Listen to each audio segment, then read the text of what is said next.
Another violent weekend in Baltimore City as many attend Halloween events. How this year is outpacing previous years and concerns from worried residents who see no end to the bloodshed. The countdown is on to Election Day a week from tomorrow. We take a deep dive into the future of Maryland as candidates work to gain your vote. Not bad temperature-wise to start your Halloween, but we have rain in our forecast. We'll break it down for you coming up.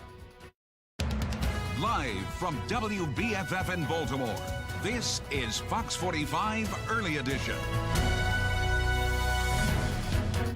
Good morning, everyone. Thank you for waking up with us on this Monday, October 31st. Happy Halloween. I'm Megan Gilland.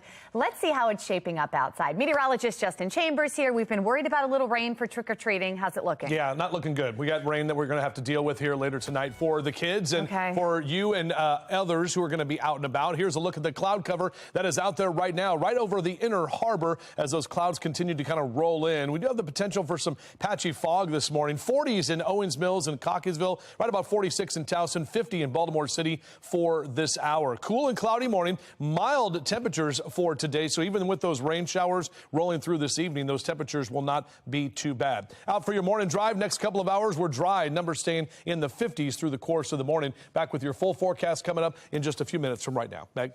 All right, Justin, thank you. Out on the roads, we've got your Len Stoller traffic network pulled up and looking great right now. We're in the green.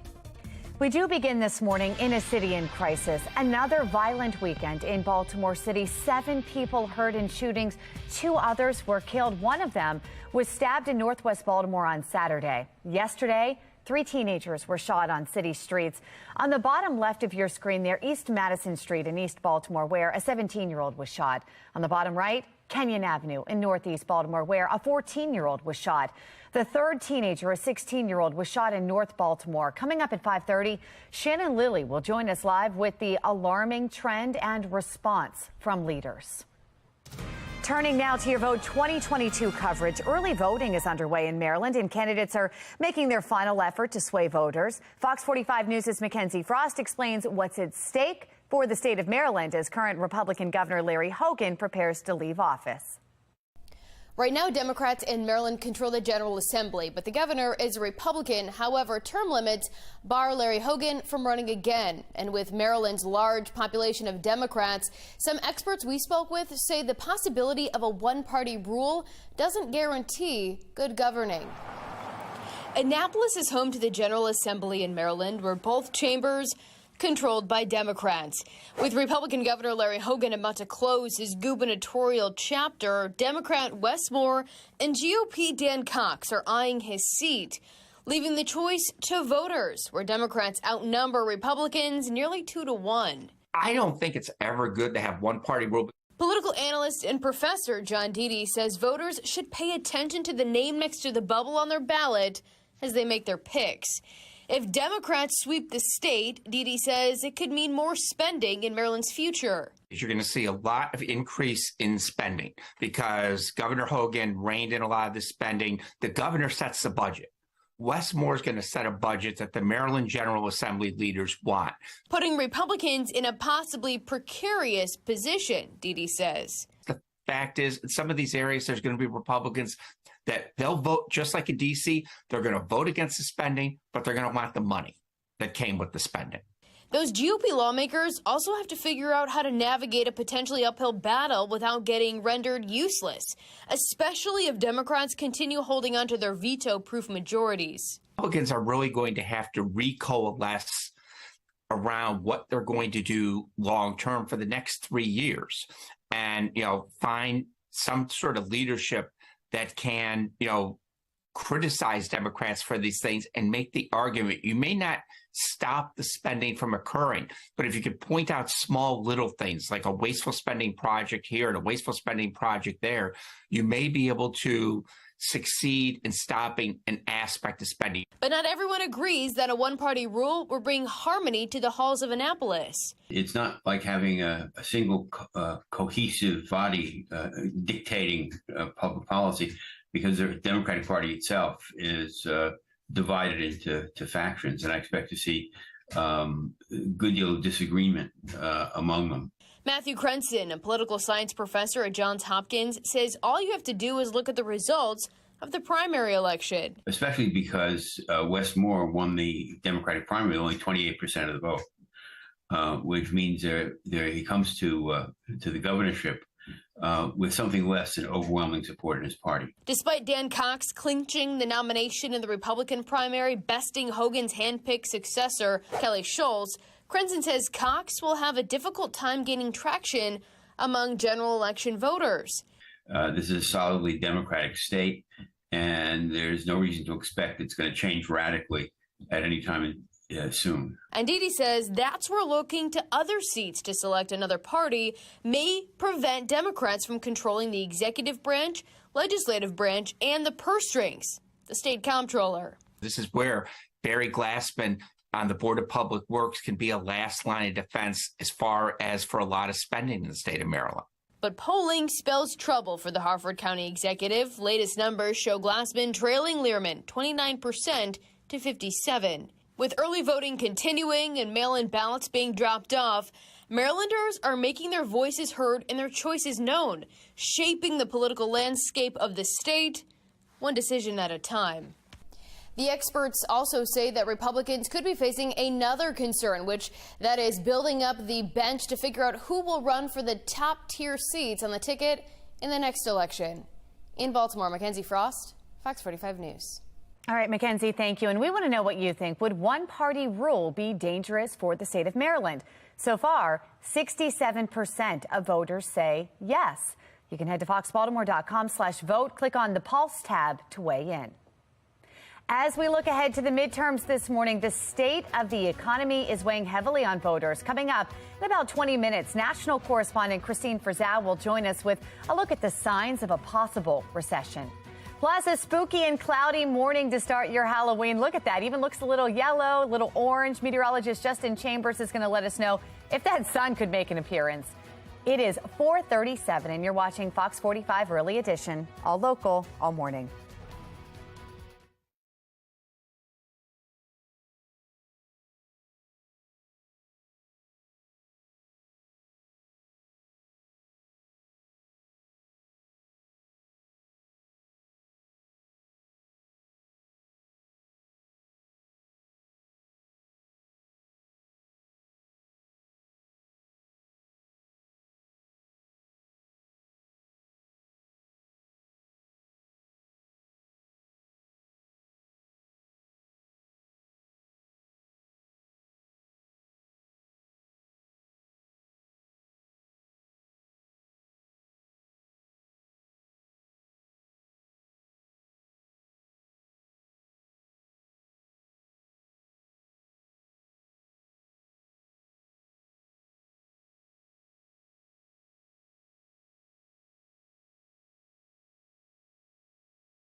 4:40 is your time right now on your Monday morning, getting back to work and back to school. And overall, our temperature's not too bad, 40s and 50s right now. So a little bit of a cool morning with lots of cloud cover out there as well. Out for a run or a jog. We stayed dry this morning, but those showers roll in later this afternoon and into the evening time. We'll take a closer look at that coming up.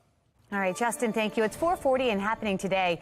The U.S. Supreme Court is set to hear a case that could end affirmative action at colleges. Hanging in the balance is the future of admissions plans at hundreds of schools. The justices will meet today to decide whether colleges and universities can continue to take race into consideration as a factor in admissions. Challengers are targeting minority admissions programs at Harvard and the University of North Carolina, saying that they violate equal protection and are discriminatory. Children ages 5 and up now have a COVID-19 vaccine, but what about the younger group? I'm Liz Bonus. We share the latest research and what's in development. It's just ahead. The ongoing debate on how to handle squeegee kids continues. What we can expect to hear this week from Mayor Brandon Scott. And here's what's ahead this morning on the National Desk. I'm Jan Jeffcoat. This morning on the National Desk, the power of prayer. The high school football coach who was wrongfully fired for praying on the field finally getting his job back. The religious freedom case went all the way to the Supreme Court, and Coach Kennedy will be here to discuss his big win. This morning on the National Desk, America's News Now, weekday mornings. You can watch the National Desk on our sister station, the CW Baltimore, weekdays from 6 to 9 a.m. You're watching Fox 45 Early Edition, all local, all morning.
It is 4:44 and on the path forward, children as young as 6 months old can now get the new COVID-19 vaccine as part of a clinical trial.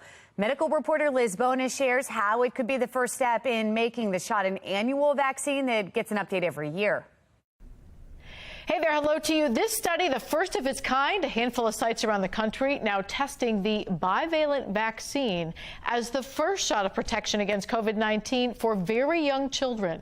I think it's an incredible opportunity to get special protection against the current COVID variants that are out there in the community. Leo Jones was the first baby enrolled in this breakthrough trial here at Ohio's Cincinnati Children's Hospital. He's just 6 months old. The hospital provided this video. I was really eager to get him into this study. Leo's mom, Maggie, is a pediatrician. She sees the dangers COVID-19 can pose to very young children. Vaccines are the best way to protect against diseases. As part of the trial, Leo is getting a baby dose of the newer Pfizer combo vaccine. This is for children that have never had a COVID vaccine at all, and it would be an Omicron or bivalent combo vaccine for the whole course. Dr. Grant Paulson is the principal investigator here. His team, one of 5 sites around the country to launch this trial, along with hospitals in Texas, Georgia, and California. The trial is open to children ages 6 months to 2 years. They will be followed for a series of 3 shots. Trials in older children show symptoms of fever and a sore arm from this bivalent vaccine are mild. So why use this group with a totally new vaccine? The hope is that having a combined vaccine in children that have never seen a vaccine before is they get kind of the best of both worlds, right? They get protection against the original strain and also a benefit of having the Omicron portion of it, which is what's our current strain of trouble with respect to COVID right now. Dr. Paulson reminds us that with this respiratory season now already starting earlier, getting older children vaccinated against COVID-19 and the flu may be a real game changer. We have already seen children with triple infections, RSV, flu, and COVID-19 at the same time. I'm medical reporter Liz Bonus. Now back to you. All right, Liz, thank you. It is 4:46 and happening this morning. Keep watching for your cue to call because you could win tickets to see Tina, the Tina Turner musical at the Hippodrome. That show is happening on November 15th at 8 p.m. Caller number 1 will win. Your chance to call and win is coming up later this morning. All right, let's get another check of our forecast here on this Halloween morning. Meteorologist Justin Chambers tracking what looks to be a kind of a spooky start. Yeah, we're definitely seeing those clouds that are out there, Meg, right now, and we'll continue to see those clouds roll in as we get into the next couple of hours, tracking the potential for some rain showers later today and into this Halloween evening. So taking a look at your right now temperatures, 51 your temp at BWI, no wind to speak of at this time. Already some humidity out there. You can see that at 89%. So you'll feel that moisture when you make your way out. We are tracking a few showers in the western half of Maryland, but really just kind of the far western tip over areas in the mountains. You can see those right there on our HD radar. Part of that larger picture here is that area of low pressure rolls up into the Midwest, and we're going to see some of those showers that will be tracking from the south to the north and moving into our area by this afternoon. Let's take a look at our hourly future scan. So the morning stays dry. This is about 9-10 o'clock this morning. You'll see those clouds that will be around, maybe a pocket of sunshine later today as well. But overall, we're really tracking those rain showers that will be coming in. Off and on showers here through about 1 o'clock this afternoon. Just a couple of spotty and light showers. As we take you to about 5 o'clock here, we're starting to get ready for the kids to get out trick-or-treating. Notice those showers are in Annapolis and Stevensville down through Easton, moving into the Baltimore region in that 6 o'clock hour as it kind of moves from the south to the north, and then a couple of scattered showers through about 7 o'clock. This is an improvement from what I just saw about an hour ago on this hourly future scan, but you can see 8, 9 o'clock, that's when more of that rain is going to be rolling through here for this evening. So just know if you're going to have the kids out trick-or-treating outside tonight, you want to make sure to have the umbrella and the rain gear ready to go, even though they'll have the costumes on. Lower 50s here for the next couple of hours as you rise and shine with us on your Monday morning. 63 is our average high this time of year. Temps are not bad. In fact, mid to upper 60s this afternoon, even with some of the cloud cover and the rain, we're still going to see temps that are about 3 or 4 degrees above average for the last day of the month. And we're keeping those temps going into the 60s up and down the 95 corridor for most of the mid-Atlantic region. Here's a look at that future scan, kind of the wider picture. And again, you can see those showers that start rolling in this afternoon into the evening time. We'll keep some of those showers around late tonight into early tomorrow morning. But then by tomorrow afternoon, we are expecting those to move out. Our temperatures are going to warm up. And then we've got a nice ridge of high pressure that's going to slide in through the rest of this week, keeping us dry and also keeping us warmer than average. An update to your holiday countdown, just 6 days until the time change. It actually happens Sunday morning. So when you go to bed Saturday night, you fall back, set those clocks back an hour. 11 days until Veterans Day, and now just a little over 3 weeks away from Thanksgiving. And here's a look at that 7-day forecast. You can see our temperatures for Halloween, not too bad, with lower 70s into Tuesday and Wednesday, upper 60s Thursday. And notice we do warm back up. First weekend of November, we'll see temperatures into the lower 70s. Meg? Justin, who is that appeared today on the forecast with the eyes blinking? That's Igor the Eyes. Oh, yeah, wow. yeah. All right. He's just hanging out. Let's take a look at our Len Stoller traffic network. Maybe he's keeping an eye on the roads for us. We're looking good out there this morning. Light traffic.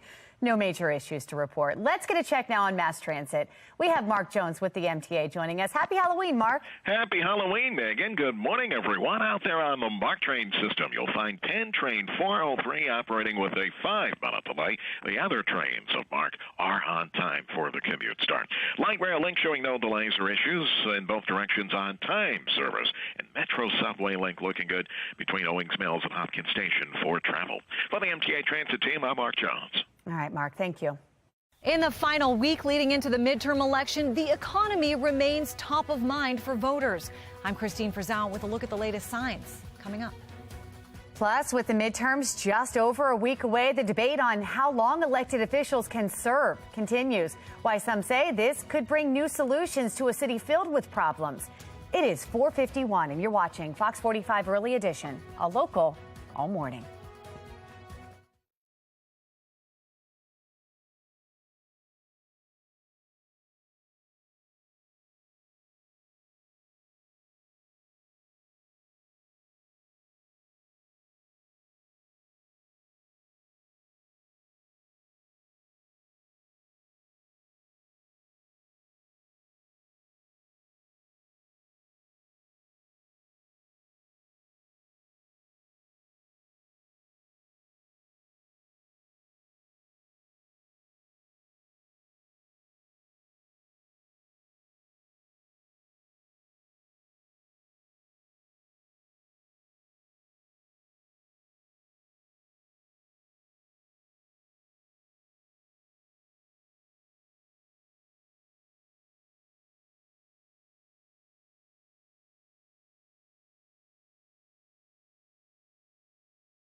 It is 4:54. Inflation frustration may be actually easing as the economy is actually growing. But that news is overshadowed by other economic indicators showing that prices are also still rising. National correspondent Christine Frizzell brings us a snapshot of the economy with just over a week left before the midterm election. It fills the tractors to help make the food, then fills the trucks, trains, and ships that bring the food and the goods to a store near you. Now, diesel is in short supply. We are operating right now at unacceptably low inventory levels for diesel that, for example, are 50-60% lower than their 5-year historical average. Ahead of next week's midterm election, it's one of a growing list of worrying signs for the economy, which, combined with the issue of inflation, is the top issue for 50% of registered voters. It's death by 1,000 cuts for so many families who can't afford rent, gas, groceries, Halloween candy. Everything's so expensive, and the Democrats own it. That sentiment far different from this assessment from the U.S. Treasury Secretary in an interview with CNN. It continues to be okay. We have a very strong labor market. I don't see signs of a recession in this economy at this point. But recession is still a distinct possibility in the minds of many top economists and top CEOs. The former Treasury Secretary issuing this warning. We've got real challenges ahead. There continue to be arguments that inflation rates are going to come down, but we haven't yet seen them come down. The Federal Reserve, set to meet this week, is expected to raise interest rates yet again, at a time the average rate on a 30-year mortgage rose above the 7% mark this week. That means what it will cost you to borrow money has just about tripled in the last 12 months. The White House promising reprieve. The combination of what President Biden is doing and what the Federal Reserve is doing will, over the next couple of years, lower inflation to levels that people are accustomed to. But for those trying to keep up with everyday life, a couple of years feels like a long time to wait. I'm Christine Frizzell reporting. All right, Christine, thank you. Making headlines this morning, new details about that are emerging about a Friday morning attack on Paul Pelosi. The Associated Press reporting his attacker carried zip ties when he broke into the Pelosi home. Police say he shouted, "Where's Nancy?" after confronting the House Speaker's husband. Online, the suspect had a history of posting about conspiracy theories related to vaccines, the 2020 election, and QAnon. In a letter sent to her colleagues late Saturday night, House Speaker Nancy Pelosi wrote that she and her family are heartbroken and traumatized by the attack. She says they're grateful to law enforcement and medical staff for their life-saving care. Meanwhile, Elon Musk tweeting false news about the attack on Paul Pelosi. Musk was responding to a tweet from Hillary Clinton in which she criticized the Republican Party for fueling a climate of political violence. In return, he tweeted a link to a story from the online conservative site, the Santa Monica Observer, alleging Paul Pelosi had a relationship with a male sex worker. That article provided no credible evidence or source for its reporting and has since been removed. Musk has also taken down his tweet.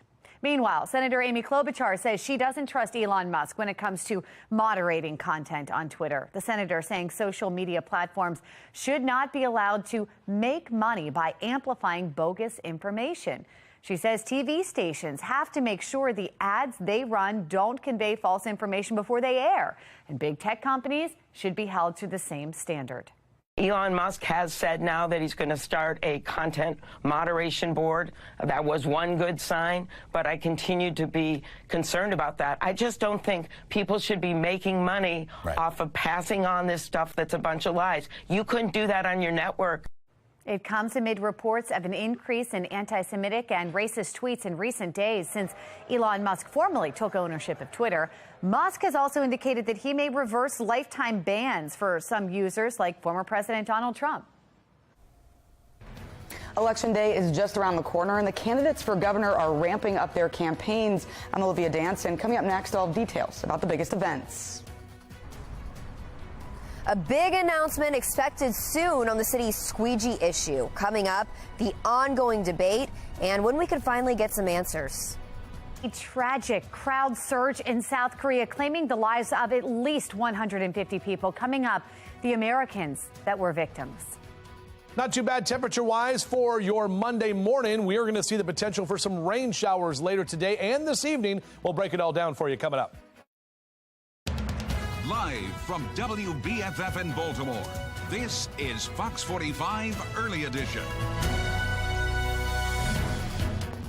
Good Good morning on this Monday, October 31st. I'm Patrice Sanders. And I'm Tom Rogers. Halloween, that's right. And it looks like it's going to be a great day for it until it's about time to go trick-or-treating. Right, which kind of spoils the day for all the kids out there. Let's get over to meteorologist Justin Chambers and get a look at the forecast. Yeah, good morning, guys. Temperatures are not going to be too bad. We'll be mild here through the afternoon. But, yeah, we are tracking some of those showers as we get into the later part of the afternoon and for this evening as well. Looking out over our Towson camera right now, a lot of cloud cover, obviously still dark. That sun not coming up until after 7:30 this morning. Statewide, our temperatures kind of all over the place. I mean, 50 in Oakland, but 39 in Cumberland. Back to 50 at Westminster, 51 in Baltimore City, and 54 in Annapolis here right now. We'll keep our temps in the 50s for the next couple of hours. We stay dry this morning on your morning drive. It's later today that those rain showers will impact you, but a high of 67 is above average for this time of year. Closer look at your full forecast coming up in just a few minutes from right now. Let's take a look now at your Len Stoller Traffic Network and taking a look at some of the area cameras around the Baltimore region. No issues to report there. Just one incident, 895 North, right near Holabird Avenue. If you're heading north there, right past the tunnels, there's a two vehicles accident, but it doesn't seem to be causing any delays. Turning now to a city in crisis, a big announcement expected this week regarding the Squeegee kid crisis in Baltimore City. In the next few days, Mayor Brandon Scott is set to announce the results of the Squeegee Collaborative. The group has been meeting since July, but has not allowed cameras inside to record public sessions. The Squeegee Collaborative is in response to the shooting death of Timothy Reynolds in July. 15-year-old Squeegee kid is accused of killing Reynolds. Since then, Fox 45 News has heard from several of our viewers about their own heated interactions with Squeegee kids. Shannon Lilly joins us live from a street where you often encounter Squeegee kids with a look at what we can expect. Shannon. Yeah, we are here on President Street, Patrice, where you will often see Squeegee kids weaving in and out of traffic. This is a decades-old issue, but we're expecting to hear something from the mayor's Squeegee Collaborative maybe as soon as this week on how best to handle this issue. Now, right now, we do know that committee is meeting behind closed doors, but we did hear earlier this month from presumptive city state's attorney Ivan Bates on how he may handle this, and he says this is something that he and the mayor may not see eye to eye on. I don't necessarily view it as clearing the corners. I view it as enforcing the law. And, you know, they're not supposed to be on the corners in the first place to clear them. Stepping off that sidewalk, going in and out of traffic is illegal. And as far as I'm concerned, we cannot do that. Well, of course, tensions between drivers and Squeegee kids have been higher, and city officials are really feeling the pressure in the aftermath of the death of Timothy Reynolds. You'll remember he was shot and killed by a Squeegee kid in July after approaching a group of them with a bat.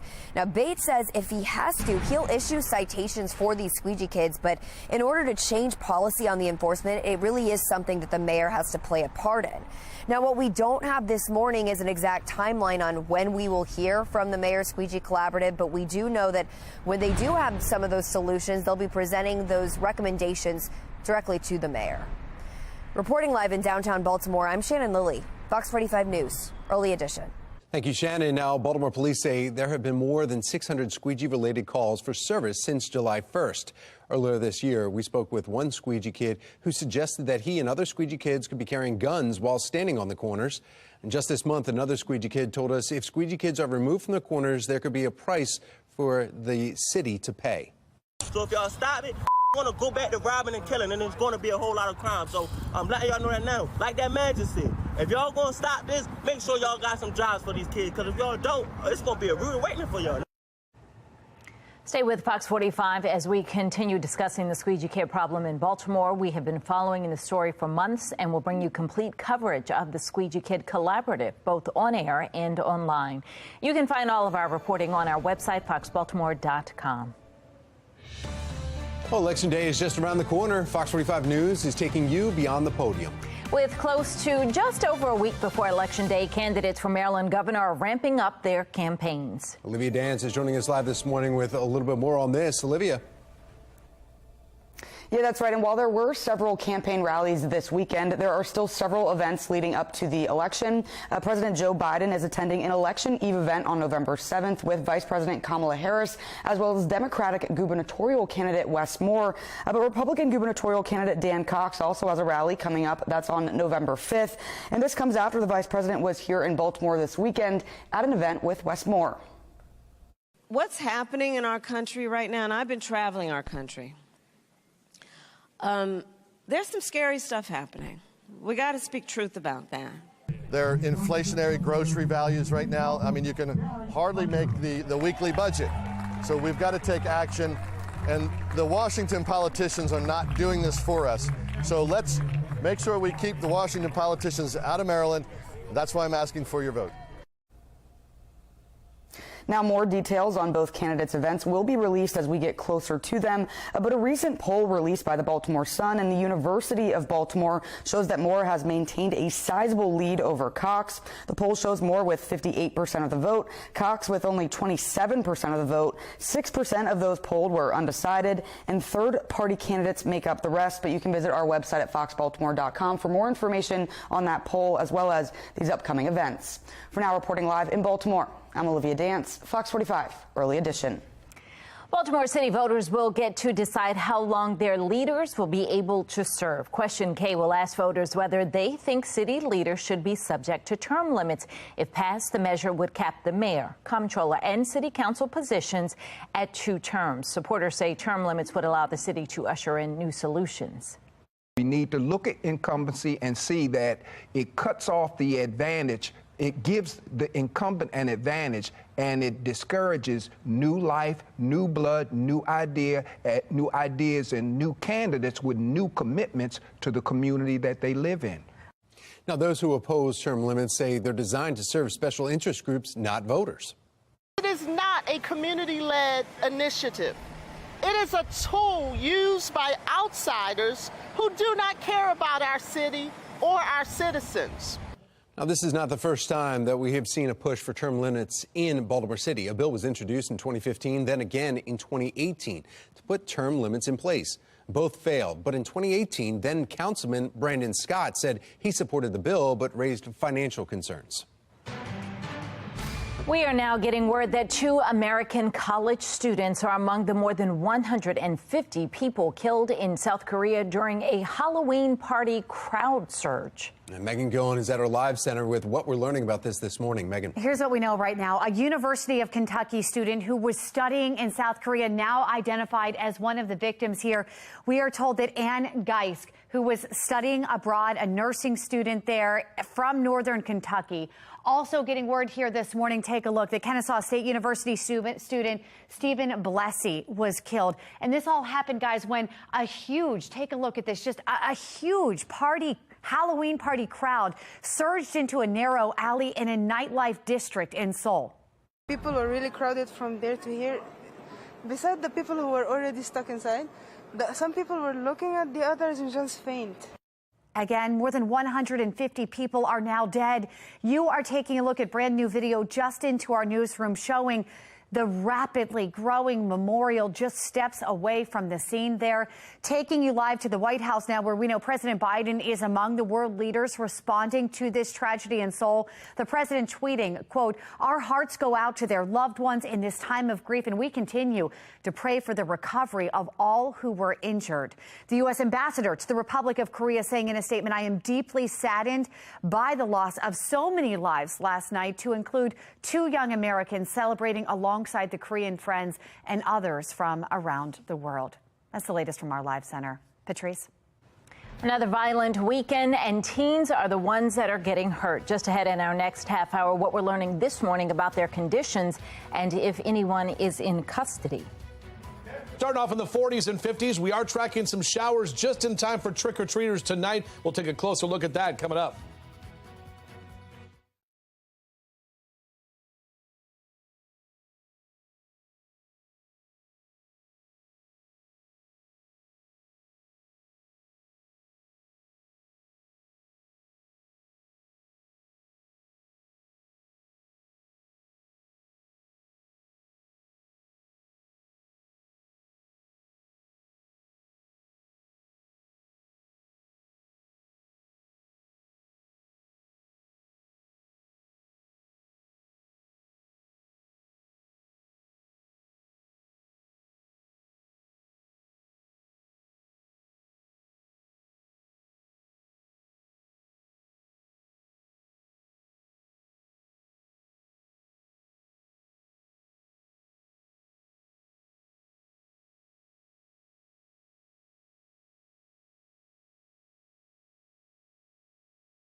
5:11 is your time right now on your Monday morning, looking out over the Inner Harbor. We've got a lot of cloud cover that's rolling in at this time. And overall, on your out-the-door cast, maybe a light jacket, probably into the umbrella for later, not this morning, but into the afternoon and evening when some of that rain rolls in. And we won't see much of the sun today. We're going to stay mainly cloudy, so keep the sunglasses in the pocket. Here's a look at the yard and gardening cast. If you want to get out there and get some raking done, cleaning up the yard, getting ready for trick-or-treaters tonight, we'll see those numbers in the upper 50s, even low to mid 60s once we get later into the afternoon. So mild temps for your Monday. Back with your full forecast coming up in a few.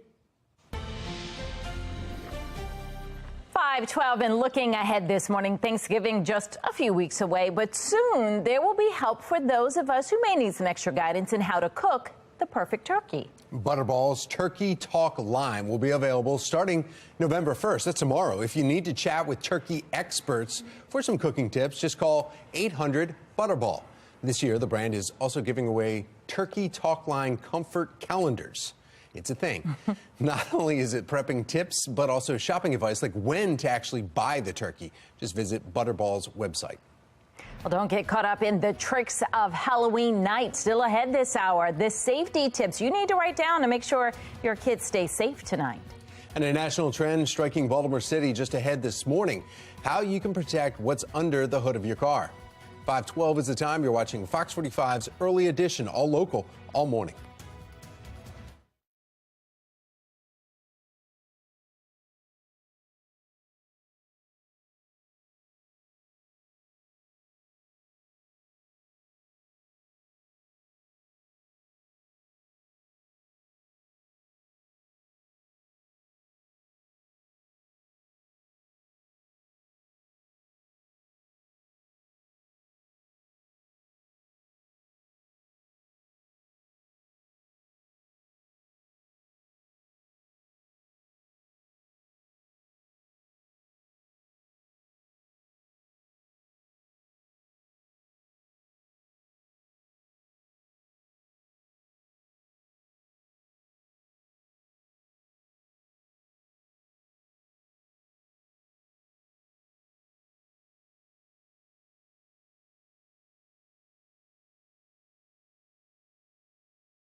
Well, today is Halloween, and the B&O Railroad Museum celebrating with its annual Pumpkin Patch Express. Families can wear their costumes for a train ride to the First Mile stable to meet the horses and to decorate pumpkins. Your last chance to ride the Pumpkin Patch Express is today at 11 a.m. Now, many of you are sharing your costumes with us this Halloween. Juanita sent us these adorable pictures of Coco dressed up in her Wonder Woman costume. And then Amber sent this picture of her daughter, Callie, celebrating Halloween as a creepy marionette doll. Cute, though. And then Jen sent this picture of Patch. He is a 2-year-old Sheltie and very excited to greet trick-or-treaters tonight in his Halloween hoodie. Well, we want to see your decorations and, of course, your costumes. You can also share your stunning pictures of all of your fall foliage. Just send us your photos or video. You might see them on air and online. Just head to foxbaltimore.com/chime-in. The Baltimore County Police Department is offering some safety tips for Halloween and anyone going trick-or-treating tonight. First, they encourage children to go in a group and to go before it gets dark out. Young children should have an adult chaperone and should take a flashlight or choose well-lit streets. Choose costumes that are short, snug, and flame retardant, and wear bright colors. And remind your children that they should not eat the candy before an adult has inspected them, and never eat candy that is already open. And of course, don't approach homes that have all of their lights off. Well, 517, yeah, huh? Costumes are the big deal, you know, like you have a costume and then you hear possibly rain. What do you do with it? I know, because then you need to have something. So maybe you can get a clear poncho and then put that over so you don't cover up your whole outfit. Meteorologist Justin Chambers here. That spoils the fun for the kids. Yep, sorry, that's what I'm doing. So we're looking at showers later tonight, guys. That's what we have to deal with. But, you know, you just kind of plan for what you get. You get out there and you know you're going to have an umbrella and you got to have the rain gear ready to go. Looking out from our live cam right now, we've got mainly cloudy skies at this time, and you can see those clouds kind of increasing here. Even some patchy fog that will be possible over the next couple of hours as those clouds are lowering, and that's what we're seeing with 92% humidity. When you see the dew point temperature and the air temp pretty close, that's typically when we get close to 100% humidity. So 51 is your current number at BWI. Most of us are in the 40s and 50s. You can always see those numbers right there on the right side of your screen. But this is our HD radar. And again, not tracking any rain here, but you're starting to see just a few showers in the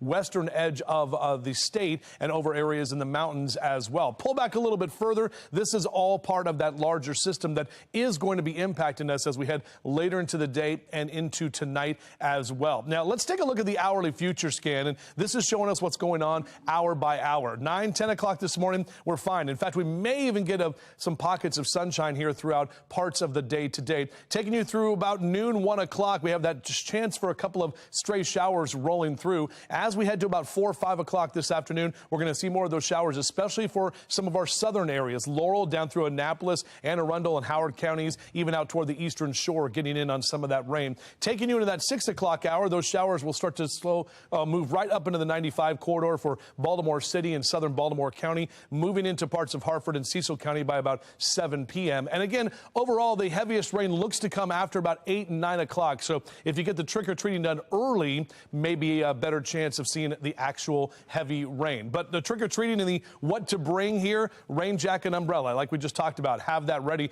Good news is hat, gloves, scarves, puffy jacket, we don't need any of that because our temps are going to be mild here. And as your kids get out to school for the bus stop forecast, beep, beep, temperatures here in the next few hours are mainly going to be in the 50s. We'll be in the mid-60s through noontime and upper 60s into that 2 and 3 o'clock hour this afternoon. So mild conditions for most of the day today. Check out some of these numbers. These are high temps here. Last day of October, typically lower 60s. Some of us in the low to mid and even upper 60s as we take you throughout the day today. Here's a look at that 7-day forecast. 67 today, lower 70s into Tuesday and Wednesday. We clear out nicely in the first week of November, looking great. First weekend of November, even better with lower 70s. And don't forget, this weekend is time change weekend. Tom?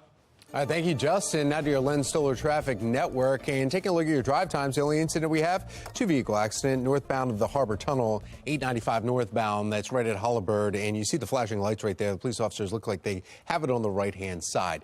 Now we want to get a check of your mass transit. We have Mark Jones with the MTA. Happy Halloween, Mark. Well, happy Halloween, Tom. Good morning, everyone out there on the MARC train system. Penn Train 403 and Camden Train 841, both running about 5 minutes late for the commute start.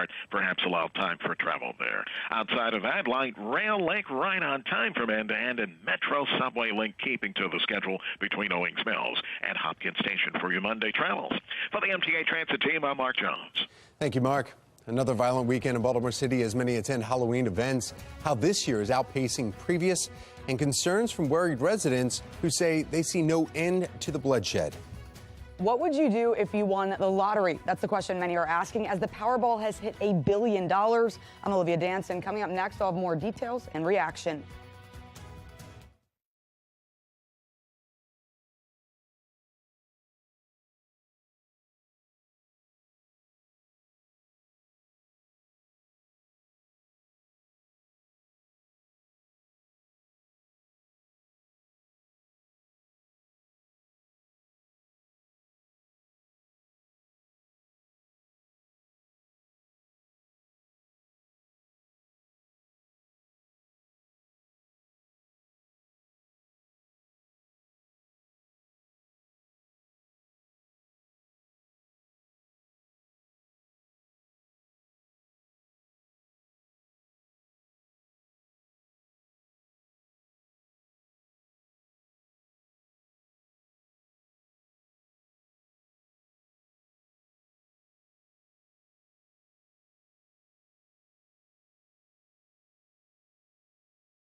Well, topping your consumer news this Monday morning, Tesla's ATV for kids is being recalled because it does not meet federal safety standards. The Cyber Quads for kids made by Radio Flyer is for children 8 years and up. It costs $1,900.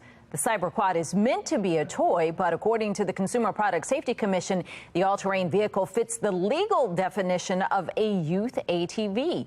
Owners of the recalled ATV can get a full refund once the vehicle is disabled. To do that, they must remove the motor controller and send it to Radio Flyer. Trending this morning, a big find at a small thrift store. Courtney Wheaton with our Sinclair sister station out of Cincinnati has more on this spectacular surprise. Through the years, the garage at Betty's Treasures has seen a share of odds and ends. But every once in a while, there's a box of buried treasures waiting to be discovered.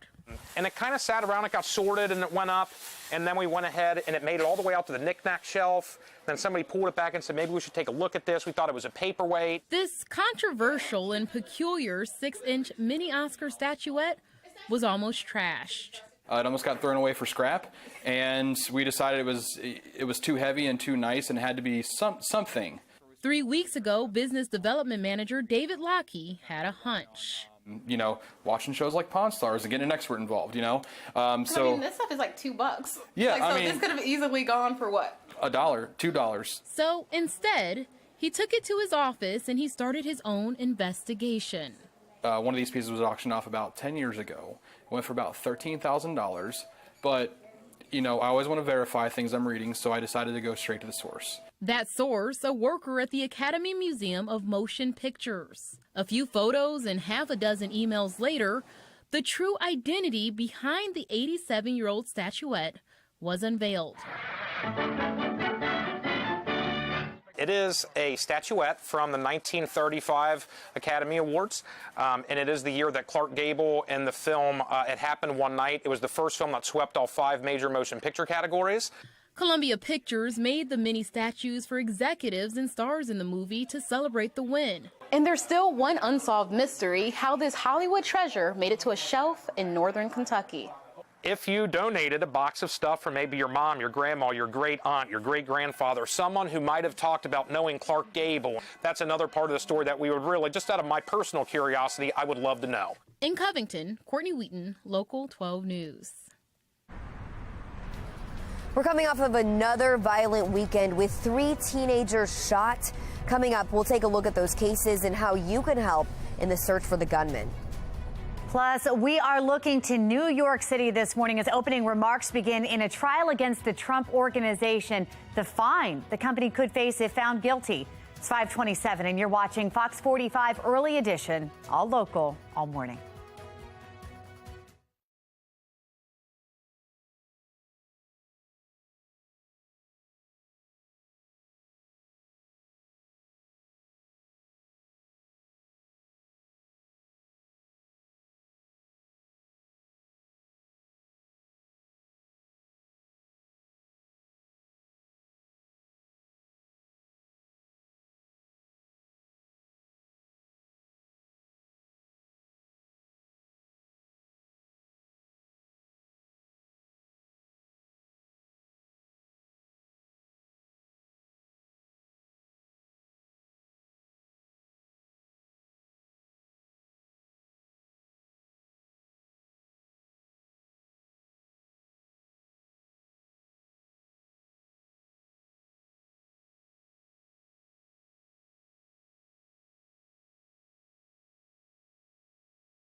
Live from WBFF in Baltimore, this is Fox 45 Early Edition.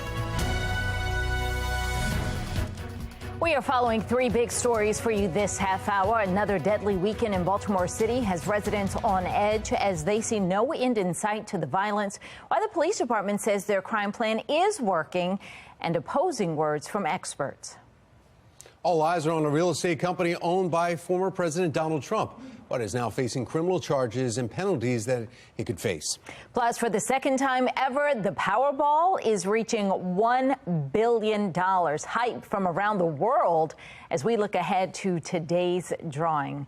Welcome back on this Monday, October 31st. I'm Patrice Sanders. I'm Tom Rogers. Whether you're looking forward to the costumes, maybe you're looking forward to just the candy. It's going to be a little bit different than it is this morning when you head out. Wouldn't be so bad, though, if you won the Powerball. You wouldn't care about the rain. Meteorologist Justin Chambers looking at the forecast. I saw that sign in the gas station when I was coming in, and it said 10, and I'm like, oh, they ran out of numbers because it's 1B is what they're trying to say. But either way, yeah, pretty exciting. Hey, we won $12 this weekend on the Powerball, so I was very excited about that. Let's take a look outside right now and see what's going on here this morning. And yeah, we are seeing some of those low clouds start to move in. I mean, fitting for Halloween morning, right? We've got the cloud cover that is out there, and the rain is not here yet, but we are going to be tracking some afternoon and even evening showers as well. However, our temperatures do stay mild later today. It could be a lot worse. So our morning commute is going to stay mainly dry. Temperatures in the low to mid 50s over the next couple of hours. We'll top out at 67 today. How about some lower 70s to kick off November tomorrow and on Wednesday as well? A closer look at that coming up in just a few minutes from right now. Patrice? We begin this half hour in a city in crisis. We are coming off of another violent weekend in Baltimore City. 7 people were hurt, 2 others killed. Shannon Lilly joins us live from downtown Baltimore with a closer look at the cases and the young victims. Shannon.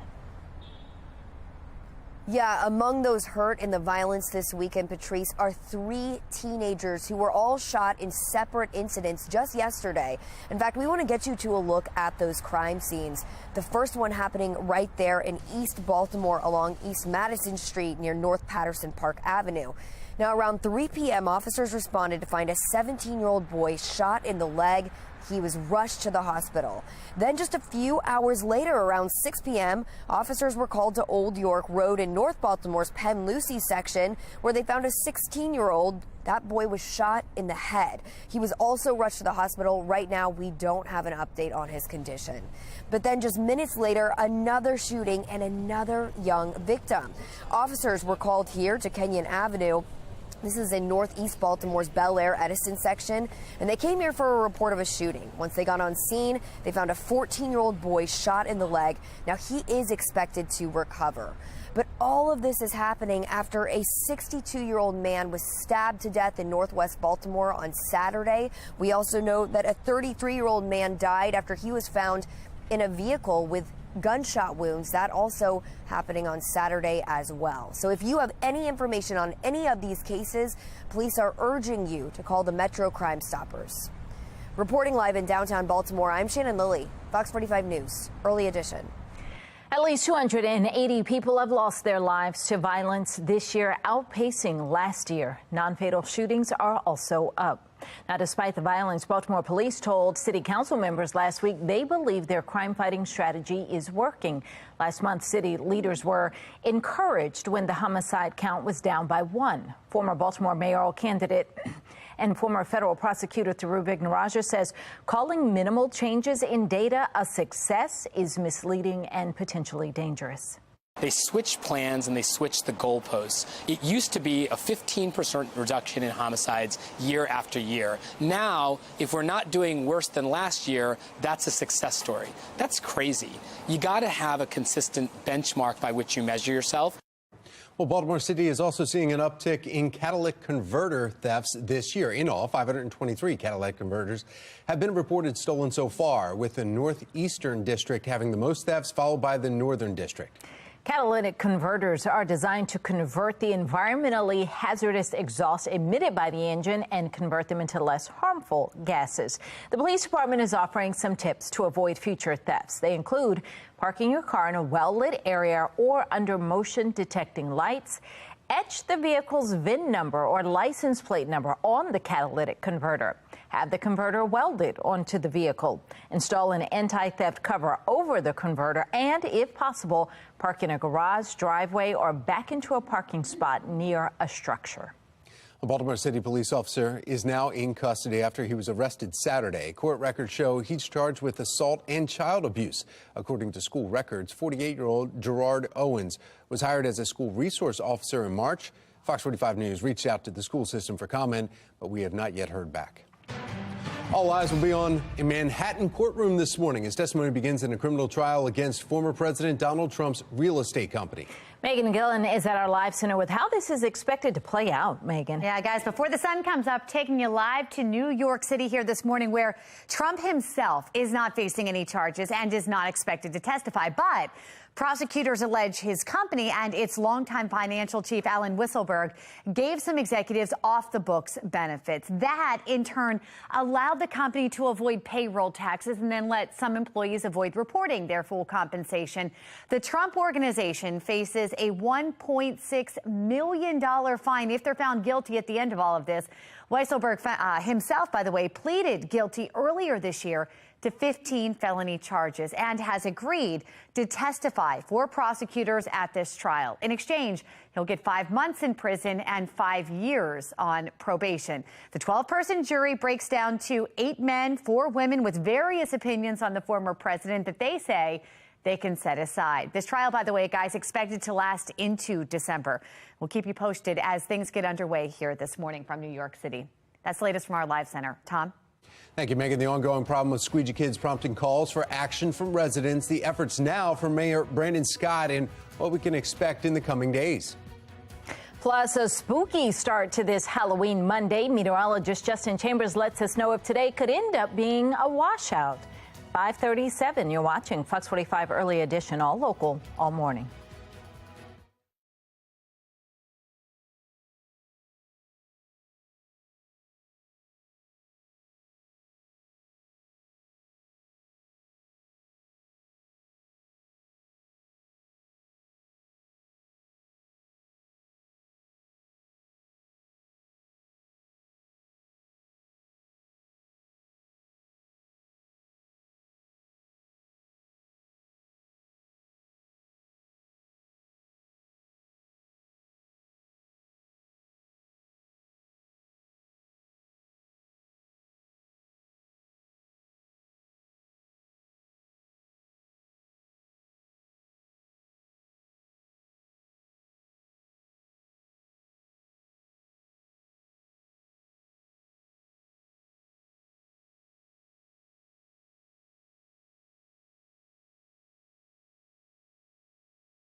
Welcome back. 5:39 is your time right now, and we are looking at some foggy conditions starting to move in, fitting for your Halloween morning as we look out over our Towson camera. No rain that we're seeing at this time. We are tracking some rain showers later this afternoon and into the evening, just in time for trick-or-treating. So we'll take a closer look at that, let you know exactly how that timing is going to shape up. Overall, if you want to get out for a run or a jog in the next few hours, lower 50s on your jogging cast. Back to you.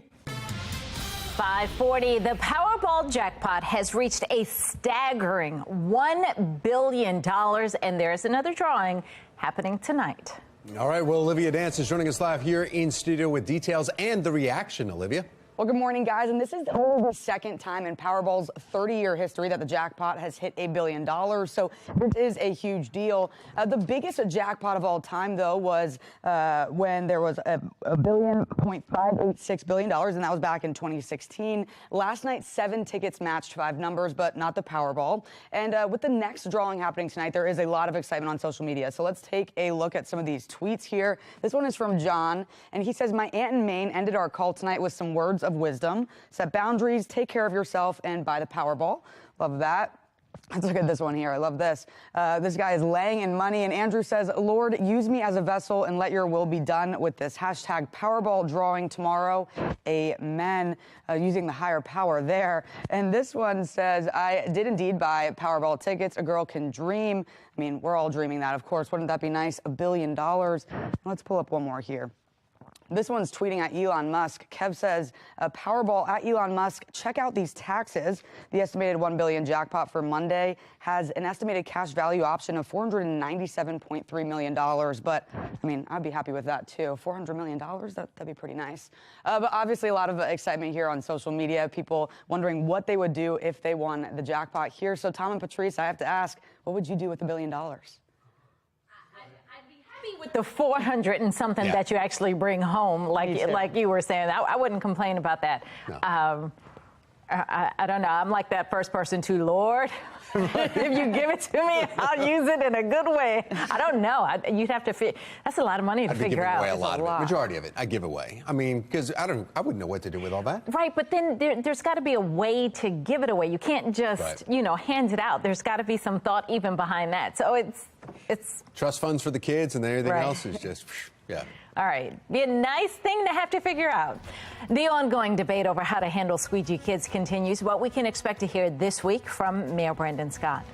Plus, with the midterms less than 2 weeks away, the debate on how long elected officials can serve continues. Why some argue this could bring new solutions to a city filled with problems. 5:42 is the time. You're watching Fox 45's Early Edition, all local, all morning.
Fox 45 News, winner of 17 2022 Regional Emmy Awards, more than all other Baltimore news stations combined. 5:45, and in your entertainment news this morning, Dolly Parton says her touring days are done. The country music legend tells magazine Polestar she doesn't want to tour because they take a lot of time and energy to plan, and she doesn't want to be away from her husband for more than weeks at a time. Parton's last tour was in 2016. However, the 76-year-old isn't ruling out any special events like festivals, and she says that technology makes it easier to stay connected with her fans. Ye, the rapper, formerly known as Kanye West, says, quote, "I feel like this is God humbling me right now," unquote. He made those remarks in a rambling 16-minute video posted on YouTube Saturday. He did not apologize for his anti-Semitic remarks, but tried to distance himself from any hate group. He claims that any act of hate against a Jewish person should not be associated with him. That's because he says, quote, "I am demanding that everyone walk in love." Well, a bright spot for you this morning. A zoo in St. Louis welcomes its first Francois Langer monkey. The zoo shared on Facebook some images of Rhubarb, the first birth of the endangered species at the zoo. Very cute.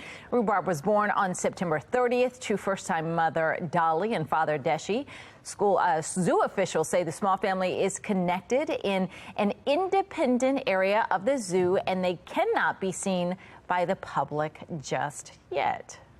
Well, today is the spookiest day of the year, and many of you are sharing how you're getting into the Halloween mood here through Chime In. Sean sent us this picture of his house all decked out for trick-or-treaters happening later tonight. Carol sent us this picture of her beagle all dressed up for Halloween this year. We'll hopefully be able to show you that.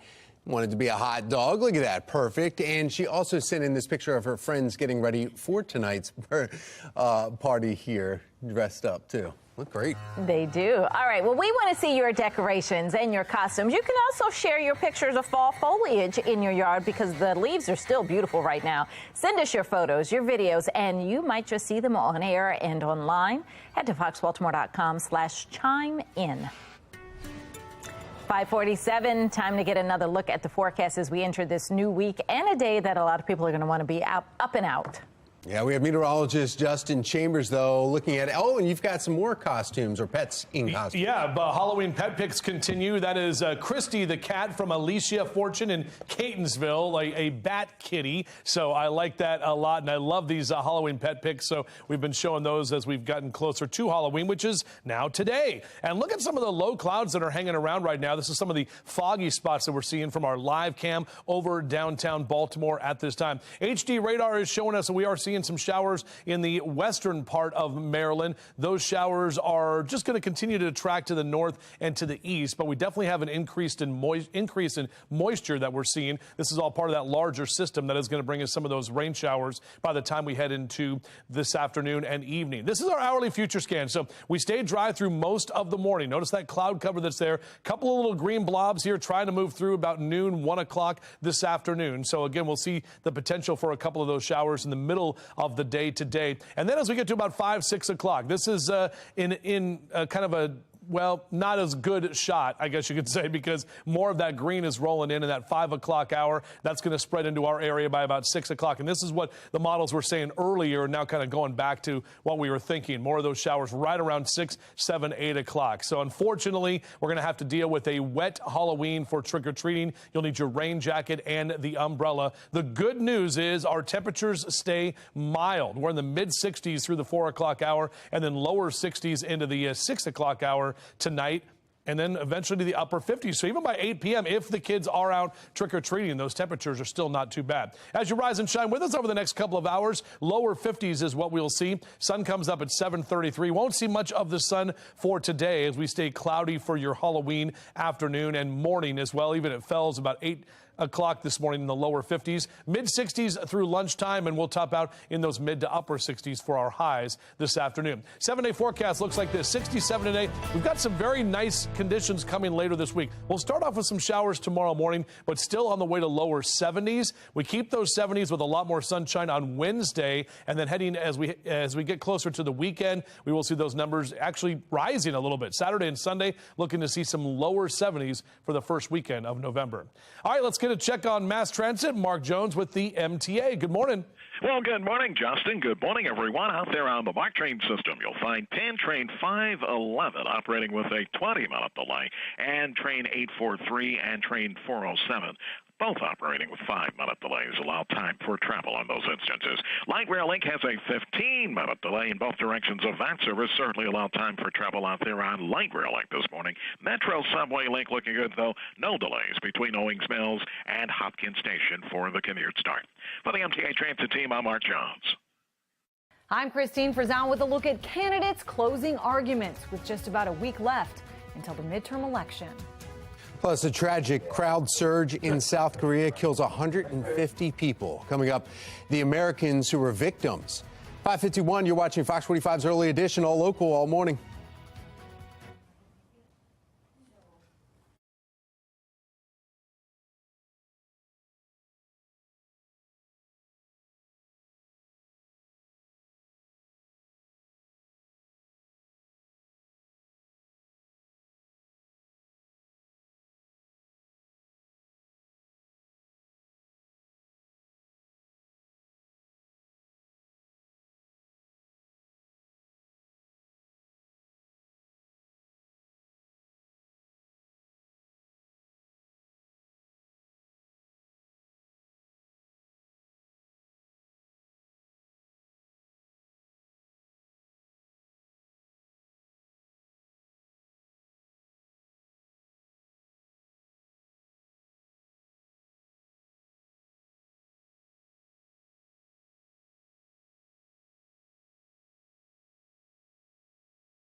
In your Vote 2022 midterm campaign season now heading into its final full week, with candidates and campaigns making their final pushes to win over voters and get those voters to then actually show up at the polls. Right. National correspondent Christine Frizzell brings us a look at their closing arguments and strategies heading toward Election Day. On the campaign trail, candidates making the case to weary voters that their vision is what's best for the future of America. Joseph Biden now voting. President Biden casting his ballot over the weekend alongside his granddaughter, hoping the polls showing his party may return to the minority in Congress are wrong, making his case mostly from the sidelines. Making fewer than 30 appearances to try to boost Democratic candidates, and most in less competitive, more Democrat-friendly regions. His own low approval rating believed to be a reason. When you've got a president whose job approval rating is in the low 40s going into the midterms, you're going to have a tough time. The only reason we're talking about control of the Senate being at least plausible for them to keep right now is because the map was in their favor. Thank you. Instead, his wife, Dr. Jill Biden, and former President Barack Obama crisscrossing swing states. Pennsylvania, it's up to you. At this point in his own presidency, he had made more than 50 campaign stops in the midterms. Donald Trump, more than 80, and former President George W. Bush, more than 70. Republicans only need to capture 5 additional seats to take back the majority in the House, with some predicting they could pick up as many as 25. I think the Democrats are going to get a rude awakening on November 8th that, high inflation, high crime, open borders, not what the American public wants. A CBS YouGov poll finding nearly 8 in 10 likely voters feel things in the U.S. today are out of control. Just 2 in 10 say they're under control. The final stretch, a final test for both parties, the results of which will determine control of Congress. I'm Christine Frizzell reporting. Well, the Baltimore NAACP joined forces with several churches in Baltimore to encourage people to get out and vote.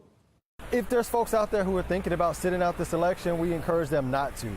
Their vote is their power. And we tell folks all the time, individually, your vote may not matter, but collectively it does. So when you show up to the polls, don't show up by yourself. Bring your friends, bring your family, bring your community members, because it's important that our entire communities are represented. Early voting is underway right now until November 3rd, the day before Election Day. In your consumer news this morning, get ready to pay even more interest if you need to borrow money. On Wednesday, the Federal Reserve is expected to raise interest rates by another 0.75%. Now, if this happens, this would be the Fed's 4th straight large rate hike intended to bring down inflation. The housing market already beginning to slump as mortgage interest rates have skyrocketed, and some analysts are concerned the Fed will increase interest rates by another 0.75% in December. They fear the Feds could send the economy into a recession with the hefty rate increases. And Social Security is 50 years old. Advocates are calling for updates to the program. Congressional and policymakers want changes in supplemental security income, or SSI for short. According to policymakers, the system has outdated rules and they need adjustments.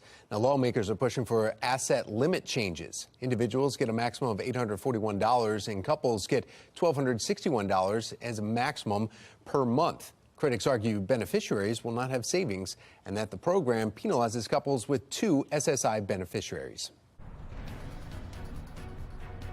A big announcement expected soon on the city's squeegee issue. Coming up, a look at the ongoing debate and when we could finally get some answers. Election day is just around the corner, and the candidates for governor are ramping up their campaigns. I'm Olivia Dance, and coming up next, all details on the biggest events. We're starting to see some foggy conditions out there for Halloween. We'll take a closer look at what we can expect with the rain showers on the way later today and tonight. It's all coming up on Fox 45 Morning News.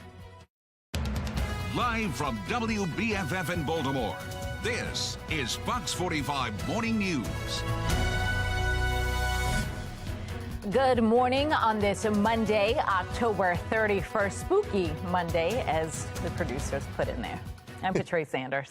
I'm Tom Rogers, and it's the costumes. You need to have them all ready to go. And what will you be wearing on top is the big question. Something waterproof. Meteorologist Justin Chambers here with the forecast. Yeah, sorry, guys. Raining on the parade is what we're doing here. Talking about the rain that's going to roll in about 12 hours from right now, and kids start to get ready to get out and trick-or-treating. If you can do some stuff during the day today, or maybe, around dusk, that'd probably be a good idea because the rain's going to roll in as we head into the evening time later tonight. We're already seeing some foggy conditions out there from our Toyota Inner Harbor Sky Cam, so just be aware of that as you head out. Numbers are not too bad temperature-wise. 48 Cockeysville and Towson, 52 in Baltimore City, 51 in Brooklyn Park and Dundalk right now. A cool and cloudy morning, a mild afternoon. That's good news with our temperatures that will stay above average, and then the afternoon and evening showers that are going to be rolling in. We're dry for your morning drive. Mr. Bo says we are good to go. Numbers in the lower 50s over the next couple of hours. Back with your full forecast coming up in just a few minutes from right now.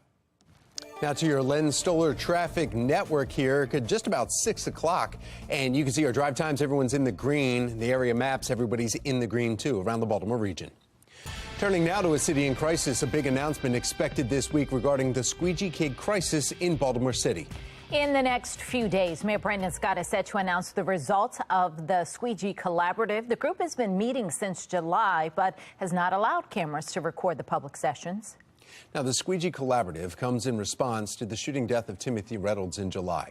15-year-old Squeegee kid is accused of killing Reynolds. Since then, Fox 45 News has heard from several of our viewers about their own heated interaction with Squeegee kids. Shannon Lilly joins us live from a street where you often encounter Squeegee kids. She's got a look at what we can expect. Shannon?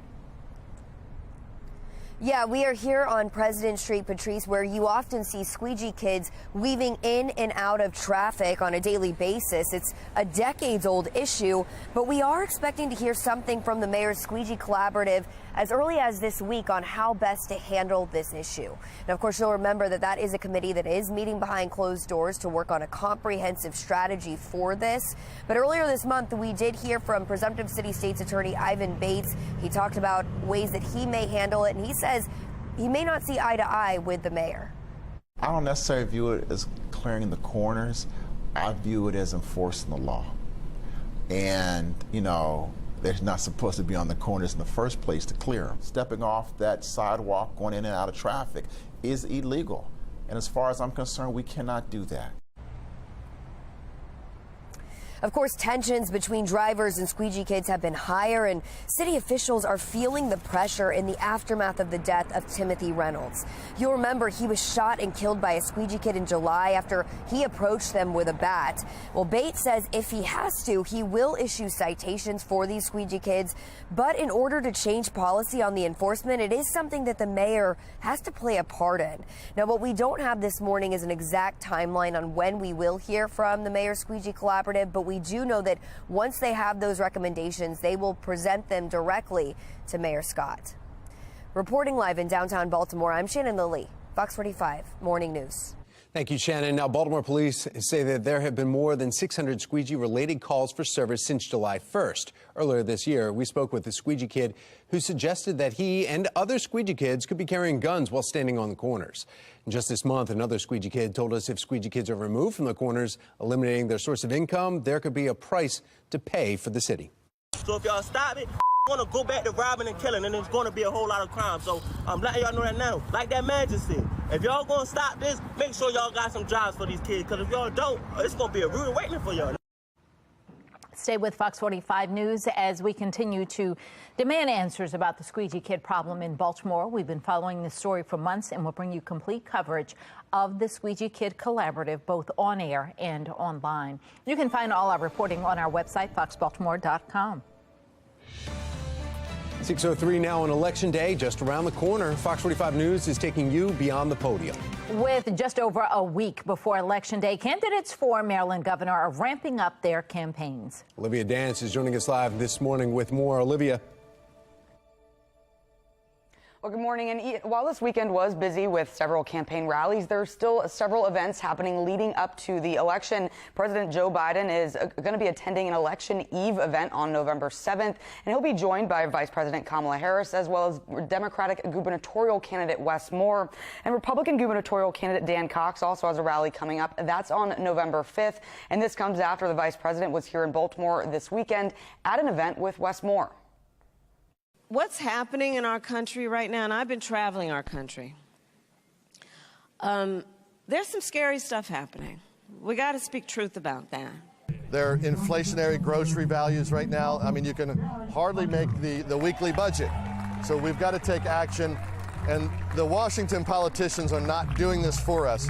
So let's make sure we keep the Washington politicians out of Maryland. That's why I'm asking for your vote. Now, more details on both candidates' events will be released as we get closer to them. But a recent poll released by the Baltimore Sun and the University of Baltimore shows that Moore has maintained a sizable lead over Cox. The poll shows Moore with 58% of the vote, Cox with only 27% of the vote. 6% of those polled were undecided, and third-party candidates make up the rest. But you can visit our website at foxbaltimore.com for more information on this recent poll, as well as these upcoming events. For now, reporting live in Baltimore, I'm Olivia Dance, Fox 45 Morning News. Be sure to check out the Fox 45 voter guide for all of our reporting on the upcoming general election. Point your phone's camera at the QR code. It will take you straight there, or you can just go to foxbaltimore.com/vote 2022. 6:05, we are now getting word that 2 American college students are among the more than 150 people killed in South Korea during a Halloween party crowd surge. Yeah, Megan Gillen is joining us live from our live center with what we're learning this morning. Megan. Here's what we know right now. A University of Kentucky student who was studying in South Korea, now identified as one of the victims right here. We're hearing about Ann Geisk. She was a nursing student from Northern Kentucky. Also getting word here this morning, take a look. Kennesaw State University student Stephen Blessy also killed in all of this. And guys, this happened when just a huge, see if we can start this over for you again. This video kind of showing those moments here. We started from the beginning here. When a Halloween party crowd just surged into a very narrow alley that you see right there in a nightlife district in Seoul. People were really crowded from there to here. Besides the people who were already stuck inside, some people were looking at the others and just faint. Again, more than 150 people now dead. You're taking a look at brand new video just into our newsroom here showing the rapidly growing memorial just steps away from that tragic scene. Taking you live to the White House now this morning where President Biden is among the world leaders responding to this tragedy in Seoul. The president tweeting, quote, "Our hearts go out to their loved ones in this time of grief, and we continue to pray for the recovery of all who were injured." The U.S. ambassador to the Republic of Korea saying in a statement, quote, "I am deeply saddened by the loss of so many lives last night, to include 2 young Americans celebrating alongside their Korean friends and others from around the world." That's the latest from our live center. Patrice. Thank you, Megan. You have yet another chance to win the Powerball jackpot, and now it is close to a record high. Just ahead this morning, if you win, how much you could take home tonight. Oh, and speaking of winning, this morning you could win tickets to see Tina, the Tina Turner musical at the Hippodrome. Keep watching for your cue to call in. Overall, getting a little bit of that fog for your Halloween morning. We'll take a closer look at when those rain showers roll in. It's coming up on Fox 45 Morning News.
6:10 is your time right now on your Monday morning. Happy Halloween, everybody. Looking out over the Inner Harbor, seeing some of that cloud cover roll in. And overall, your headlines for today: cloudy morning. We are tracking some showers later this afternoon and into the evening time as well. So in terms of your out the door cast, go ahead and grab that light jacket and have the umbrella with you. Again, it's not going to be until later today where those rain showers roll in, but not much need for the sunglasses as we stay cloudy throughout the afternoon. 6:10. During the fall season, there are pumpkin carving contests all the time, but in the Florida Keys, they do them a little differently. They do them under the waves. The annual underwater pumpkin carving contest was held Saturday, and it featured 18 scuba divers in competition. Now, competitors carved their jack-o'-lanterns about 5 miles off Key Largo, 25 feet below the surface. The divers creating everything from sharks to jellyfish to pirate pumpkins. The winner got a free dive trip for 2 at the Armory Dive Resort. So I wonder which one won. And how much more difficult is it to do it underwater? It looks like it'd be a lot of fun, but I mean, clear water is the key there. I don't think you can do it off of our coast here anywhere. That's pretty impressive what they did. Oh, Wisconsin Car Wash taking the scary up a notch. Tommy's Express Car Wash says that the tunnel of terror will scare the socks off of your entire vehicle. If you'd like to have that happen to you, but you don't live in Wisconsin, don't worry. The scary tunnel will be in nearly 60 locations nationwide. The closest one to Maryland is right in Delaware. I don't know if I would like that, though. Many trick-or-treaters will be taking to the streets tonight in their spookiest costumes on the hunt for candy. Just ahead, what precautions you should take while you're out gathering your treats. And get your pets in the Halloween spirit. Just ahead in our 9 o'clock hour, some tricks on how you can get your pets to wear the costumes and take cute photos for Halloween. 6:12 is the time.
.6:15 now. New details are emerging about Friday morning's attack on Paul Pelosi. The man accused of attacking the husband of House Speaker Nancy Pelosi is expected to be charged today and arraigned. the following day. That's according to the district attorney in San Francisco. Now, the Associated Press reports that his attacker, David Deepap, carried zip ties when he broke into the Pelosi home. Police say he shouted, "Where's Nancy?" after confronting the House Speaker's husband. Online, the suspect had a history of posting about conspiracy theories related to vaccines, the 2020 election, and QAnon. Now, in a letter sent to her colleagues late Saturday night, House Speaker Nancy Pelosi wrote that she and her family are heartbroken and traumatized by the attack. She says they're grateful to law enforcement and medical staff for their life-saving care. Meanwhile, Elon Musk tweeted some possible false news surrounding the attack on Paul Pelosi. Musk was responding to a tweet from Hillary Clinton in which she criticized the Republican Party for fueling a climate of political violence. Now, in return, he tweeted a link to a story from the online conservative site, the Santa Monica Observer, alleging that Paul Pelosi had a relationship with a male sex worker. That article provided no credible evidence or source for its reporting and has since been removed. Musk has taken down his tweet. Meanwhile, Senator Amy Klobuchar says she doesn't trust Elon Musk when it comes to moderating content on Twitter. The senator says social media platforms shouldn't be allowed to make money by amplifying bogus information. She says TV stations have to make sure the ads they run don't convey false information before they air, and big tech companies should be held to the same standard. Elon Musk has said now that he's going to start a content moderation board. That was one good sign, but I continue to be concerned about that. I just don't think people should be making money off of passing on this stuff that's a bunch of lies. You couldn't do that on your network. It comes amid reports of an increase in anti-Semitic and racist tweets in recent days since Elon Musk formally took ownership of Twitter. Musk has also indicated that he may reverse lifetime bans for some users like former President Donald Trump. 6:17 and a driver in Mississippi capturing this video of a funnel cloud forming right near the town of Moss Point Saturday. Now, he says he was just trying to outflank the suspected tornado by getting away as far as possible. Later, the National Weather Service radar in New Orleans confirming a tornado in Jackson County where Moss Point is located. Well, we've got meteorologist Justin Chambers joining us now as we take a look at the new work week and Halloween. Yeah, and the last day of November is looking really nice. Yeah. Starts tomorrow. We're going to talk about temperatures in the 70s for Fells Fest this upcoming weekend. Very nice. Yeah, I like that. Back to shorts and T-shirts. I know, man.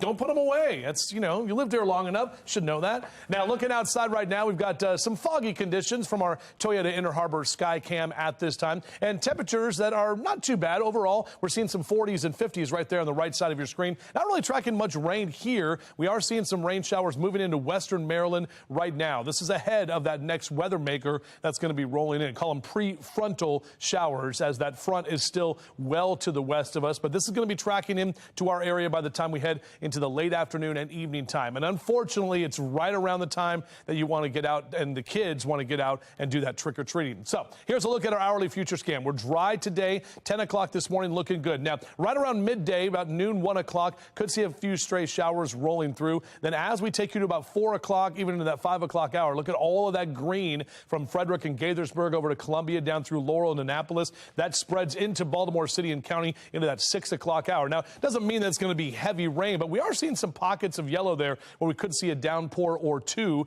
Overall, though, kind of that steady rain shower effect will be going on throughout the 7 and 8 o'clock hour tonight, kind of putting a damper on the trick-or-treating. So overall, hopefully the kids can get some candy at school today with the trick-or-treaters, maybe dressing up in costumes. Lower 50s here through 7 a.m., mid-60s by lunchtime, and we'll be in those mid to upper 60s in that 2 and 3 o'clock hour. And for the trick-or-treating tonight, again, the temperatures are going to stay mild, even though we've got those showers that we'll have to deal with here for the kids as they get out. About 65 by 4 p.m. and even lower 60s into that 6 o'clock hour. Mid to upper 60s for our highs, though. Even with the cloud cover, our temperatures stay above average in Carroll and Baltimore counties. Harford and Cecil counties also in the low to mid 60s for this afternoon. Hold off on that car wash until about Wednesday. We have those rain showers that'll be with us even through early tomorrow morning. And you can see that here in our future scan. This is that system that's rolling through. Leftover showers tomorrow morning, but clearing out by tomorrow afternoon, and Wednesday and Thursday, again, looking very nice.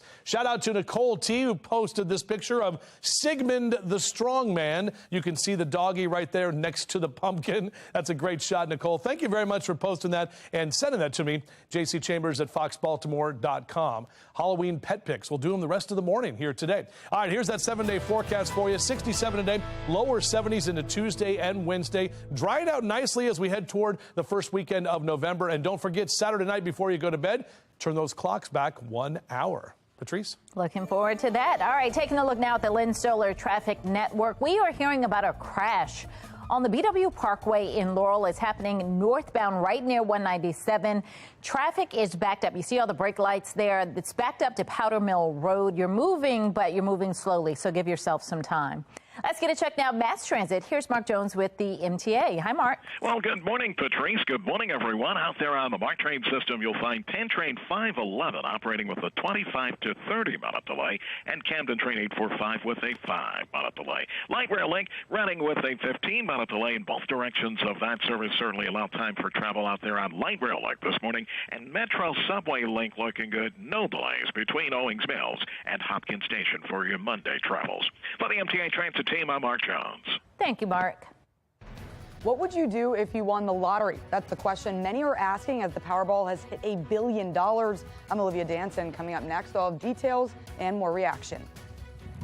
No one wants to take the fun out of Halloween. Just ahead, things you can do to prevent your costume from becoming a safety hazard.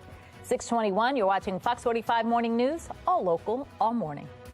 Fox 45 News, winner of 17 2022 Regional Emmy Awards, more than all other Baltimore news stations combined.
Well, a Halloween warning that you probably never thought about. Your child's bulky or puffy costume might pose a serious safety hazard when they're riding in a car seat.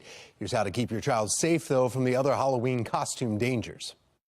Candy, haunted houses, ghoulish costumes. It's Halloween and kids, they just want to have fun. But Consumer Reports warns there might be a real-life scare inside your car. Bulky or puffy costumes might cause your child's car seat harness to not fit correctly, which means it might not offer optimal protection if you do get in a crash. Philip has this nice puffy costume with fake muscles. We don't want to wear puffy costumes underneath our car seat harness because doing that can add additional room to the harness in the event of a crash. And that additional room in the harness will now make it so that there's more room for the child to move during the crash and potentially move outside the protection of their car seat. Consumer Reports advice: have your little ghoul or goblin change into their costumes after they get to the party. Now, if your child is a little older and plan on trick-or-treating, make sure that they can be seen and see themselves. Children are more than twice as likely to be hit and killed by a car on Halloween than any other day of the year. Now, to be safer, avoid masks that block their vision and consider face painting instead. And if you're driving on Halloween, always watch for children as you enter and exit driveways and alleys. I love candy more than you would. Oh, no, Mommy. A hand-me-down costume is a great money saver, but if it's too big, your child could end up tripping, so adjust it for proper fit. Don't forget about reflective tape. Add it to their costumes and bags, or give them glow sticks so they can be seen easily, even on the darkest and spookiest of Halloween nights. And while they are out trick-or-treating, make sure that your children always stay on the sidewalks instead of walking between cars or even across lawns where there could be some tripping hazards. Mostly ghoulish and spooky morning. Meteorologist Justin Chambers will let us know when to expect scary showers in your Halloween forecast. We're coming off of another violent weekend with 3 teens shot. Coming up, a closer look at those cases and how you can help in the search for the gunman. You're watching Fox 45 Morning News, all local, all morning.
Live from WBFF in Baltimore, this is Fox 45 Morning News.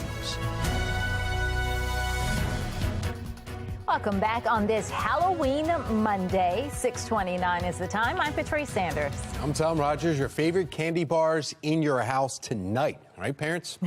Let's get over to meteorologist Justin Chambers. You're going to have to brave some rain to get them, though. Yeah, exactly right, guys. You know, we were checking to see how much candy we had last night, just in case. Just to check it? Yeah, and now we have less. As we were checking it, we had to, check quality control. So either way, looking outside right now, we do have some foggy conditions, and you can see how those clouds have lowered significantly just in the last 30 minutes or so. So there's some of that fog that's moving in. Our Mile 1 Auto Group cam right now showing that in Towson. So just take a little extra time as you're heading out. Upper 40s and lower 50s for Cockeysville and Towson down through Baltimore City. We're at 52 in Woodlawn, 47 your temp in Owings Mills right now. Your morning drive looks like this, low to mid 50s over the next couple of hours. Mr. Bowe says we are good to go. Again, watch for some possible reduction in visibility. Now, high temps today are going to be mild. We're talking mid to upper 60s, 67 officially, and lower 70s into Tuesday and Wednesday. So after we get through today, we're going to see those numbers go above average right as we go into the brand new month of November. Back with your full forecast coming up in just a few minutes from right now. Patrice? All right, let's take a look at the Lynn Solar Traffic Network, and we are seeing a slowdown on the outer loop near 70 this morning. Take a look at that top camera there. That's near 40. The bottom right is near 70. Neither is what you want to see for an early Monday morning commute. All eyes will be on a Manhattan courtroom this morning as testimony begins in the criminal trial against former President Donald Trump's real estate company. Megan Gillen is at our live center with how this is all expected to play out. Megan? Taking me live to New York City, guys, here this morning, where Trump himself is not facing any charges and is not expected to testify. But prosecutors allege his company and its longtime financial chief, Alan Weisselberg, gave some executives off-the-books benefits, and that in turn allowed the company to avoid payroll taxes and let some employees avoid reporting their full compensation. The Trump organization now facing a $1.6 million fine if found guilty. Weisselberg himself, by the way, pleading guilty earlier this year to 15 felony charges. He has agreed to testify for prosecutors at this trial. In exchange, he's going to get 5 months in prison and 5 years on probation. The 12-person jury breaks down with 8 men, 4 women with various opinions on the former president that they say they can set aside. This trial, by the way, is expected to last into December. We'll keep you posted as things get underway this morning. That's the latest from our live center. Patrice? In a city in crisis, we are coming off of another violent weekend in Baltimore. 7 people were hurt, 2 others killed. Shannon Lilly joins us live from downtown Baltimore with a closer look at the cases and their young victims. Shannon. Yeah, among those hurt in this weekend's violence, Patrice, are 3 teenagers who were all shot in separate incidents just yesterday. In fact, we want to get you straight to a look at these different crime scenes. The first one happening right here in East Baltimore along East Madison Street near North Patterson Park Avenue. Now, around 3 p.m., officers came here to find a 17-year-old boy shot in the leg. He was rushed to the hospital. Then just a few hours later, around 6 p.m., officers were called here to Old York Road in North Baltimore's Penn Lucy section, where they found a 16-year-old boy who was shot in the head. He was also rushed to the hospital, and right now we do not have an update on his condition. Then just minutes later, another shooting and yet another young victim. Officers were called here to Kenyon Avenue in Northeast Baltimore's Bel Air Edison section for a report of that shooting. And then once they got here, they found a 14-year-old boy shot in the leg. Now, fortunately, he is expected to recover. But all of this is happening after a 62-year-old man was stabbed to death in Northwest Baltimore on Saturday. We also know a 33-year-old man was found with multiple gunshot wounds in a vehicle in West Baltimore, and he died from those injuries. That also happening on Saturday. So if you have any information about any of these cases, you are urged to call the Metro Crime Stoppers. Reporting live in downtown Baltimore, I'm Shannon Lilly, Fox 45 Morning News. 6:34, the Powerball jackpot has reached a staggering $1 billion, and there's another drawing that is happening tonight. Olivia Dance is joining us live now here in studio with those details and reaction. Olivia. Well, good morning, guys. And this is only the second time in Powerball's 30-year history that the jackpot has hit $1 billion.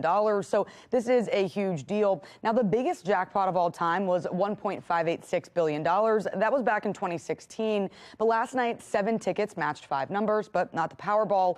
And with the next drawing happening tonight, there is a lot of excitement on social media. So let's take a look at some of these tweets here. Let's start right here. A Halloween wish. Yeah, this one says, yes, hello. I would like one entire winning Powerball ticket this Halloween, please, and thank you very much. I think we would all love that. And this one says, I did indeed buy a Powerball ticket. A girl can dream. Absolutely. This one, let's go here. This one's pretty funny. This man is laying in a pile of money, and he says, Lord, this is from Andrew here. He says, Lord, use me as a vessel and let your will be done with this Powerball drawing tomorrow. Amen. Reaching to the higher power there. Let's pull up a couple more. This one's from Kramer, and he says, feel free to send good vibes that Tyler and I will win the Powerball tomorrow. Wouldn't mind a modest $1 billion. And then he says, actually, much less than that after lump sum in taxes.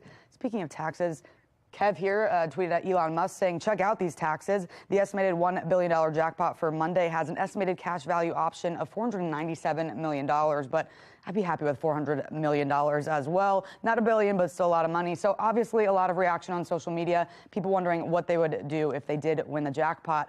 For now, reporting live in the studio, I'm Olivia Dance, Fox 45 Morning News. All right, thank you, Olivia. Mayor Brandon Scott has plans to expand the violence interruption system in public schools. Just ahead, though, the questions that still remain about the effectiveness of this program. Creepy clouds throughout the day. Meteorologist Justin Chambers lets us know how the work week will shape up. 6:36, you're watching Fox 45 Morning News, all local, all morning. Weather Window, presented by the National Weather Desk. These fish scale clouds are known as a mackerel sky. Portland, Oregon meteorologist Rhonda Shelby says upper-level wind shear causes autocumulus clouds to form this pattern. And according to old weather lore and current forecasting, a mackerel sky means a front is on the way in the next 24 hours. Now, to this bird's eye view of fall colors in western New York. Want to see your weather photos and videos on TV? Click Chime In on this station's website to share.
6:39. The Supreme Court is preparing to hear arguments today on whether race should continue to play a role in admissions to higher education.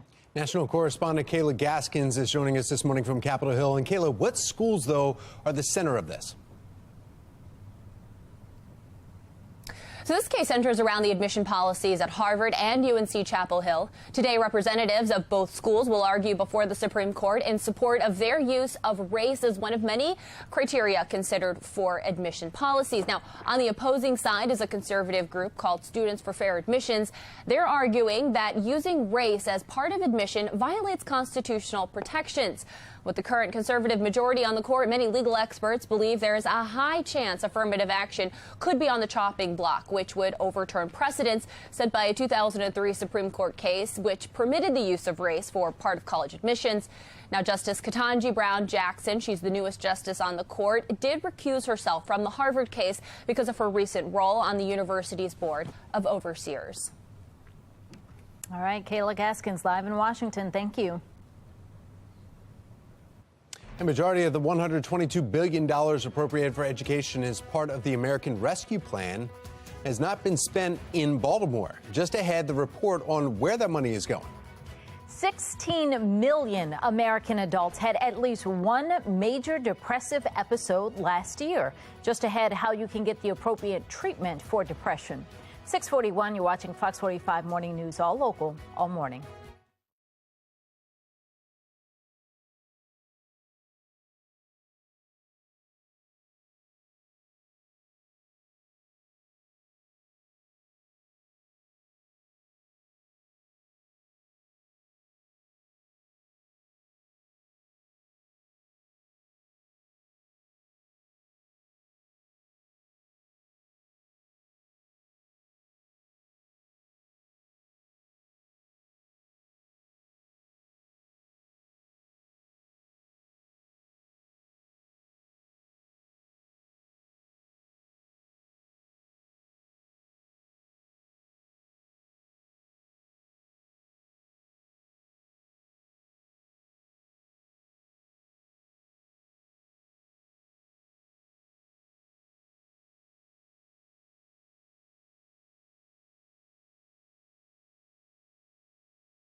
Well, in your morning rush, a Baltimore City school police officer is now in police custody after he was arrested Saturday. Court records showing that he's charged with assault and child abuse. Now, according to school records, 48-year-old Gerard Owens was hired as a school resource officer in March. Fox 45 News reached out to the school system for comment.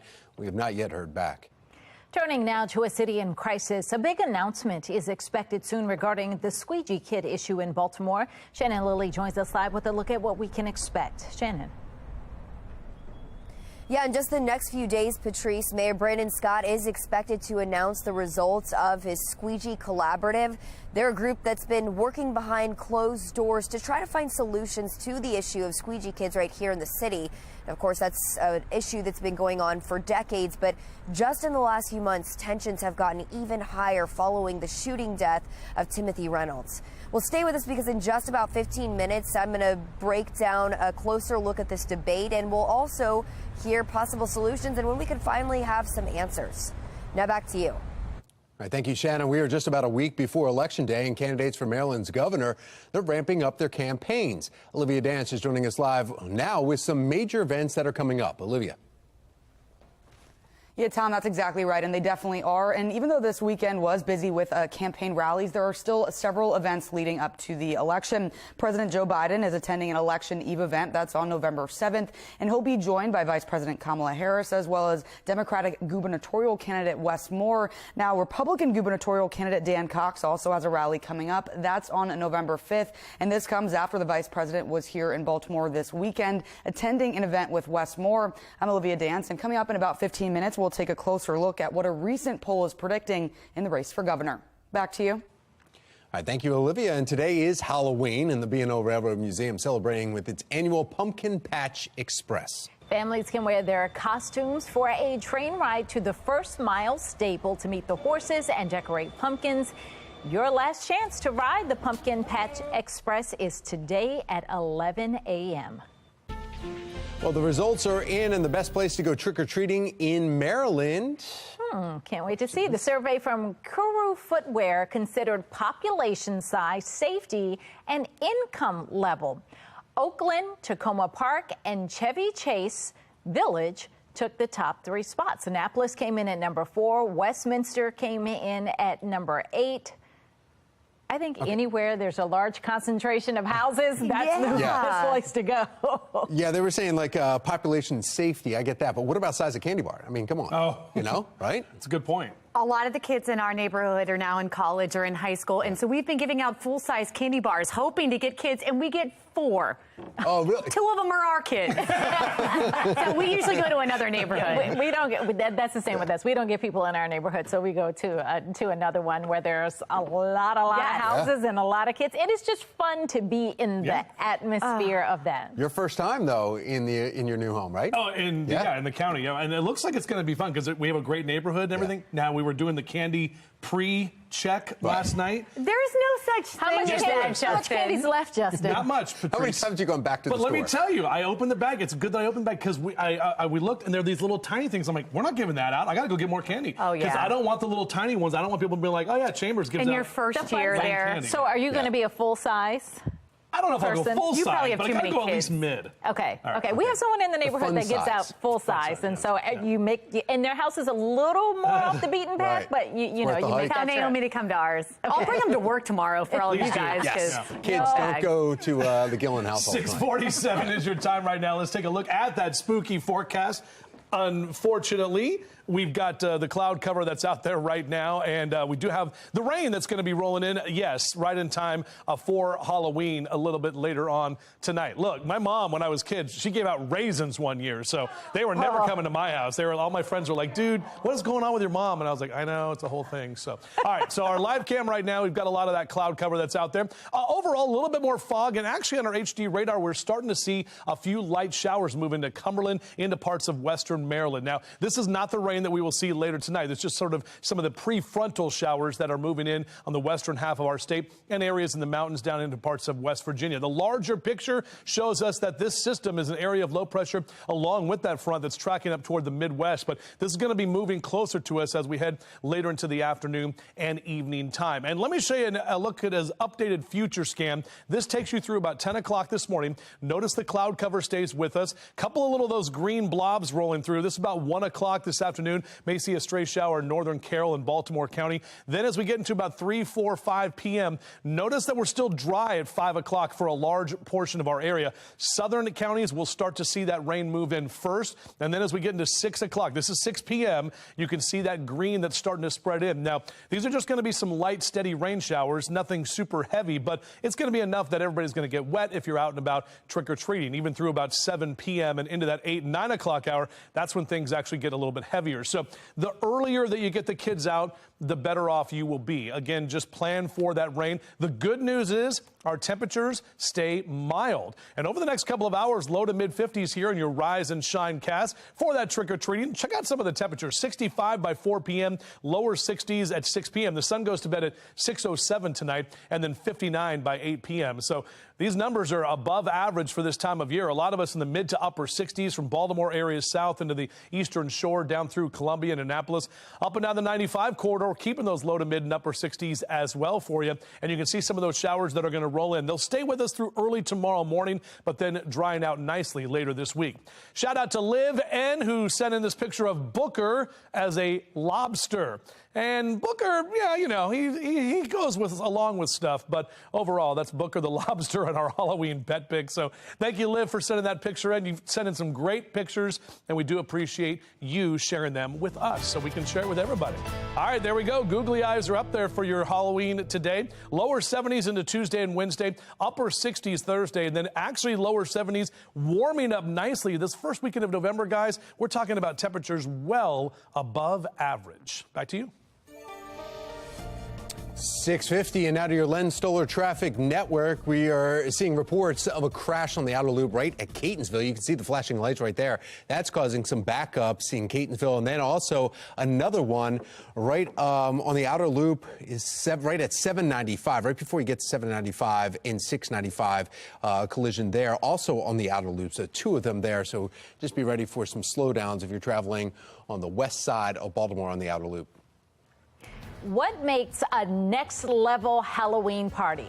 Halloween drinks. Just ahead in our 9 o'clock hour, learn how to make drinks that can fit into a ghoulish theme. Oh, and show off your best Halloween costume, whether it's in person or virtually. Be More lifestyle host Mark Clark getting a sneak peek this morning from the Hamden Halloween Fest.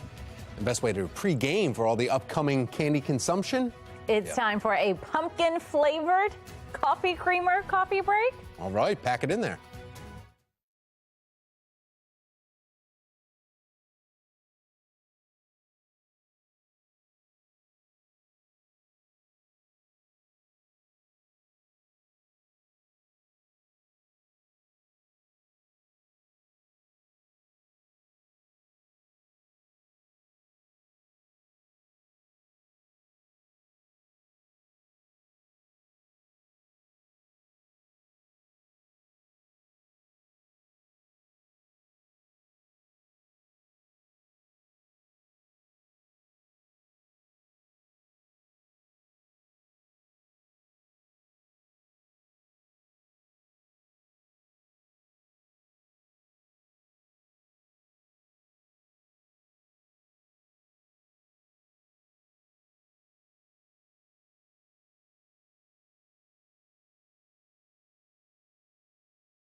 it's pretty hubristic for the mayor to tout Monsi's success when it has not had any. It's like your doctor telling you to drink poison.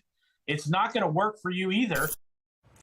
City leaders have championed Safe Streets as a successful violence intervention program, but Fox 45 News has done extensive reporting on the program, finding in some locations gun violence has actually gone up. Director Shantae Jackson says there were more than 1,700 mediations this year to resolve conflicts, but Fox 45 News never received documentation on that. Political commentator Armstrong Williams joins us with a look at the program. Armstrong, good morning. Good morning. Just because we haven't received documentation doesn't necessarily mean that it didn't happen. The city says, yes, things still happen because people are people and you can't control them, but there are still dozens and hundreds of outcomes that they were able to impact in a positive way. Is that a legitimate defense of the program? Well, Patrice, I'm old school.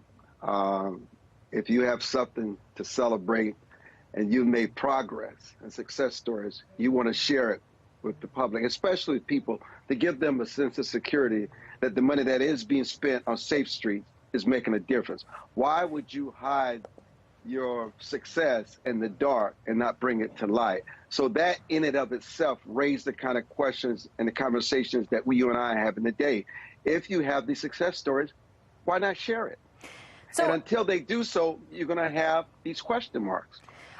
Some people have questioned the program. Even some council members have questioned the program. But if not a program like this, then what? What do you do? Because police can't handle all the crime after the fact. So there has to be something that interrupts it before it happens. If you think about these kids, a lot of these kids want to be successful. They want to be entrepreneurs. Many of them just did not get the kind of values and the reaffirmation and the real self-esteem and worthiness in their families. First, a lot of this has to do with mentorship. I mean, there are programs in Baltimore, Patrice, that absolutely work, where you also become the parent, you're the counselor, but you also tell these kids that they can succeed by placing them in programs where you spend the money, where they get the kind of skills that can last them a lifetime.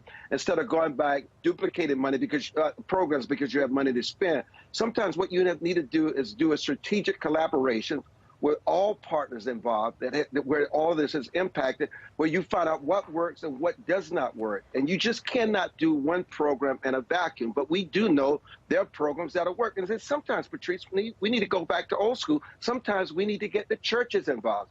We need to get more parents involved. There's a formula that works, but you can't do it in the dark. So what do you think about taking Safe Streets into the schools, as is being suggested now? Well, the schools, in many ways, is also a dismal failure. I mean, you have kids, the way they're graduating, the lack of education, kids being passed and not earning grades. I mean, look, there's good schools that could make this work. It depends upon the schools that you want to place these kids in. Are you talking about public or private schools? That becomes the question. All right. Armstrong Williams, thank you. Thank you, Patrice. And that brings us to our question of the day. Do you think Safe Streets is working? Right now, 80% of those who have voted say no. We want to hear from you. Go to foxbaltimore.com/vote to weigh in. A big announcement expected soon on the city's squeegee issue. Coming up, a look at the ongoing debate and when we could finally get some answers. And coming up this half hour, the final campaign pushes for the candidates vying to be Maryland's next governor. What they are promising as we take you beyond the podium. Not too bad temperature-wise this morning. Some 40s and 50s and cloud cover out there. We are tracking rain for later this afternoon and into the evening time. We'll tell you exactly how much we're forecasting coming up on Fox 45 Morning News. Let's go. Live from WBFF in Baltimore, this is Fox 45 Morning News.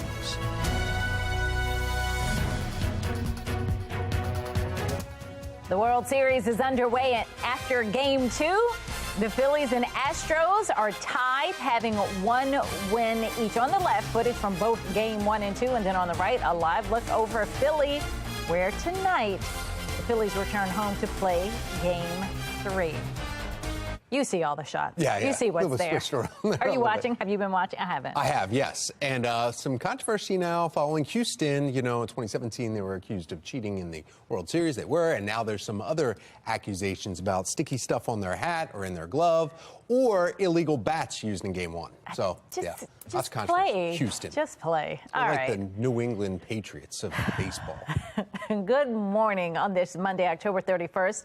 It is Halloween. I'm Patrice Sanders. I'm Tom Rogers, and we want to go right over to meteorologist Justin Chambers. He's looking at our forecast for this Halloween, and looks like we're not going to see that tonight. Yeah, probably won't see much of the sun either today, guys. We're going to see temperatures that are actually kind of mild for this time of year, so that's kind of the one gleaming spot, I guess you could say. But this is how it looks right now from the top of the Transamerica building. Lots of cloud cover, even some fog that has moved in here this hour to reduce our visibility. So kind of a cool and cloudy morning, mild temperatures for the afternoon. We are tracking those showers that will roll in this afternoon and into the early evening tonight. But as for the morning drive, maybe the reduced visibility will just set you back a little bit. So take a little extra time. Numbers in the low to mid 50s. And Mr. Bose says overall we are good to go. How about these numbers? Mid to upper 60s, 63 in Towson today, 67 in Baltimore City. Typically we're in the lower 60s for the last day of October. We've got a real nice November shaping up too, at least how we start the month. We'll take a closer look at that coming up in just a few. Tom? All right, taking a look now at your Lens Solar Traffic Network, and there are multiple accidents around the region here. You're taking a look at the one right at 895 at Child Street, and that one just cleared up. That was actually right past the tunnel there, the Harbor Tunnel. That one just cleared. There's another one, though, that we are seeing, and that is 95 South, right near Cal Ripken Way. There's a collision there, and then also in the outer loop, there's still right near 795 northwest here, right there. There's an outer loop collision, too. Two vehicles involved there, and then the slowdown is still in effect after the accident right at 40 that caused some slowdowns. That's what the red is on the left side of your screen that you see.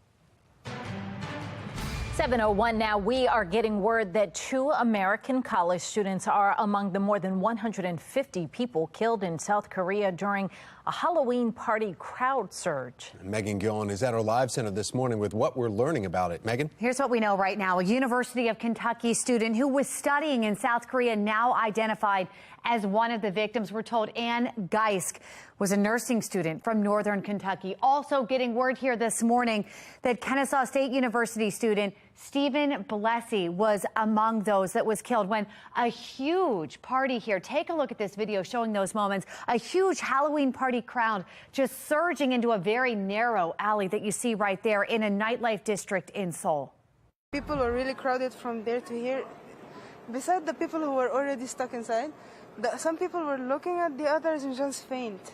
Again, more than 150 people now dead.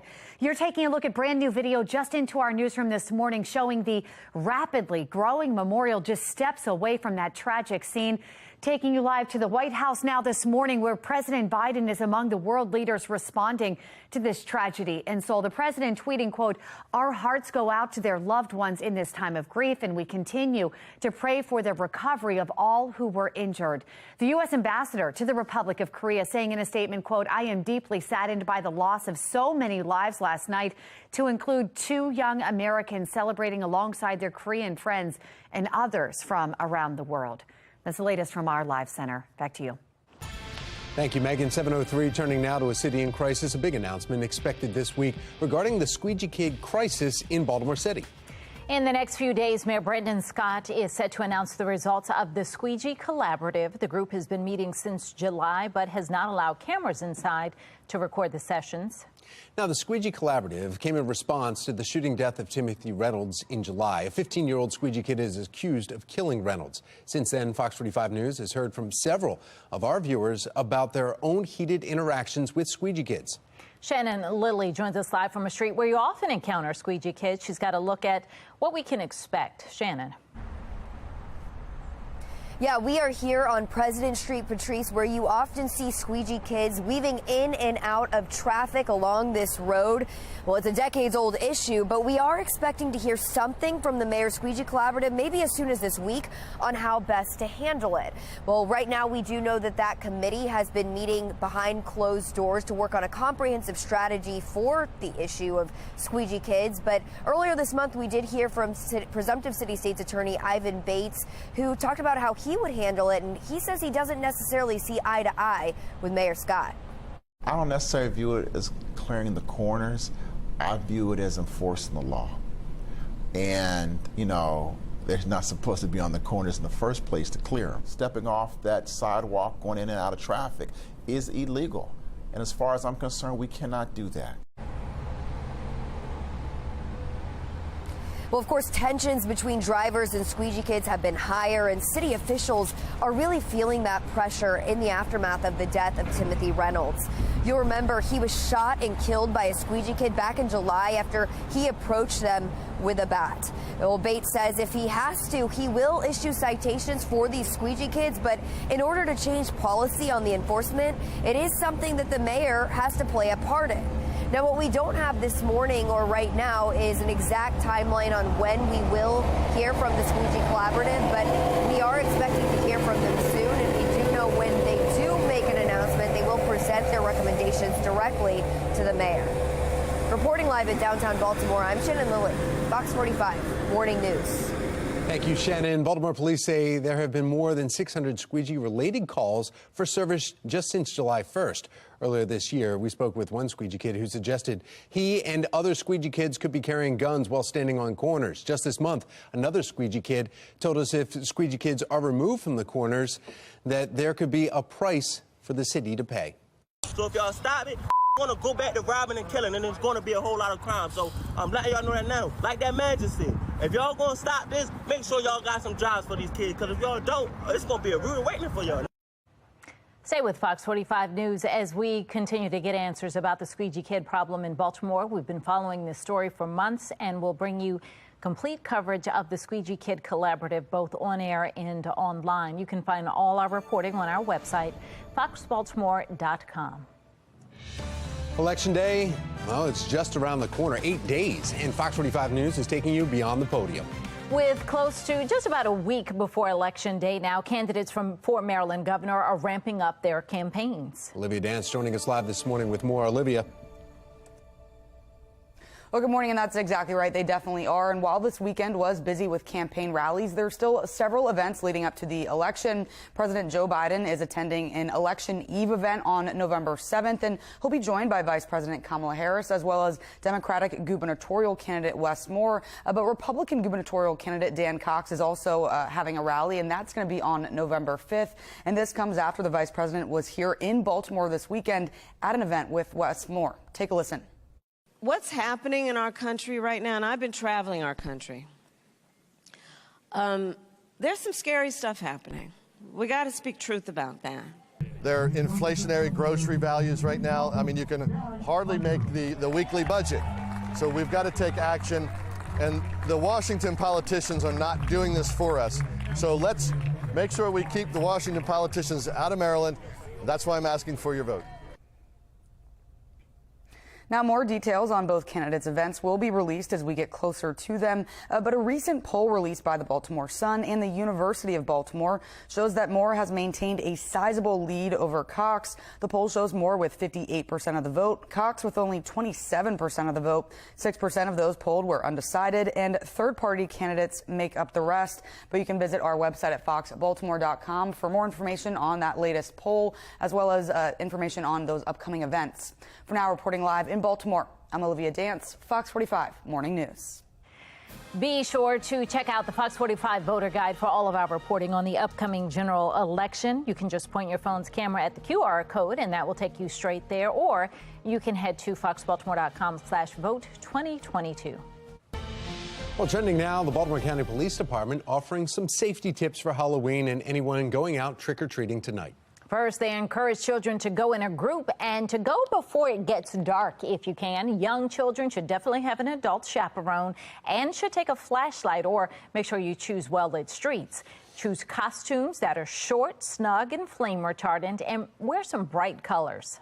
Now, remind your children that they should not eat the candy before an adult has inspected all the candy, and then never eat candy that is already open. And do not approach homes that have all of their lights turned off. Yeah, some good advice. I mean, it's typical. Although it's hard not to wear dark costumes when a lot of them are the scary Grim Reaper kind of, you know. They tend to be darker, so just not to be eat as candy careful either as you before can. you get home. My goodness, that was always my biggest issue. We did a trunk or treat this weekend, and by the time we got home, I was looking through Naomi's bag, and there were already several eaten pieces. Yes. I'm like, these are just wrappers left, Naomi. So yeah, she didn't follow that advice. She was just she didn't litter. That's good for her. It's great. She also didn't let us check it. Exactly. Yeah. All right. Well, and you know what? Tonight, unfortunately, we do have some rain that's going to be around as the kids get out for trick-or-treating. So that advice about actually trick-or-treating early would probably be good advice, because the rain really starts to get a little bit heavier after about 7, 8, 9 o'clock. So if you can get out in that 4, 5, 6 o'clock hour, no, probably before the sun goes to bed. We won't see much of the sun today, as we've got a lot of cloud cover out there right now. Even some foggy conditions at this time. Temperatures in the 40s and 50s for Owings Mills and Cockeysville, over to Essex and Middle River, 52 in Dundalk, 51 in Glen Burnie and Pasadena right now. So out for a run or a jog in the next couple of hours. You will stay dry, however, a little bit cooler, with numbers in the low to mid 50s. And a high temp today will be above average. So even with the cloud cover and those showers this afternoon, we're still going to get to about 67 mild conditions for the afternoon and into this evening. I think you're going to like what we have in store for you later this week and for this upcoming weekend, the first weekend of November. Fells Fest this weekend, time change, a lot of things happening. We'll talk about it coming up. Halloween is never complete without a costume, spooky cocktails, and then a place to show it all off. Mark Clark live in Hamden showing it all off this morning. He's got a preview of what's so Baltimore today. He's supposed to be in costume. What happened? I didn't get the memo. Ben took my outfit. He has it on. He's wearing it. But anyway, you're going to be all dressed up and no place to go. Well, Hamden is the place to go. Halloween Fest is going down. All my ghouls and goblins, come by. It's going to be amazing. We'll talk about what you need to do, how you're going to do it, and we'll have fun this morning here in Hamden. Mark, thank you. Here's a look at the stories making headlines this hour. A violent weekend in Baltimore with 7 people hurt and 2 others killed. Still to come, the shocking age of the victims. Plus, other crimes continue to rise in the city. Catalytic converter thefts. How you can protect yourself and your valuables. With the winter months coming, many begin to fall into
Fox 45 News, winner of 17 2022 Regional Emmy Awards, more than all other Baltimore news stations combined.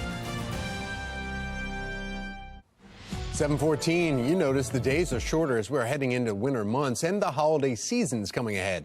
For most, this is a time of excitement, but for many others, it's a season of depression. Joining us now for this week's Monday Morning House Call, Chairman of the Department of Family Medicine, lead physician at GBMC Health Partners Primary Care Owings Mills, and Dr. Kevin Ferencz. And Dr. Ferencz, thank you so much for joining us. My pleasure. Let's talk about this, though. We start looking at these studies, and there's actually a divide, though, between men and women. You can actually split that between the way that they're diagnosed and then how they handle depression. Is that right? Well, I don't know if there's that much data on that. Certainly, we know that women are affected by depression more often than men are. There's no question about it. I think men are less likely to want to talk about their feelings.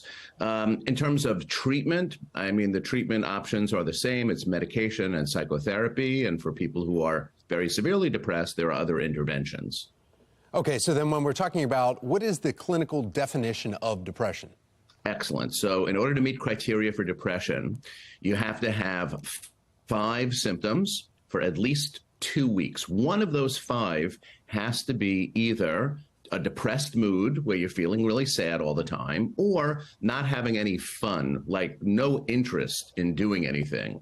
And then the other potential symptoms are trouble sleeping, trouble feeling guilty about the way you feel, even like people who are depressed feel guilty about feeling depressed, having decreased energy, trouble concentrating, having problems with their appetite, either eating too much or not eating enough. Then you can have something called psychomotor agitation or retardation, which is where you're walking slow or talking slow. And a patient of mine once described it as feeling like walking through jello. I always like to mention that to patients. Or being agitated, feeling, like you have to pick at your clothes or you just have to move around. And unfortunately, the worst symptom is feeling suicidal or feeling like you want to hurt yourself. Dr. Ferencz, though, are you seeing that your patients sometimes start self-medicating with certain issues, leading to alcoholism or drugs? Well, I do. And very many people with depression do self-medicate with alcohol, and a lot of people smoke marijuana. And I'm going to tell you that the medical literature on this is really clear.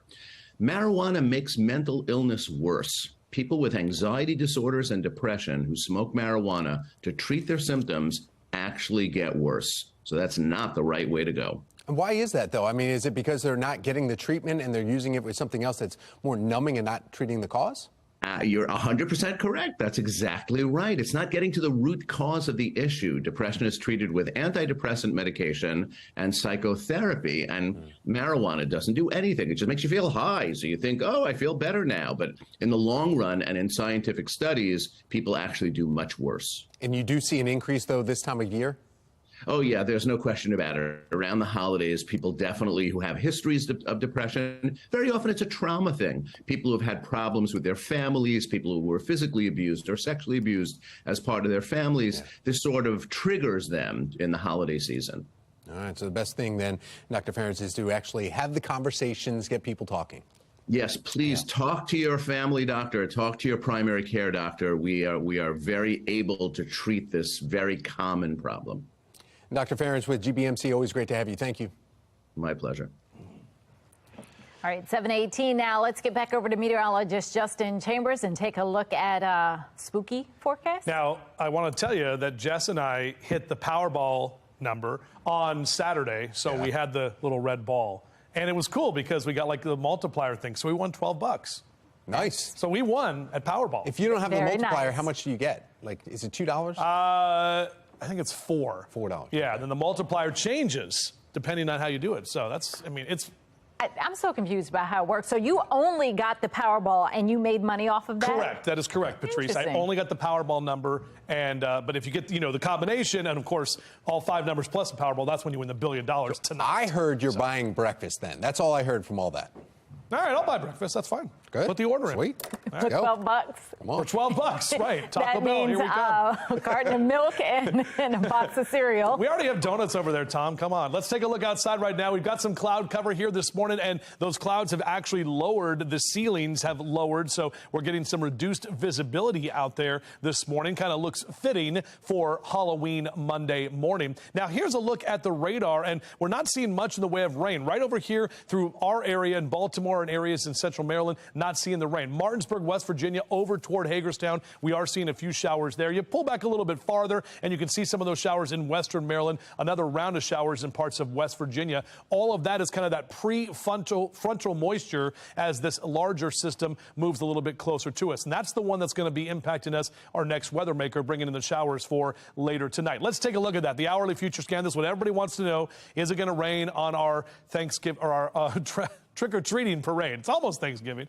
Here's a look. 10 o'clock this morning, we're mainly good. May see a few scattered showers around noon, 1 o'clock here today. Clouds are going to stay with us through most of the day. This is about 5 p.m., so the earlier the kids get out, the better, because watch what happens. 6 p.m., more of those showers roll in. Just kind of a steady light rain that'll be with us through about 7 p.m. throughout most areas. And then as you get to 8, 9 o'clock, look at that yellow right there. That's an indication of some of the heavier rain that will roll through. So the later in the evening we get, the heavier the rain will be. Here's a look at that 7-day forecast. After Halloween, we're going to see a few showers left over early tomorrow morning, but warm into the lower 70s on Tuesday. Keeping that trend going into Wednesday and Thursday. Very nice conditions, above average numbers, and then lower 70s for this weekend, which is time change weekend. So we fall back Saturday night before we go to bed. Patrice?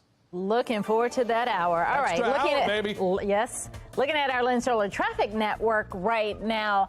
Not something to look forward to out there. So the left shoulder is blocked in Baltimore. This is 95 southbound right near 395, and that is causing backups onto Hanover Street. We've seen a few incidents this morning, so just give yourself some time this morning. Job of the Day is sponsored by Antwerpen Auto Group.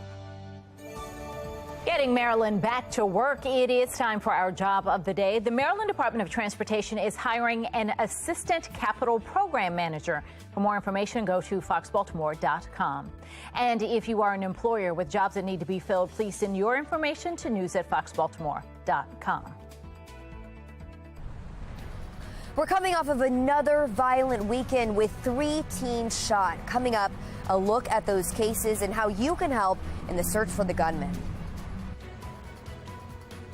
Hampton Halloween Fest, what's your costume saying? Let's look at Chino. He's giving it to him. Eat the holiday runway, Chino. Who is he? Harry Potter. What? Okay, we'll talk about this coming up on Fox 45 Morning News, all local, all morning long.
7:25, and it's so Baltimore. A ghoulish night awaits those who celebrate Halloween in Hamden. Halloween will take over the avenue for a full evening of spooky fun. Be More lifestyle host Mark Clark live in North Baltimore with the preview. Hey, Mark. What's going on, guys? So, Chino, people are saying, Chino, what are you? Who are you? Well, today I'm a train conductor for Harry Potter from 9 3/4, helping the first years get to Hogwarts. Okay, this is what we're talking about. So we're going to have this. I mean, this is one aspect is the costume contest going on. So today is the start is Hamden Halloween Fest. From 5 to 7, families can visit the avenue up and down the strip in their costumes for all the fun family fun to be had up and down the avenue. There's going to be 2 selfie stations, one at the top, one at the bottom, where people can enter in a costume contest to win up to $500 worth of prizes. And Patrice, you know, we're not going to talk about Patrice, this coat and that beard. Patrice. Come on now. Come on now, Chino. He's giving it to him. So if you think you can beat this. I was just saying, though, that the beard isn't part of his costume. Listen, we can't wait to see all of you this evening from 5 to 7. Oh, she already knows you, Chino. Hey, Patrice. Yeah, I know Patrice. Hey, Patrice. Listen, we want people to come out, stop at all of the local vendors up and down the street, and just have a real good time. All right, so that sounds good. Again, Patrice, you already know Chino. So everybody, y'all know Chino. Come do your thing. It's going to be amazing. And we're going to different spots this morning. All right. Thank you, Mark. If you want more information, just go to foxbaltimore.com/newslinks. But there are supposed to be some spooky noises. Well, did you hear any? Justin, look at that. Chime in. Yeah, some you got any spooky noises? There we go. Mostly ghoulish and spooky Halloween morning for you. Meteorologist Justin Chambers is letting us know how long the creepy clouds and sounds will last. Meantime, we're keeping a look on New York City here this morning as opening remarks begin in a trial against the Trump Organization. The fine that company could face if found guilty. It is 7:27, and you're watching Fox 45 Morning News, all local, all morning.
Live from WBFF in Baltimore, this is Fox 45 Morning News. Welcome back on this Monday morning. 7:30 is the time. I'm Patrice Sanders. I'm Tom Rogers. Halloween, that's right. Kids are headed off to school, maybe in their decorations, their costumes, come back with part of them. You know, it's one of those fun nights where parents have to like, where'd the rest of it go? So Naomi did her costume for trunk or treat. She'll do it again tonight for trick or treat. But at school today, they have to come dressed as a character from a movie. Oh, from a movie, not a book. From a movie, not a book. So yet another costume to come up with. Exactly. So good times. All right, let's get over to meteorologist Justin Chambers. Seems like it never ends for you parents, right? You guys are always having to do something. Something like that. Look, we dress up our dogs sometimes, so we're dog parents. Looking outside right now, we are talking about kind of a spooky-looking start. Yeah, that's our Towson cam. You can barely even see down to the road there because that fog has rolled in. So visibilities are reduced. I do want to let you know, if you're heading out, just take a little extra time because those low clouds could cause some issues out there. A cool and cloudy morning. We do have mild temperatures for the afternoon, and we are tracking those afternoon/evening showers. So yard and gardening casket and the last-minute touches on the house before the kids come by to trick or treat. We're talking about 50s through the morning, 60s into the afternoon, and high temps that'll be in the upper 60s today. And how about this, guys? Tomorrow, November 1st, we're going to start in the lower 70s for the brand new month and keep that trend going for the rest of this week. I think you're going to like some of those numbers that we have, especially for this upcoming weekend. We'll take a little bit of a nicer and closer look at that in just a few minutes from right now. Tom? Let's take a look now, Justin, at our Len Stoller traffic network here. 7:32, and you can see the flashing lights on your left-hand side there. That's 695's outer loop where a semi-tractor trailer and looks like a car in front of it are involved in an accident there. That's over to the right side, though. There's also another incident happening 95 South right at Cal Ripken Way, and that's a two-vehicle accident causing some backups if you're going along the Fort McHenry Tunnel. When you come out of that, be ready for tapping your brakes there. We begin this half hour in a city in crisis. We're coming off another violent weekend in Baltimore. 7 people are hurt. 2 others were killed. That's right. Shannon Lilly joining us now live from downtown with a closer look at the cases and their young victims. Shannon. Yeah, among those hurt in the city over the weekend, Patrice, 3 teenagers were all shot in separate incidents just yesterday. In fact, we want to get you straight to a look at those crime scenes. The first one happening right there in East Baltimore along East Madison Street near North Patterson Park Avenue. Now, around 3 p.m., officers came here to find a 17-year-old boy shot in the leg. He was rushed to a hospital. Then just a few hours later, around 6 p.m., officers were called to Old York Road in North Baltimore's Penn Lucy section right here, where they found a 16-year-old boy shot in the head. Now, he was also rushed to the hospital. His condition right now, we have not yet gotten an update. But just minutes later, another shooting and another young victim. Officers were called here to Kenyon Avenue in Northeast Baltimore's Bel Air Edison section for a report of that shooting. And once they got on scene, they found a 14-year-old boy shot in the leg. Now, fortunately, he is expected to recover. But all of these shootings come after a 62-year-old man was stabbed to death in Northwest Baltimore on Saturday. We also know that a 33-year-old man was found shot to death in a vehicle in West Baltimore on the same day. So if you have any information about any of these cases, police are urging you to call the Metro Crime Stoppers. Reporting live in downtown Baltimore, I'm Shannon Lilly, Fox 45 Morning News. At least 280 people have lost their lives to violence this year, outpacing last year. Non-fatal shootings are also up. Now, despite the violence, Baltimore police told city council members last week that they believe their crime-fighting strategy is working. Last month, city leaders were encouraged when the homicide count was down by even just 1. Former Baltimore mayoral candidate and federal prosecutor Thuru Vignarajah says that calling minimal changes in data a success is misleading and potentially dangerous. They switched plans and they switched the goalposts. It used to be a 15% reduction in homicides year after year. Now, if we're not doing worse than last year, that's a success story. That's crazy. You got to have a consistent benchmark by which you measure yourself. Well, Baltimore City is also seeing an uptick in catalytic converter thefts this year. In all, 523 catalytic converters have been reportedly stolen from underneath cars this year alone, with the Northeastern District having the most thefts, followed by the Northern District. Catalytic converters are designed to convert the environmentally hazardous exhaust emitted by the engine and convert it into less harmful gases.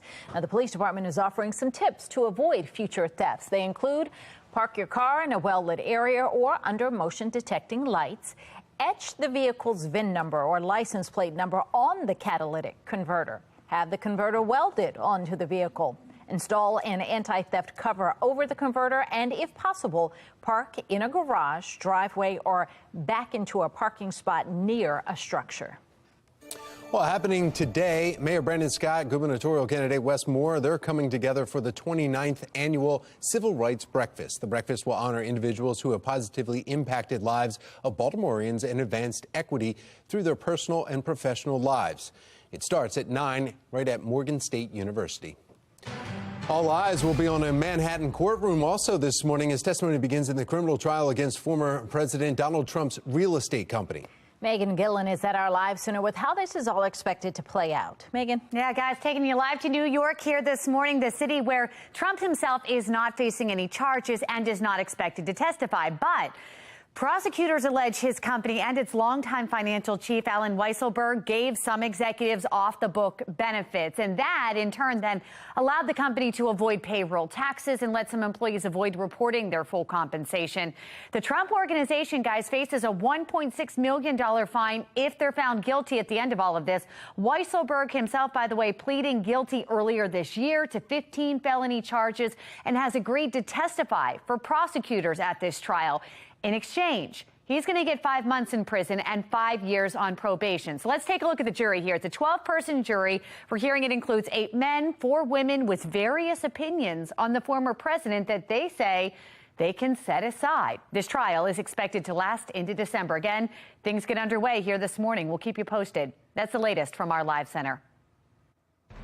What would you do if you won the lottery? That's the question many are asking as the Powerball has hit $1 billion. I'm Olivia Danson. Coming up next, we'll have more details on the next drawing and reaction from social media. A spooky, cloudy morning with scary showers later in the day and into trick-or-treating. Meteorologist Justin Chambers letting us know just how long this rain is going to last. 7:37 is the time.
7:40 now. The Powerball jackpot has reached a staggering $1 billion, and another drawing is happening tonight. That's right. Olivia Dance is joining us live here in studio with the details and some reaction. Olivia.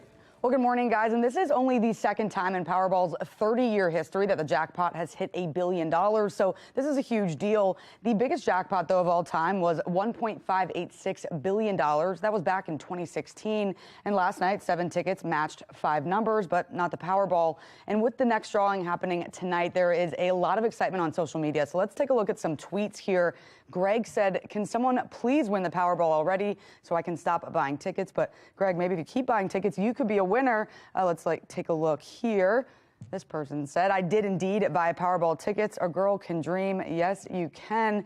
This one here from Kramer says, "Feel free to send good vibes that Tyler and I will win the Powerball tomorrow. Wouldn't mind a modest $1 billion. He continues on by saying, "Actually, much less than that after lump sum and taxes." Speaking of taxes, though, check out this tweet here from Kev. He tweeted at Elon Musk saying, "Powerball at Elon Musk. Check out these taxes." The estimated $1 billion jackpot for Monday has an estimated cash value option of $497.3 million. I mean, I personally would still take a $400 million, not $1 billion, but still a lot of money there. But yeah, obviously a lot of excitement here on social media. And again, the drawing is happening tonight, so we'll just have to stay tuned and see if there is a winner. But for now, back to you guys. Oh, speaking of winners, Olivia, we are rolling on a river. Come on, remember we did the dance, Patrice? I thought you were going to chime in on that, no? We did do the dance. Right, yeah. I need to be in full costume. All right. You can win tickets to see Tina, the Tina Turner musical, all right, at the Hippodrome. That show happening November 15th. Keep watching for your cue to call in and win. First caller wins those tickets. Your chance to call coming up. A new report shows the majority of American Rescue Plan funding for education has not been spent. Still to come, why Baltimore is at the top of that list. Guns once seized by law enforcement may end up back out on the streets. The problem's coming up in Utah in this morning's Assignment America. 7:42, you're watching Fox 45's Morning News, all local, all morning.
What happens to a gun once it is used in a violent crime? Firearms don't stay in the evidence locker forever. In fact, in Utah, they could end up back on the street.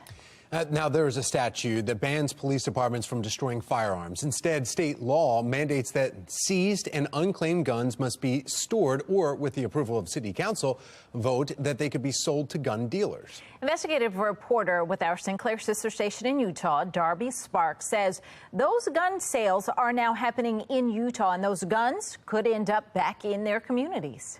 The South Salt Lake City Council voted a unanimous yes to allow the police department to sell over 100 of their guns, which were sitting in evidence, to a local firearms dealer. Those profits will be spent on things that the council will deem as public interest use, but some of these guns have been used in serious crimes. A handgun that was held to a woman's head in the front yard of a home until police arrived. A shotgun used by a young man in a 2016 suicide. And a pistol used during an alleged 2017 rape. These are just a few of the guns being sold by South Salt Lake Police to a local gun dealer. We have a whole bunch of guns. Some of them are going to the lab, and we've tried to always do that. But the lab is now having a right of refusal because they can't take really anymore. The South Salt Lake Police Department and other departments around the state used to send their guns no longer being held in evidence to the state crime lab, but not anymore. Up until the end of 2021, our crime lab was at capacity. It used to be that you just took them out of courtesy, and now you no longer take them. Starting early this year, we started taking more firearms from local agencies again, yet it was only if we are able to use them for future criminal investigations. So the second option we have is to go to an FFL licensed dealer. Given the tight state laws around discarding firearms, the City Council unanimously approved South Salt Lake Police selling their guns to Salt Lake Wholesale Sports, which they told me at a comment is a reputable local dealership. The dealership primarily sells equipment to law enforcement in multiple states, but they also sell to private collectors and other dealers as well. They can destroy them or sell them or appropriate them for their use for whatever they have. Most of the guns that are in the department's possession were seized during domestic incidents, drug arrests, and other calls where the offender wasn't authorized to have a gun. However, there are some guns that were used in seriously violent situations, such as a Colt 22 revolver, which in 2016 was used by a man to threaten a woman and her child after she'd been beaten and called the police. A 9mm handgun, which was used by a man in a 2017 suicide. A Glock used to rob a U.S. bank in 2016. And 2 revolvers from domestic threats, which occurred in 2014 and 2017. I've reached out multiple times to Salt Lake Wholesale Sports about the guns they're receiving and if they plan to sell them to the public. They told me that until they see the guns, they don't know what they'll do.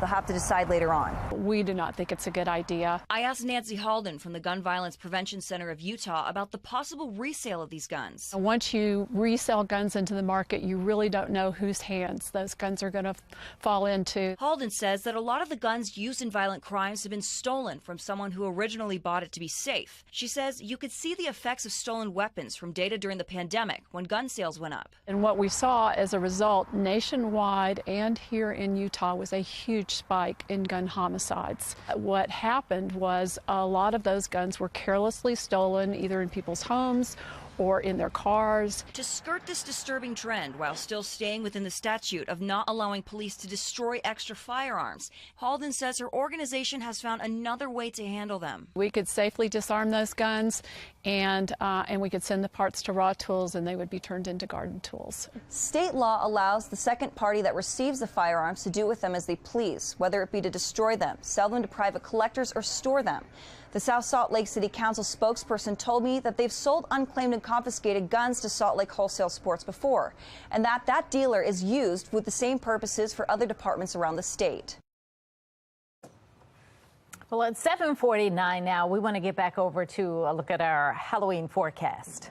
Meteorologist Justin Chambers, he's kicking away some of the fog out there. I saw you stretching. I'm trying to kick away the fog, guys. Yeah. By the way, shout out to the 2 Toms, not the guy right there on your screen, but a couple of Toms I met over the weekend. They watch every morning, including Bender is the one Tom that I met, and he loves watching the show. So shout out to the 2 Toms this morning. Our cloud cover is there right now. And yeah, some of the foggy conditions as well. The rain, well, about Hagerstown over toward Frederick. So starting to try to creep a little bit closer to Carroll County. You're just seeing a few of those light showers right now. now in western Maryland. This is part of the larger system. More of that rain back behind that in parts of West Virginia and the mountain areas. This is that larger system, the next weather maker that is going to impact us, unfortunately, for Halloween night tonight. Let's take a closer look at that hourly future scan. Our 10 o'clock hour here, you can see that cloud cover that is there throughout the day today. We stay mainly cloudy, maybe some breaks in the cloud cover as you get to about 3, 4, 5 o'clock this afternoon. Some of those showers starting to roll in. So there's a look at the yellows right now. This is the latest model run, now showing us a little heavier rain right around 6 o'clock, which is around sunset tonight, and that's going to continue through about 7, 8 o'clock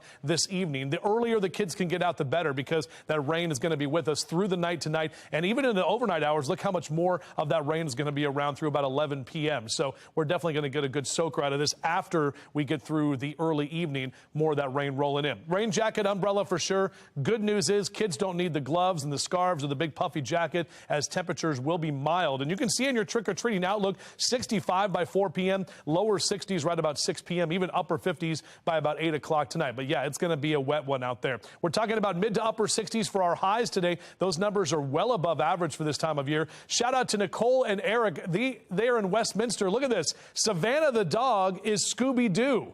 And you can see it looks like Eric is Shaggy and Nicole is Velma. So that's a great shot there for our friends in Westminster, and Savannah the dog as Scooby-Dooby-Doo. Where are you? All right, here's that 7-day forecast for you. 67 today, lower 70s into Tuesday and Wednesday. Great weather on the way later this week, and especially into this upcoming weekend, the first weekend of November. We're talking highs in the lower 70s. Tom? All right, thank you, Justin. Make sure you're taking the right precautions when it comes to trick-or-treating safety. Just ahead in our next hour, well, the big things you need to be aware of when you head out with the kids tonight. Hamden Halloween Fest is going down tonight. We're at Lovely Yarns. These are some of the prizes, over $400 worth of prizes you can get, and a selfie station right outside. We'll talk about all that coming up next on Fox 45. Like those prizes, but for me right now, the prize is a cup of coffee. It's time for a coffee break.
7:55, and now to a spin on a traditional Halloween activity. In the Florida Keys, under the waves, their annual pumpkin carving competition kicked off this weekend. Look at this. That's pretty impressive. It featured 18 scuba divers carving their jack-o'-lanterns about 5 miles off the Key Largo shore. Now, the divers created everything from sharks to jellyfish to pirate pumpkins, all 25 feet below the surface. The winners got a free dive trip for 2 at Amore Dive Resort. That's the contest sponsor there. So not bad. Hopefully they won. I guess you got to hold down your pumpkin. You think it'll float away. Watch all the fish coming to trying to eat all the stuff that's left over. In and out of your. Don't cut yourself. The sharks can come and eat you. All right. Well, look. They got a shark one. We love seeing your Halloween spirit here at Fox 45. Let's look at what we have. The picture on your left is sent to us by Amber. Her daughter Kaylee, ready for today. She's going to be a creepy marionette dog. Creepy, but look how cute she is. And then speaking of cute, the picture in the middle is Landon. Tatiana sent us this adorable picture saying that it's his first Halloween. And then on the right, you see Jen sent us this picture of Patch. She says the 2-year-old Sheltie is ready to greet all of the trick-or-treaters tonight in his Halloween hoodie. Well, it's not too late. We want to see your Halloween decorations and your costumes. You can also send us your fall photos, because there's some pretty trees still out there. We like seeing those, too. You might see any of that on air or online. Just head to foxbaltimore.com/chime in. Speaking of Halloween, we have a spooky, cloudy start to your day. But later today, highs in the 60s. Meteorologist Justin Chambers takes a look at when the next weather maker, though, is creeping into our area. Election day is just around the corner, and the candidates for governor are ramping up their campaigns. I'm Olivia Danson. Coming up next, all details on the biggest events. You're watching Fox 45 Morning News, all local, all morning.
Live from WBFF in Baltimore, this is Fox 45 Morning News. Good morning on this Monday, October 31st. I'm Patrice Sanders. I'm Megan Gilland. We want to see how it's shaping up. Meteorologist Justin Chambers here with our trick-or-treat forecast, and you might have a little trick for us right now. What is happening? Hi. Just coming up from downstairs, so. Everything's good down there, by the way.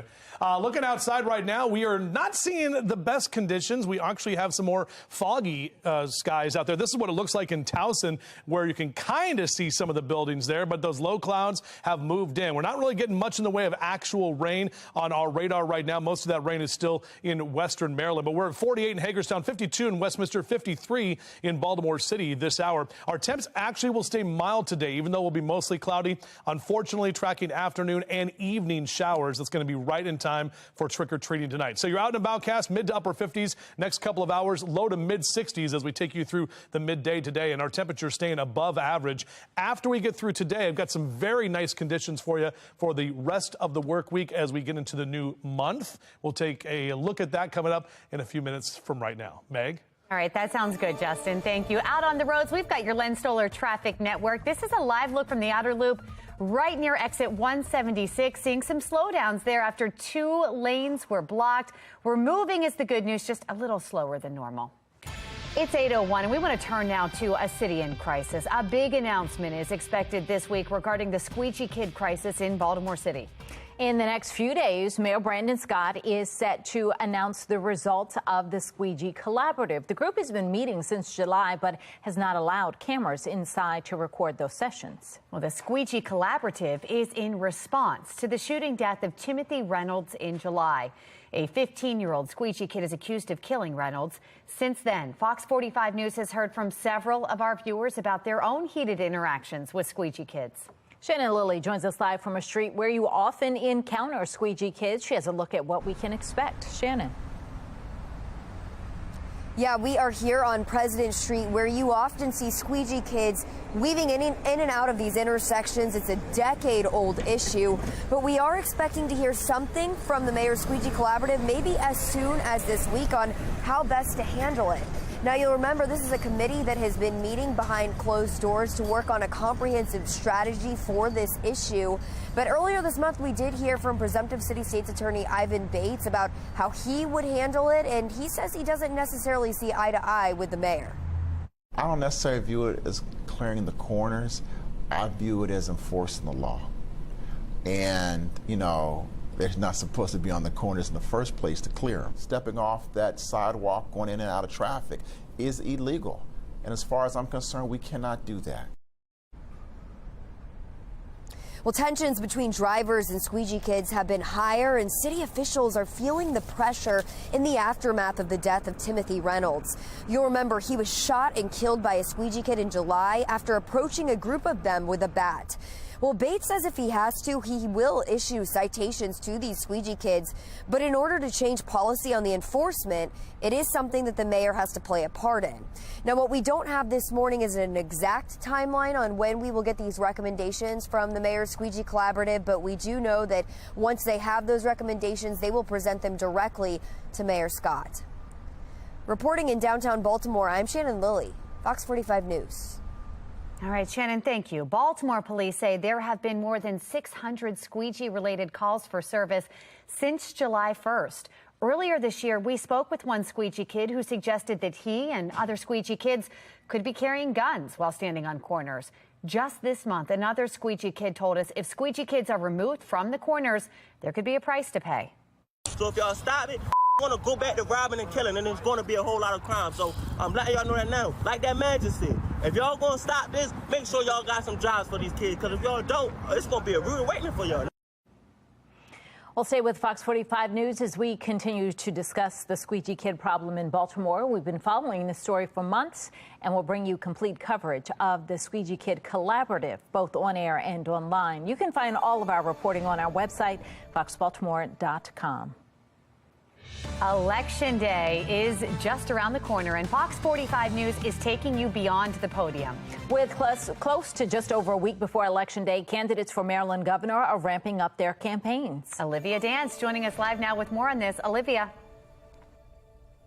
Good morning, and that's exactly right. They definitely are. And while this weekend was busy with campaign rallies, there are still several events happening leading up to the election. President Joe Biden is attending an election eve event. That's, of course, on November 7th. And he'll be joined with Vice President Kamala Harris, as well as Democratic gubernatorial candidate Wes Moore. And then Republican gubernatorial candidate Dan Cox also has a rally coming up. That's on November 5th. And this comes after the vice president was in Baltimore this weekend attending an event with Wes Moore. Take a listen. What's happening in our country right now, and I've been traveling our country, there's some scary stuff happening. We got to speak truth about that. There are inflationary grocery values right now. I mean, you can hardly make the weekly budget. So we've got to take action, and the Washington politicians are not doing this for us. So let's make sure we keep the Washington politicians out of Maryland. That's why I'm asking for your vote. Now, more details on both candidates' events will be released as we get closer to them. But a recent poll released by the Baltimore Sun and the University of Baltimore shows that Moore has maintained a sizable lead over Cox. The poll shows Moore with 58% of the vote, Cox with only 27% of the vote. 6% of those polled were undecided, and third-party candidates make up the rest. But of course, you can visit our website at foxbaltimore.com for more information on the latest poll, as well as those upcoming events. For now, reporting live in Baltimore, I'm Olivia Dance, Fox 45 Morning News. Happening today, Mayor Brandon Scott and gubernatorial candidate Wes Moore are coming together for the 29th annual Civil Rights Breakfast today. That breakfast will honor individuals who have positively impacted the lives of Baltimoreans and advanced equity through their personal and professional lives. It starts at 9 at Morgan State University. Be sure to check out the Fox 45 voter guide for all of our reporting on the upcoming general election. You can point your phone's camera to the QR code there on the screen, and it will take you there, or you can head to foxbaltimore.com/vote 2022. 8:07, we are now getting word that 2 American college students are among the more than 150 people killed in South Korea during a Halloween party crowd surge. Tom Rogers is at our live center with what we're learning this morning on this. Tom. That's right. Megan and Patrice, University of Kentucky student, you could read it right here, who is studying in South Korea, now identified as one of those victims. We are told that Ann Geiske was also a nursing student from Northern Kentucky. Also getting word this morning that Kennesaw State, though, university officials are saying that Stephen Blessey was also killed when a huge Halloween party crowd just surged into a narrow alley in the nightlife district in Seoul. People were really crowded from there to here. Besides the people who were already stuck inside, some people were looking at the others and just faint. Yeah, again, more than 150 are now dead. You're taking a look at some new video into our newsroom, though, showing the rapidly growing memorial just steps away from the scene. President Biden tweeting out, quote, "Our hearts go out to their loved ones in this time of grief, and we continue to pray for the recovery of all who were injured." Now, the U.S. ambassador to Republic of Korea writing in a statement, "I am deeply saddened by the loss of so many lives last night, to include 2 young Americans celebrating alongside their Korean friends and others from all around the world." Well, that's the latest from our live center. Megan, Patrice, back to you. All right, Tom, thank you. A majority of the $122 billion appropriated for education as part of the American Rescue Plan has not been spent across the country, including in Baltimore City. Just ahead, the report on where that money is going. And love's got everything to do with winning tickets to see Tina, the Tina Turner musical, happening at the Hippodrome. Keep watching for your cue to call. Well, we don't need another hero to tell you that it's going to be cloudy today and more rain on the way for tonight. We'll take a look at that trick-or-treating forecast coming up on Fox 45 Morning News, all local all morning.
8:11 is your time right now on your Halloween Monday. This is what it looks like out there. Kind of scary looking with a lot of the cloud cover here in Towson. Overall, our numbers are not too bad with some mild conditions. Essex, Middle River, Joppatown, Bel Air, upper 40s and lower 50s. And we actually will stay mild throughout the day today, even though we do have some showers to get through by this evening. Mid to upper 50s out for a run or a jog in the next couple of hours. We're back with your full forecast in just a few. Many trick-or-treaters will be taking to the streets tonight in their spookiest costumes on the hunt for some candy. Just ahead, the precautions you should take while you're out gathering those treats. And show off your best Halloween costume. Be More lifestyle host Mark Clark giving us a sneak peek from the Hamden Halloween Fest. 8:12 now, and you're watching Fox 45 Morning News. All local, all morning.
$8:15. A new report by Georgetown University shows that a majority of the $122 billion in American Rescue Plan funding for education has not been spent. And get this, the report highlights that Baltimore is at the top of the list of unspent money. This morning, David Williams with the Taxpayers Protection Alliance is joining us live to weigh in on the findings. David, good morning. Let's start at the beginning of all of this. What was the purpose of this money when Congress approved it?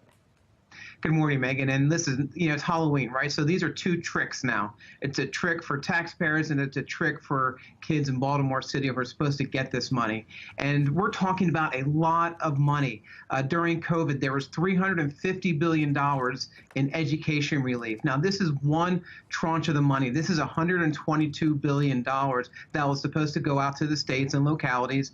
And Baltimore was going to receive $450 million. And this report says that 0% has been spent by the city of Baltimore. This is very troubling considering the problems that Baltimore is having right now with education. David, why are they not using the money? What's going on here? So that's a great question, and it's such a huge missed opportunity. And Project Baltimore has been pointing out all of these problems. And if you look at this particular pot of money, this is supposed to help low-income and minority communities. I mean, that's Baltimore, right? Low income and minority. It's supposed to help fill the education gap in these cities. It's supposed to, go for tutoring and other uses like that. And it's just not being used. And that's the frustrating part, is that Baltimore has a 69% graduation rate. The national average is 85%. So that's a huge educational gap right there. Is it possible, David, that they're making proposals on how to best spend that money? Well, I mean, that's glass half full, right? But I don't think so. I think that Baltimore City is really in disarray. We saw the Kerwin Commission appropriate a bunch of money, billions of dollars. So there's plenty of money coming in. It really is the school leadership. It's the leadership that's not taking advantage of this money, of these opportunities. And guess who suffers, Megan? It's the kids. The kids are the ones who suffer, whether it's no air conditioning or they're not getting the tutoring that they need so they can graduate and, be good members of society. And yeah. Let me ask you this, David. Is there a deadline on how long they can wait to use this money? There is. It looks like it's 2024, so there still is time. But I'm concerned that this is a bigger problem in the federal government, that so much money was spent, yet it's just still sitting there. We're talking about hundreds of billions of dollars, not just in education spending, but all sorts of spending that just hasn't gone out the door yet. And it probably never will. And, we'll never hear about that, will we? All right. David, thank you for shining a light on it. We appreciate it. Happy Halloween. Happy Halloween. Thank you.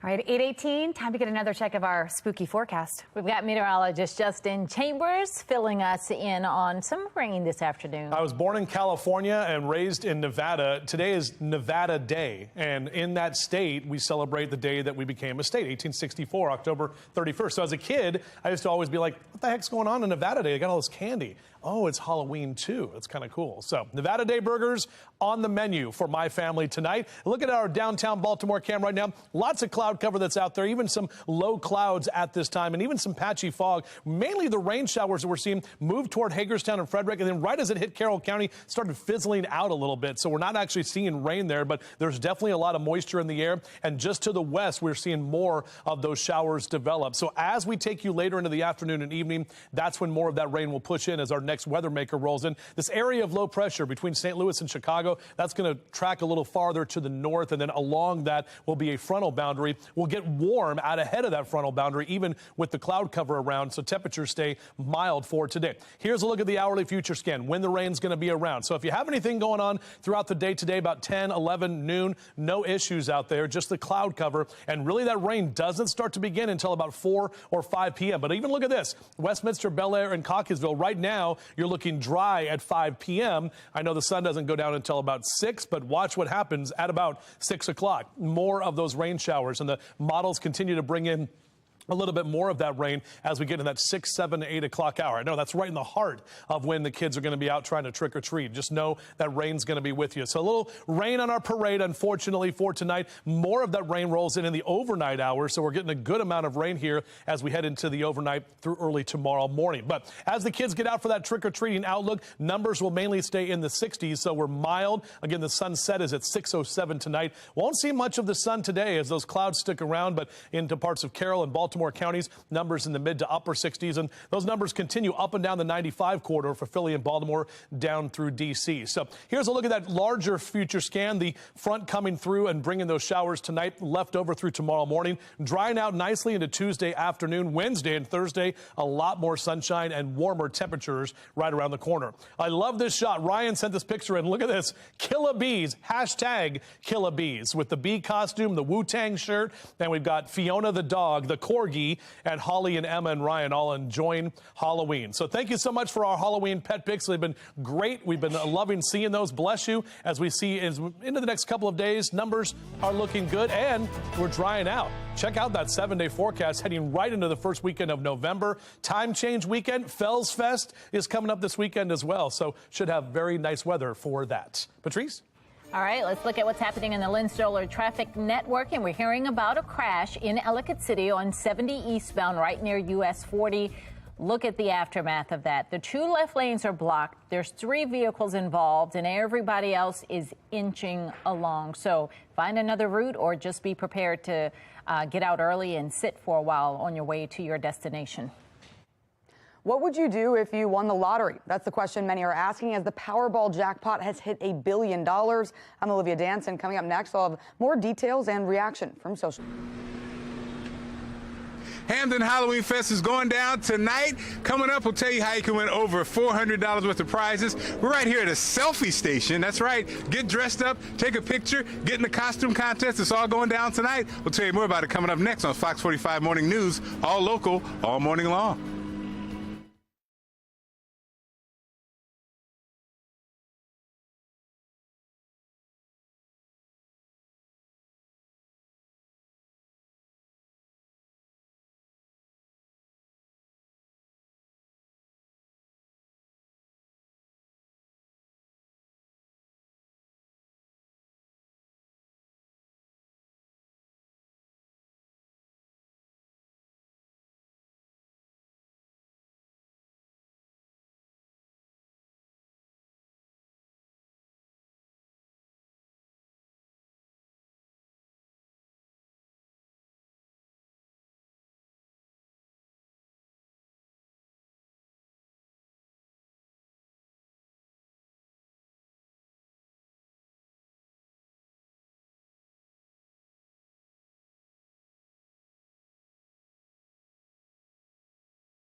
$8:25, it is so Baltimore. The Hamden Halloween Fest is taking over the Avenue. Enjoy an evening of ghoulish fun. Be More lifestyle host Mark Clark is live in North Baltimore with that bit of a preview. How's it going out there, Mark?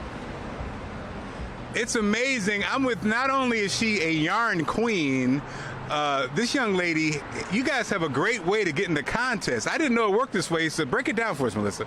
Okay, so to enter our Hamden Halloween Fest costume contest for your chance to win some fabulous prizes, you choose your age group sign. Okay. Stand in front of our fabulous backdrop. Voila. One of our friendly volunteers will help to take your photo, and then you must post your photo to Instagram by 9 p.m. tonight.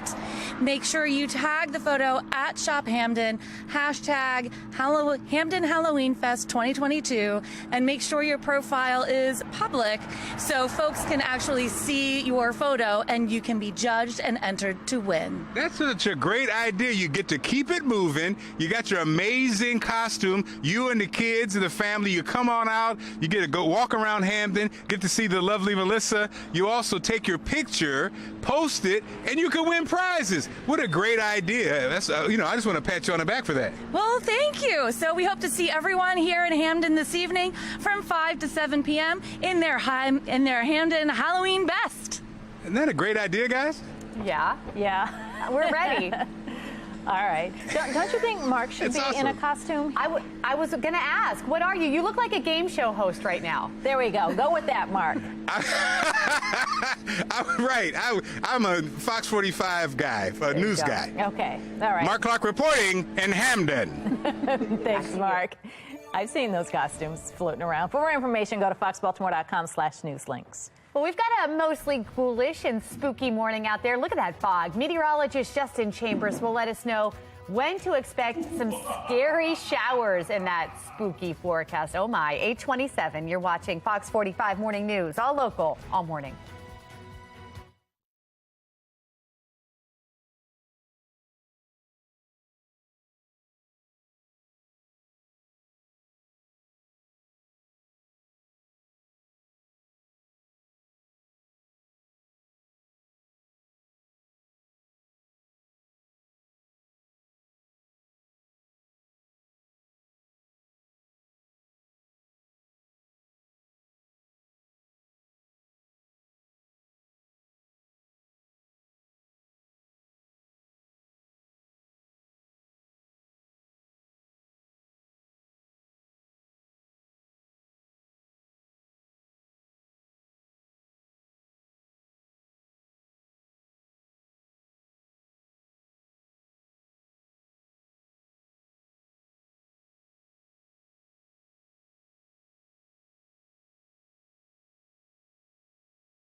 Bad.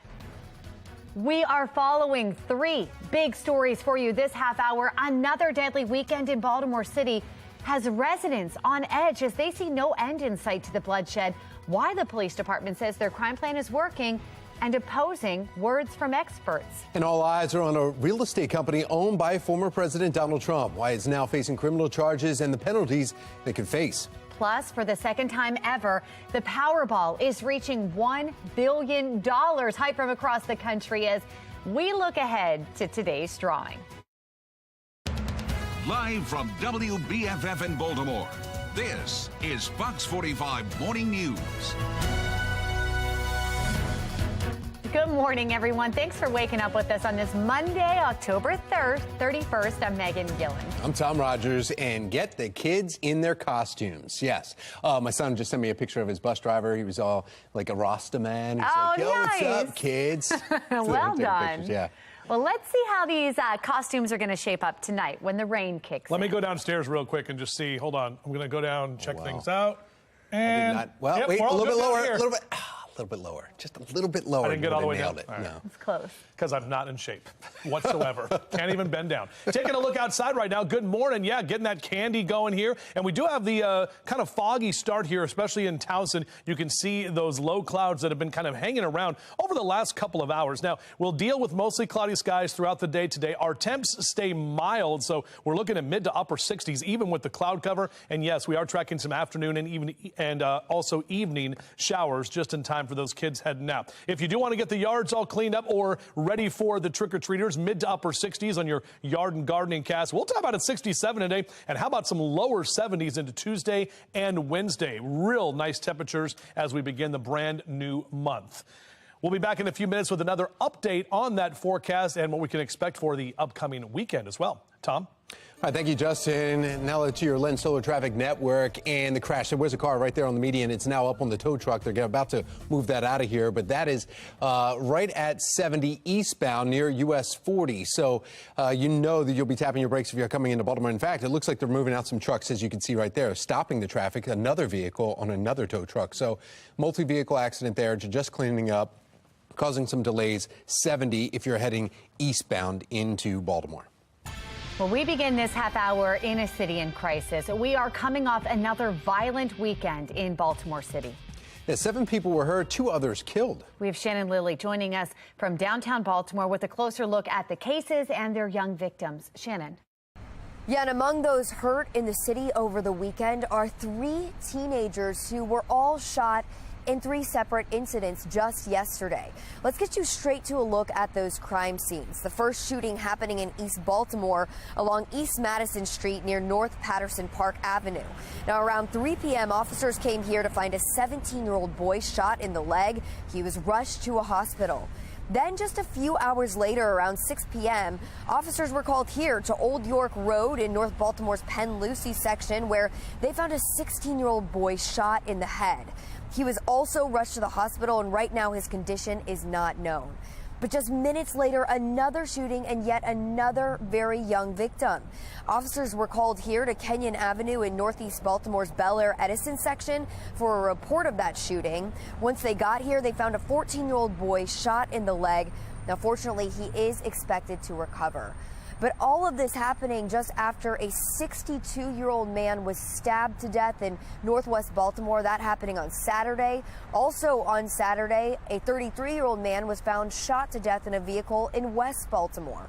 So if you have any information on any of these cases, police are urging you to call the Metro Crime Stoppers. Reporting in downtown Baltimore, I'm Shannon Lilly, Fox 45 News. At least 280 people have been killed in Baltimore City this year, outpacing last year's murders. Non-fatal shootings, they're also up. Despite the violence, though, Baltimore police told city council members last week their crime-fighting strategy is working. Last month, city leaders were encouraged when the homicide count was down by 1 over last year's numbers. Former Baltimore mayoral candidate and former federal prosecutor Thuru Vignarajah says calling minimum changes in data a success is misleading and potentially dangerous. They switched plans and they switched the goalposts. It used to be a 15% reduction in homicides year after year. Now, if we're not doing worse than last year, that's a success story. That's crazy. You got to have a consistent benchmark by which you measure yourself. Baltimore City is also seeing an uptick in catalytic converter thefts this year. In all, 523 catalytic converters have been reported stolen so far, while in the Northeastern District having the most thefts, followed by the Northern District. Catalytic converters are designed to convert the environmentally hazardous exhaust emitted by the engine and then convert them into less harmful gases. Now, the police department is offering some tips to avoid future thefts, though, and they include park your car in a well-lit area or under motion-detecting lights. Etch the vehicle's VIN number or license plate number right on the catalytic converter. Have the converter welded onto your vehicle. Install an anti-theft cover over the converter. And if possible, park in a garage, driveway, or back into a parking spot near a structure. All eyes will be on a Manhattan courtroom this morning as testimony begins in the criminal trial against former President Donald Trump's real estate company. We're taking you live to New York City here this morning, where Trump himself is not facing any charges and is not expected to testify. But prosecutors allege his company and its longtime financial chief, Alan Weisselberg, gave some executives off-the-books benefits. And that, in turn, allowed the company to avoid payroll taxes and let some employees avoid reporting their full compensation. The Trump organization now facing a $1.6 million fine if found guilty. Weisselberg, by the way, he himself pleaded guilty earlier this year to 15 felony charges and has agreed to testify for prosecutors at this trial. In exchange, he's going to get 5 months in prison and 5 years on probation. The 12-person jury includes 8 men and 4 women with various opinions on the former president that they say they can set aside. This trial is expected to last into December. We're going to keep you posted as things get underway here this morning. That's the latest from our live center. Well, get your pets into the Halloween spirit. Just ahead in the next hour, oh my goodness, some tricks on how you can get your pets to wear costumes and take cute photos for Halloween. Creepy clouds through the day, though. Meteorologist Justin Chambers will let us know how the work week is shaping up. 8:37, you're watching Fox 45 Morning News, all local, all morning.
$8:39, the Powerball jackpot has reached a staggering $1 billion. Another drawing happening tonight. Wow. Olivia Dance joining us live in studio with the details, reaction. Olivia, did you get us a ticket? Are we doing a group thing? I wish. No, maybe we'll have to go after this, though. But there's a lot of reaction on social media, guys. And this is only the second time in Powerball's 30-year history that the jackpot has hit $1 billion. So this is really a huge deal. Now, the biggest jackpot of all time was $1.586 billion. That was back in 2016. But last night, 7 tickets matched 5 numbers, but not the Powerball. And with the next drawing happening tonight, there is a lot of excitement on social media. So let's take a look at some tweets here. Let's pull up this tweet here from Leo. He tweeted a meme from Parks and Rec, a great show, by the way. And he said, Lakers win. Now I'm going to win the $1 billion Powerball jackpot. Hashtag Lakers, hashtag anything is possible. Let's go to Greg here. He said, can someone please win the Powerball already so I can stop buying tickets? Well, Greg, anything is possible. Hashtag anything is possible. So if you keep buying tickets, maybe you can win too. Let's take a look at one more here. This one's pretty interesting from Kev. He tweeted at Elon Musk saying, Powerball at Elon Musk. Check out these taxes. The estimated $1 billion jackpot for Monday has an estimated cash value option of $497.3 million. So not $1 billion, but $500 million, basically. That's a lot of money, and I would take it. So I got to ask, though, all of this is really exciting. Has people wondering what they would do if they did win. So what would you guys spend the money on if you did win? Well, I would put mine away, I guess, for future children, because the cost of college, I would get like, what, 7 or 8 of them through college about at that point, $500 million. It's overwhelming. It's too much money for me. I always say, like, I can't even fathom that. It's too much responsibility. Do you know what you do, Olivia? Yeah, it is a lot of responsibility. I can't fathom it either, but I think traveling would be, I would want to travel. Yeah. I would want to travel all over, and I feel like if you have that much money, you also kind of have to give some of it away, some charity work as well. But you'd still show up here tomorrow? Yes, okay. definitely. We'll see you tomorrow morning then. Well, tonight, meantime, parents will be getting their kiddos ready for a night of Halloween fun. Just ahead, what precautions that we should all take while out gathering treats. Oh, and many of you are already sharing how you're getting into the Halloween mood. A look at some of your chime-in pictures and videos and how you can take part. 8:42 is the time. Look at that Wonder Dog right there. You're watching Fox 45 Morning News, all local, all morning.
Well, parents, as you prepare your little goblins and princesses ready for a night of Halloween fun, there are some precautions that you should take while out gathering the treats or those treats that make it back into your home. Pediatric emergency medicine physician at Johns Hopkins Children's Center, Dr. Joanna Cohen, is sharing more with us. Dr. Cohen, thank you so much for joining us. Thanks for having me. Happy Halloween. Happy Halloween. One of the first things you see every year, though, as an emergency medicine physician, what are the things you're like, okay, every year this is what we see? One of the big things we worry about is pedestrian struck. So children getting hit by cars. So we see a big uptake in that in Halloween. So you want to make sure the kids cross at crosswalks and stay on the sidewalks if they can. We don't like when the kids cross in between the cars. Parked on the side of the road. So that's something they really need to be careful about. Also, wearing bright clothing can be helpful. Yeah, and Dr. Cohen, I mean, it's so easy for that to happen when kids see their friends going across the street, or maybe even the same costume they're wearing, they just want to run across. So that's always good to keep an eye on your children and make sure you have that conversation before they head out. What else? You were talking about reflective gear, watching the costumes. I know a lot of people are worried about the costumes that are just kind of drop down in their face, or they get so uncomfortable they end up taking them off anyway. Why is that a safety hazard? Yeah, so costumes that have masks can make visibility difficult. Costumes that are very long can be trip hazards, or they can get caught in the flames of the jack-o'-lanterns. So you want to make sure that costumes are reasonable, that the kids have good mobility and good visibility. And Dr. Cohen, what about, okay, the candy? We hear lots of times, and it's normally very, very, very rare there's something that's in candy that somebody did on purpose. What should we be looking for as parents, though, to make sure the kids aren't either consuming too much, or maybe is it just because of allergies? So, you know, you want to make sure all the candy's commercially packaged and that the packages haven't been tampered with. You do, if your children do have food allergies, you need to check all the ingredients. And we also worry about choking hazards for small kids. So hard candies, gum, small toys, you want to take those away from the small children. So it's ideal if the kids can bring the candy home and have you check it before they eat it. And one way to do that is to feed your kids before they go out so they're not starving while they're trick-or-treating. Give them a light dinner or a snack before they go. That's a great tip of advice right there, because, you know, if they're hungry, they're going to want to snack along the way, and you don't want that to happen because of just like what you were just saying, maybe some candies that are hard for the little kids that they shouldn't be having. What other things? We get home, everything's safe there, we have all of our piles of candy. What do you tell parents then to say kind of how to kind of let the candy go? Eat it all at once, gets that candy rush over with, make them, you know, get it one and done, or slowly stagger it out throughout the days? Yeah, kind of painful, right? So ideally, you don't want your kids eating more than two or three pieces of candy, but they're going to eat way more than that. When they have too much candy, they're going to get upset stomachs, bloating, cramping. It's also not great for their teeth. So we do encourage like buyback programs, or sometimes called the switch witch, where you sort of buy the candy back from the child in exchange for a toy or a gift or something that they want. Another great idea. Obviously, a mother yourself there. So thank you very much for your expertise, both in the medical field and also at home. Great. Thank you. Thank you. All right, 8:48 on this Halloween morning. And I've already got the questions for my daughters. Yeah. Meteorologist Justin Chambers, do they need an umbrella? Yeah, absolutely. 100%. I've been saying it all morning. We've got rain in the forecast. But wait a second. Let's go back.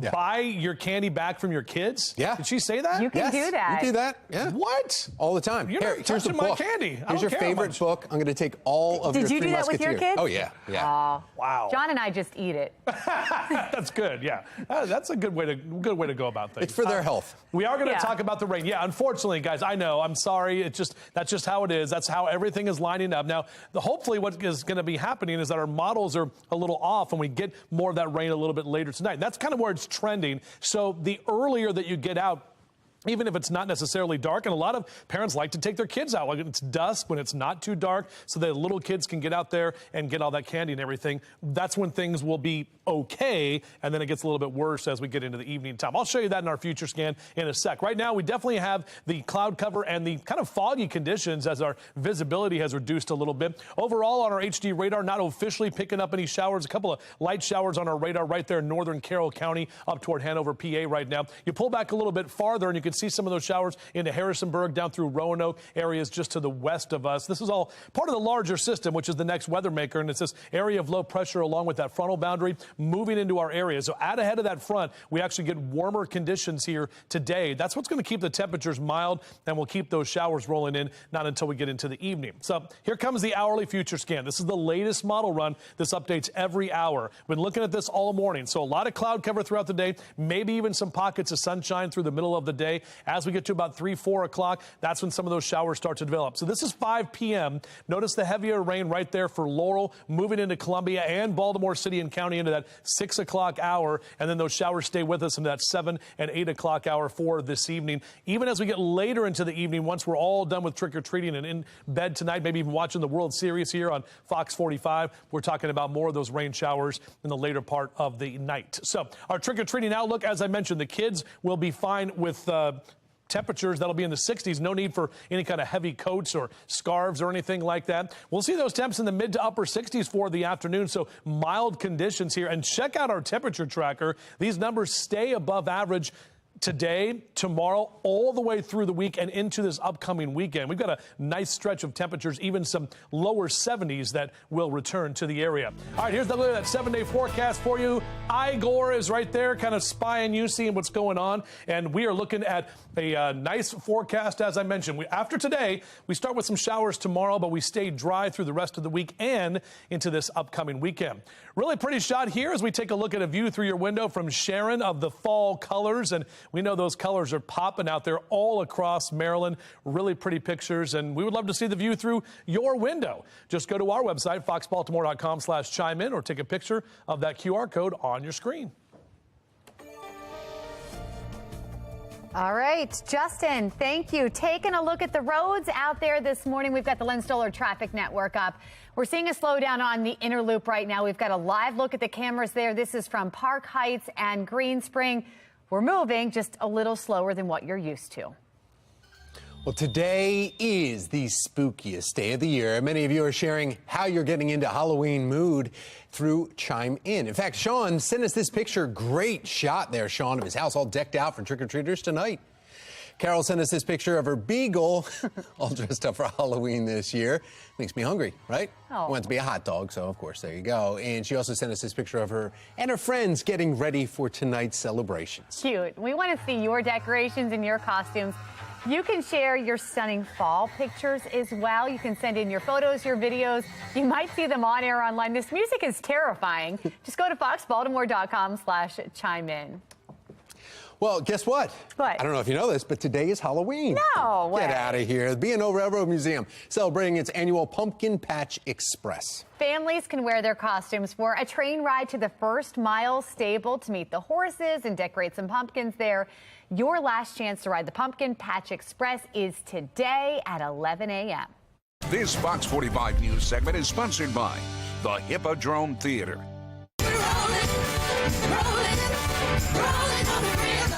Oh, we're rolling right in today's contest giveaway. Now is your chance to call in to win a pair of tickets to Tina, the Tina Turner musical, coming to the Hippodrome Theater. Call the number on your screen right now, and the first caller will win 2 tickets to the November 15th show at 8 p.m.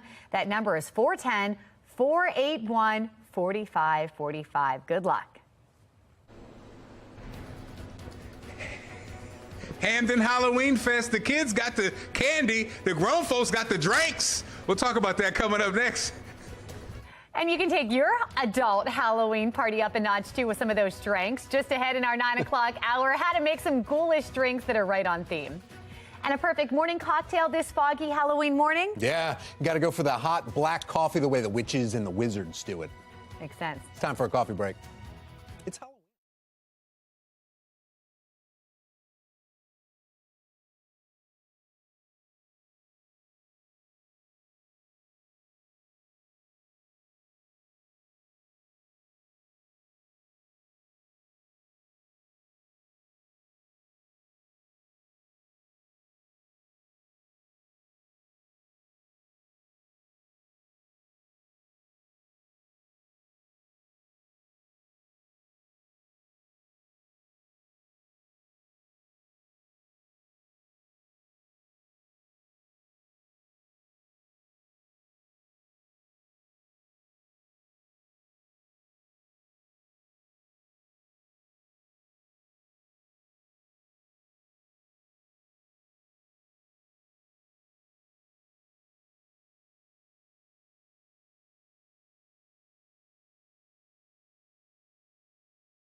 It is 8:56. Topping your morning business report, Radio Flyer is recalling its Tesla ATV toy over some safety concerns. The Tesla Cyber Squad for kids is modeled after a four-wheeled all-terrain vehicle that Tesla showed off in 2019.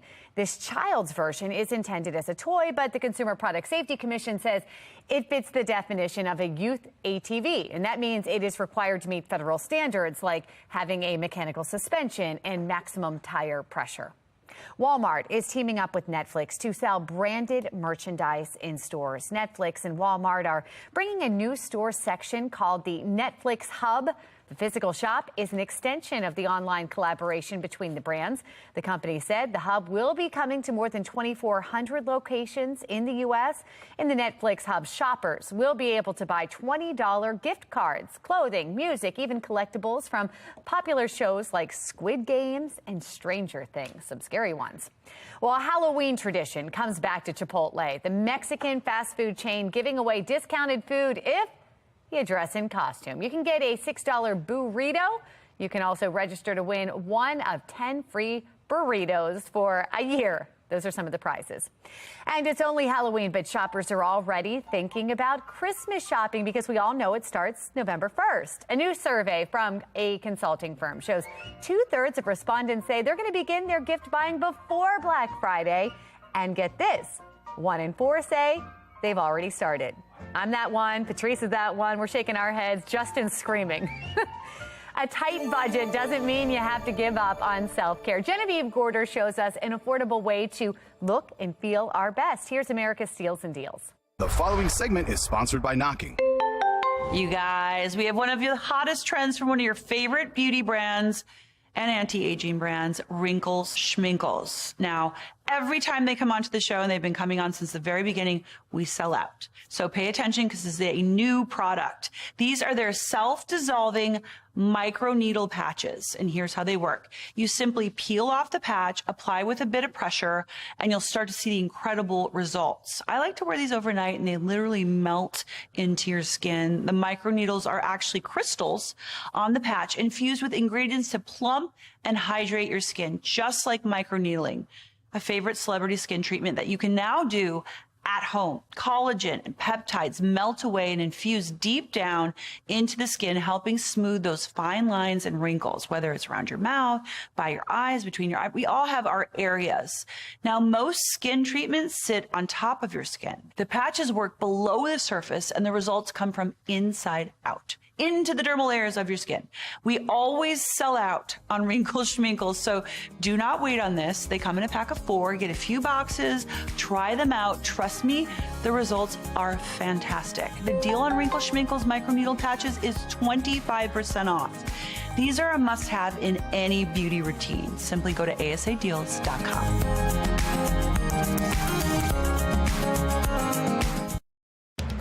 Live from WBFF in Baltimore, this is Fox 45 Good Day Baltimore.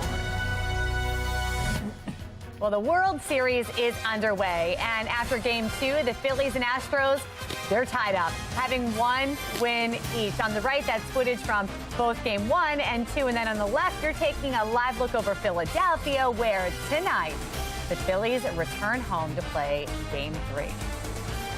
Well, good morning to all of you on this Monday, October 31st. I'm Patrice Sanders. I'm Megan Gilland. Happy Halloween. Meteorologist Justin Chambers here with kind of a spooky forecast. Yeah, and that game right here on Fox 45. Of course, all the World Series games. 3 games in a row, Monday, Tuesday, Wednesday in Philadelphia. So we'll see if the Phillies can get back up and maybe, they have home field advantage now. All they got to do is win the next 3. This is them That's tonight. it. So we'll see what happens. All right, let's take a look outside right now. This is how it looks here in Baltimore. Our Orioles back on the field in March, but officially there in April for the opening day next year. I'm always thinking ahead. That's my job. I'm a forecaster.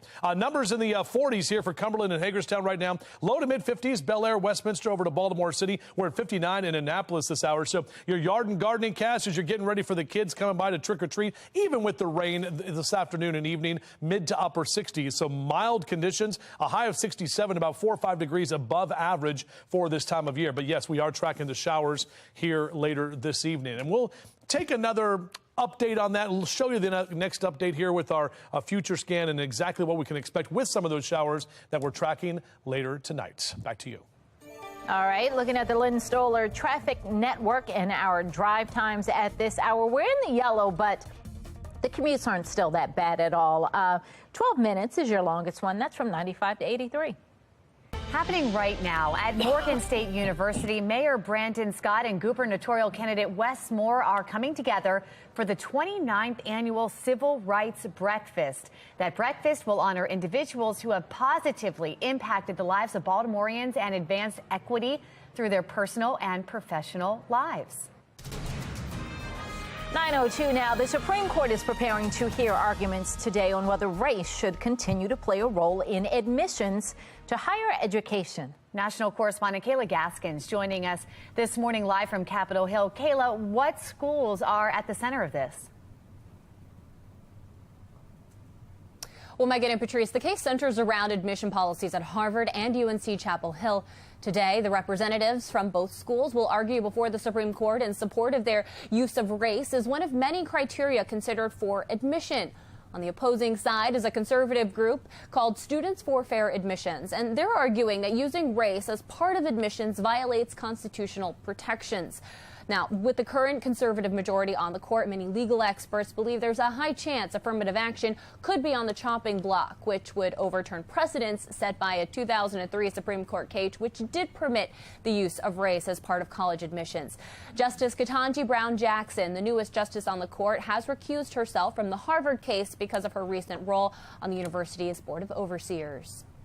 Kayla, switching gears completely now and looking abroad, China's leader, Xi Jinping, is expected to now move into a third term as president there. So what does that mean for the United States and even beyond? What does it mean for the world? Yeah, this is really groundbreaking. So by extending his rule to a third term, President Xi is breaking tradition.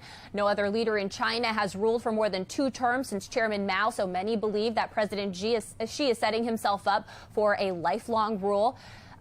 President Xi will shift focus abroad for this term, vowing to increase China's global influence. So he really focused on domestic issues for the first 2 terms, and now he's looking outside of China's borders. And China's preparing to host a flurry of foreign officials from Vietnam, Pakistan, and Germany all this week.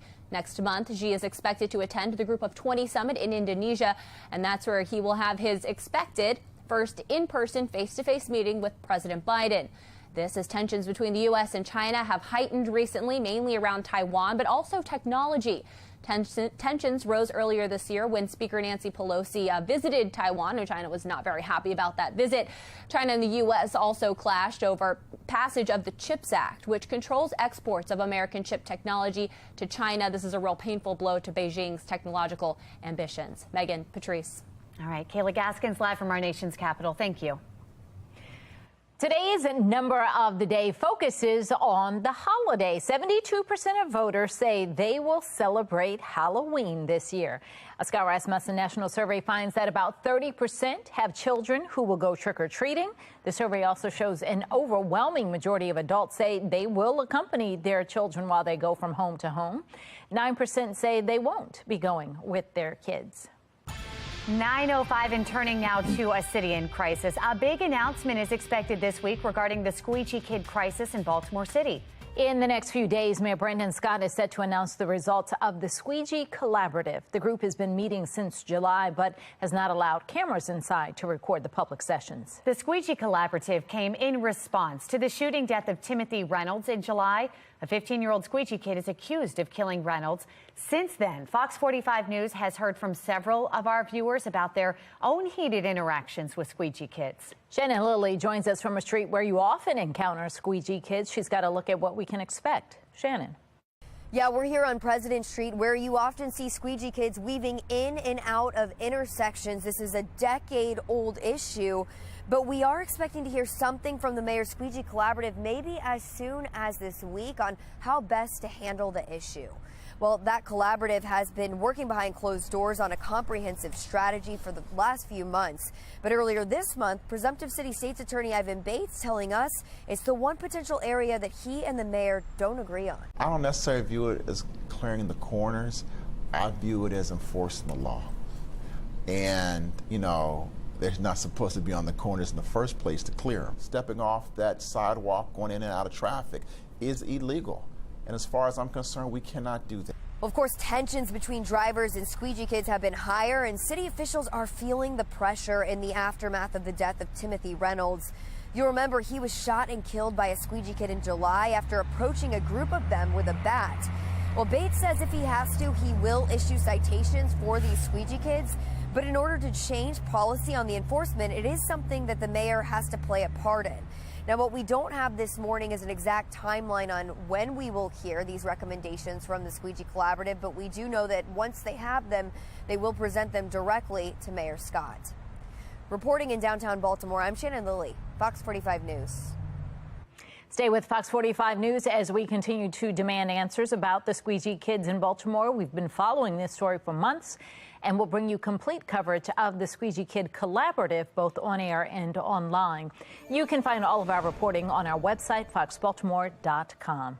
All right, let's get one more check of our forecast now. Meteorologist Justin Chambers here. Yeah, good morning, ladies, and good morning, everyone. Appreciate you being here with us live and local all the way until 10 o'clock. Looking at our Towson camera, not as foggy as it was just a little while ago. Trees are still looking good with a lot of those awesome colors out there. Out for a run or a jog in the next couple of hours, upper 50s and lower 60s, so not too bad. Get that blood flowing there and the body working around. Our forecast looking like this: 67 today. Will only drop to the upper 50s tonight, and then tomorrow, even though we start with some showers in the morning, we're going to see highs in the lower 70s. We'll take another look at that forecast and what we can expect as we head toward the first weekend of November, which is shaping up to be very nice. Take a look at that in a bit.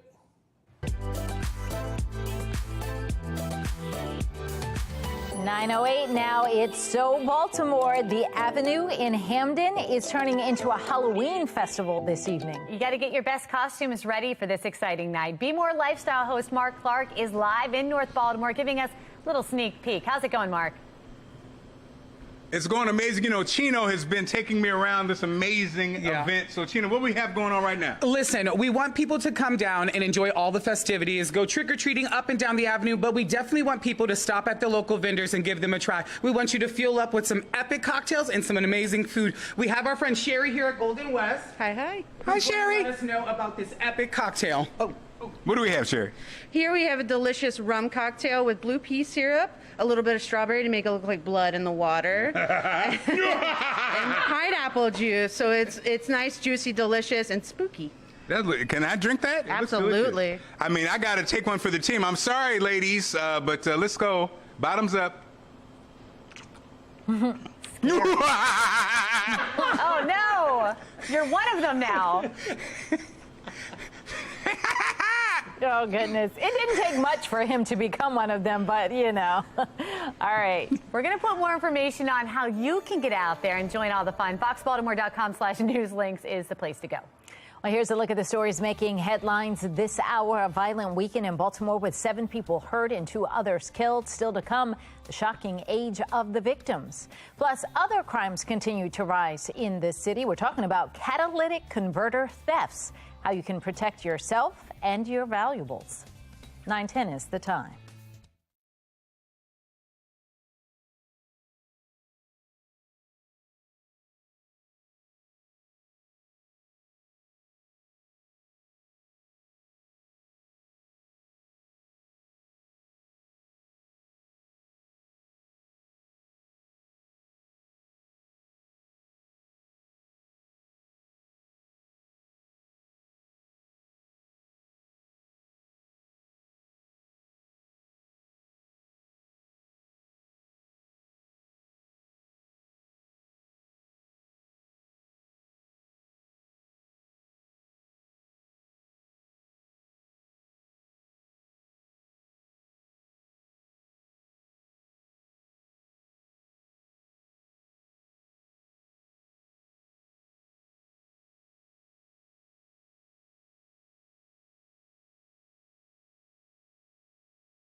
9:13, add a little hop and loads of fun to keep the kids fit before they head out to their Halloween bash, because you know they're going to have a lot of energy. Head of Health and Fitness Excellence at Planet Fitness, Teddy Savage, is joining us this morning. You're ready. Thank you, Patrice. You are ready to go. I am the Cape Crusader now. Teddy is taking a day off. Okay. And today, as the Cape Crusader, I want to tell the kids it's going to be great to get the candy, but we got to first work off some of those calories and burn off some energy, right? Okay. So I've got a monster mash workout that I want all the kids to do tonight. The M stands for making it multiple, okay? So that means taking 2 exercises and making them into one. We're going to do a jumping jack, 1, 2, right into toe touches, 3, 4. Patrice, this is really good because I'm getting my total body involved, right? I'm stretching out, but I'm also getting my heart rate up to burn off those calories. Listen, you're pinpointing the kids, but I think the adults are going. They eat just as much as the kids' candy as the kids do. You stepping on my toes right now because I'm eating all the Almond Joys, all the Kit Kats. You won't find them anymore. So parents, you need to do these moves too. Absolutely. And now A is for add a little hop, okay? So what we'll do is we'll squat down and then we'll hop up and squat right back down. Really working on those lower body muscles. I like to call them the go muscles. And if you're trick-or-treating, you're going to be working those go muscles, right? Yes. So we got to get blood flow to them, but we don't stop there because we got to add the S. Okay. And that's slide it out, okay? Oh, let me give you some sliding. That's right. Give me that space. As the Cape Crusader, I'm a slide and make sure that I can dodge those projectiles, right? And we're going left to right. We're working abductors and adductors, working balance and stability, but again, keeping our heart rate up, being soft on our joints, and most importantly, we're starting to feel good, right? We're starting to feel good because the endorphins are flowing.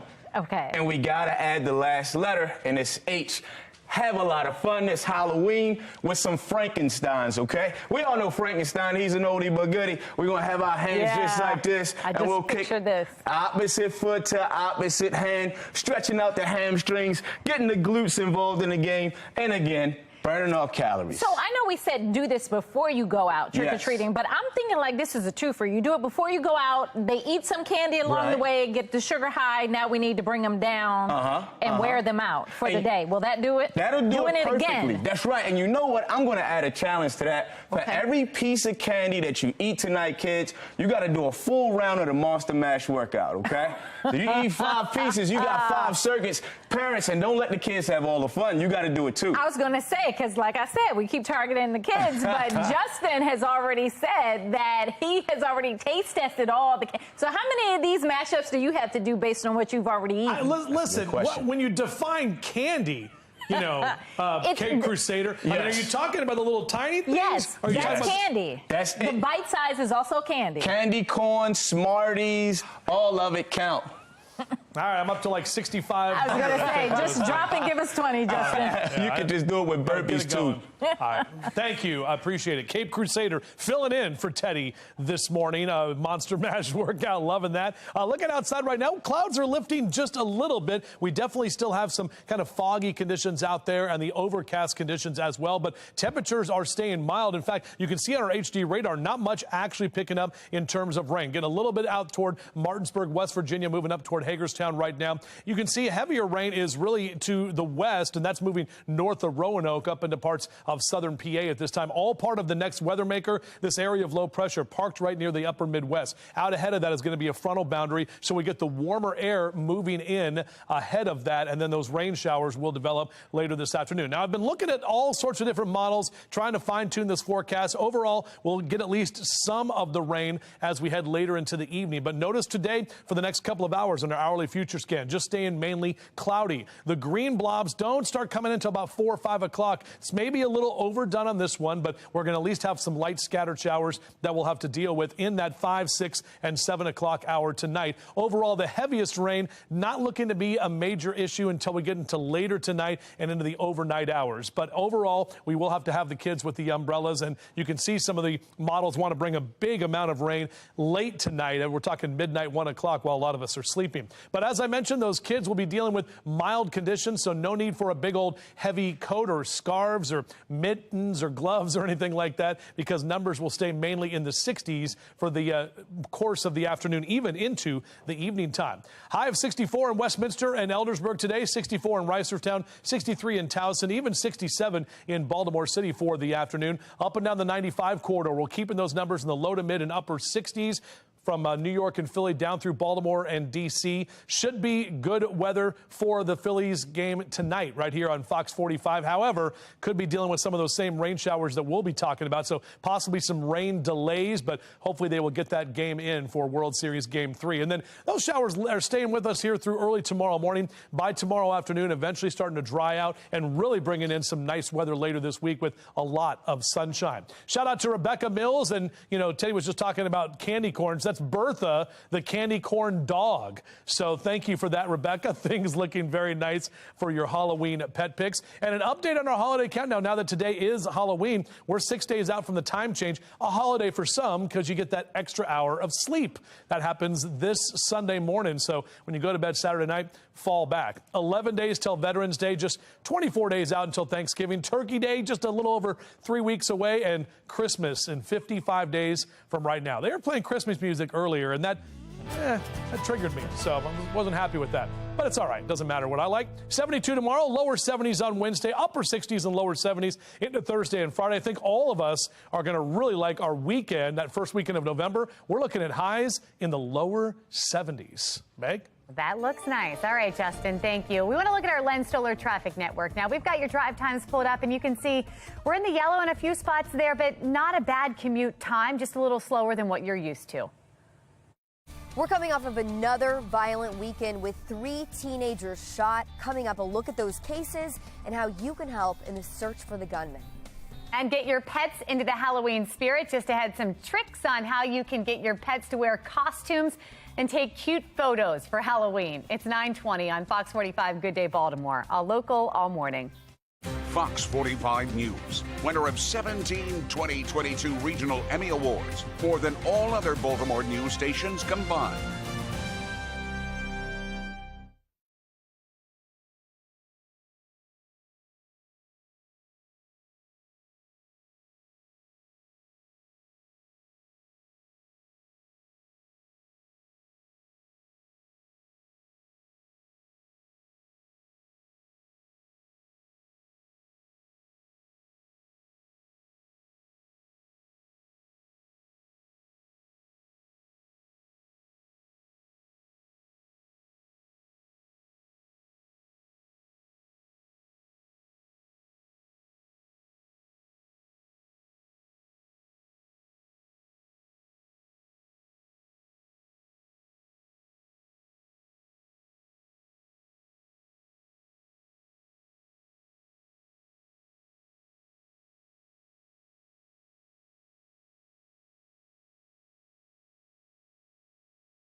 It is 9:23. Getting your pets dressed for Halloween can be a little tricky, but this morning we've got a treat for you. We have celebrity pet costume designer Eugenia Chen joining us live with tips to get the whole family into the holiday spirit. Eugenia, good morning. Thanks for joining us. Good morning, Megan. So my dogs are going to be bats tonight, and one of them, as soon as I put it on, she becomes a statue and doesn't move. Is that a sign that maybe she hates it, or does she love it? There's a good chance that it might be a little unfamiliar at first. With pets, we definitely see that there's a fast learning curve if we give them a gentle, positive introduction to costumes. Okay. So what I would recommend is to go ahead and take out your bat costume and take out your treats and just take little tiny baby steps into letting it touch her shoulders and then trying just like a little bit of a loop on an arm and treat her each time and tell her she's a good girl and make it super fun. And often within 10 minutes of just this gradual introduction, you'll see a huge change in her confidence. And then the bat costume isn't very cumbersome. It's not bad. I'm looking at video right here of these dogs running in like full body costumes, and they seem okay with it. They seem happy. Yeah, that's one of the most important things to me about, showing dogs in costume like Huxley here is a bumblebee. I just noticed Huxley. Or the costumes that we make with Pandaloon is that we really want dogs to be having a great time. It should be something that they do that's fun and making memories with us. I love it. So we have to talk about, is it Huxley you said next to you, who is watching intently as you speak? What a good dog. And again, it comes to the treats.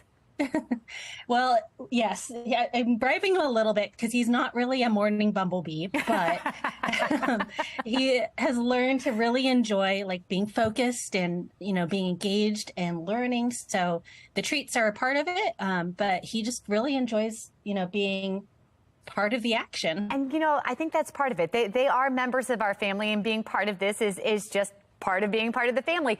Let me ask you this. Do we dare try and dress up our cats? There are some special cats who will allow it. I am always a little surprised, but I think if you know your cat, you know what they're comfortable with, there's probably a good idea of what your cat might be able to handle. And some cats are just going to go their own way. Some good tips. And again, tell Huxley, thanks for getting up early with us this morning. You did well. I will. Thank you. We've got a mostly ghoulish and spooky Halloween morning. Meteorologist Justin Chambers will let us know how long the creepy clouds last. Oh, plus, we are looking to New York City this morning as opening remarks begin in the trial against the Trump real estate organization. The fine that company could pay if New York's AG wins her case. You're watching Fox 45. Good day, Baltimore.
Live from WBFF in Baltimore, this is Fox 45 Good Day Baltimore. 9:28 and happening right now at Morgan State University. Mayor Brandon Scott and gubernatorial candidate Wes Moore are coming together for this event right here. This is the 29th annual Civil Rights Breakfast. The breakfast will honor individuals who have positively impacted the lives of Baltimoreans and advanced equity through their personal and their professional lives.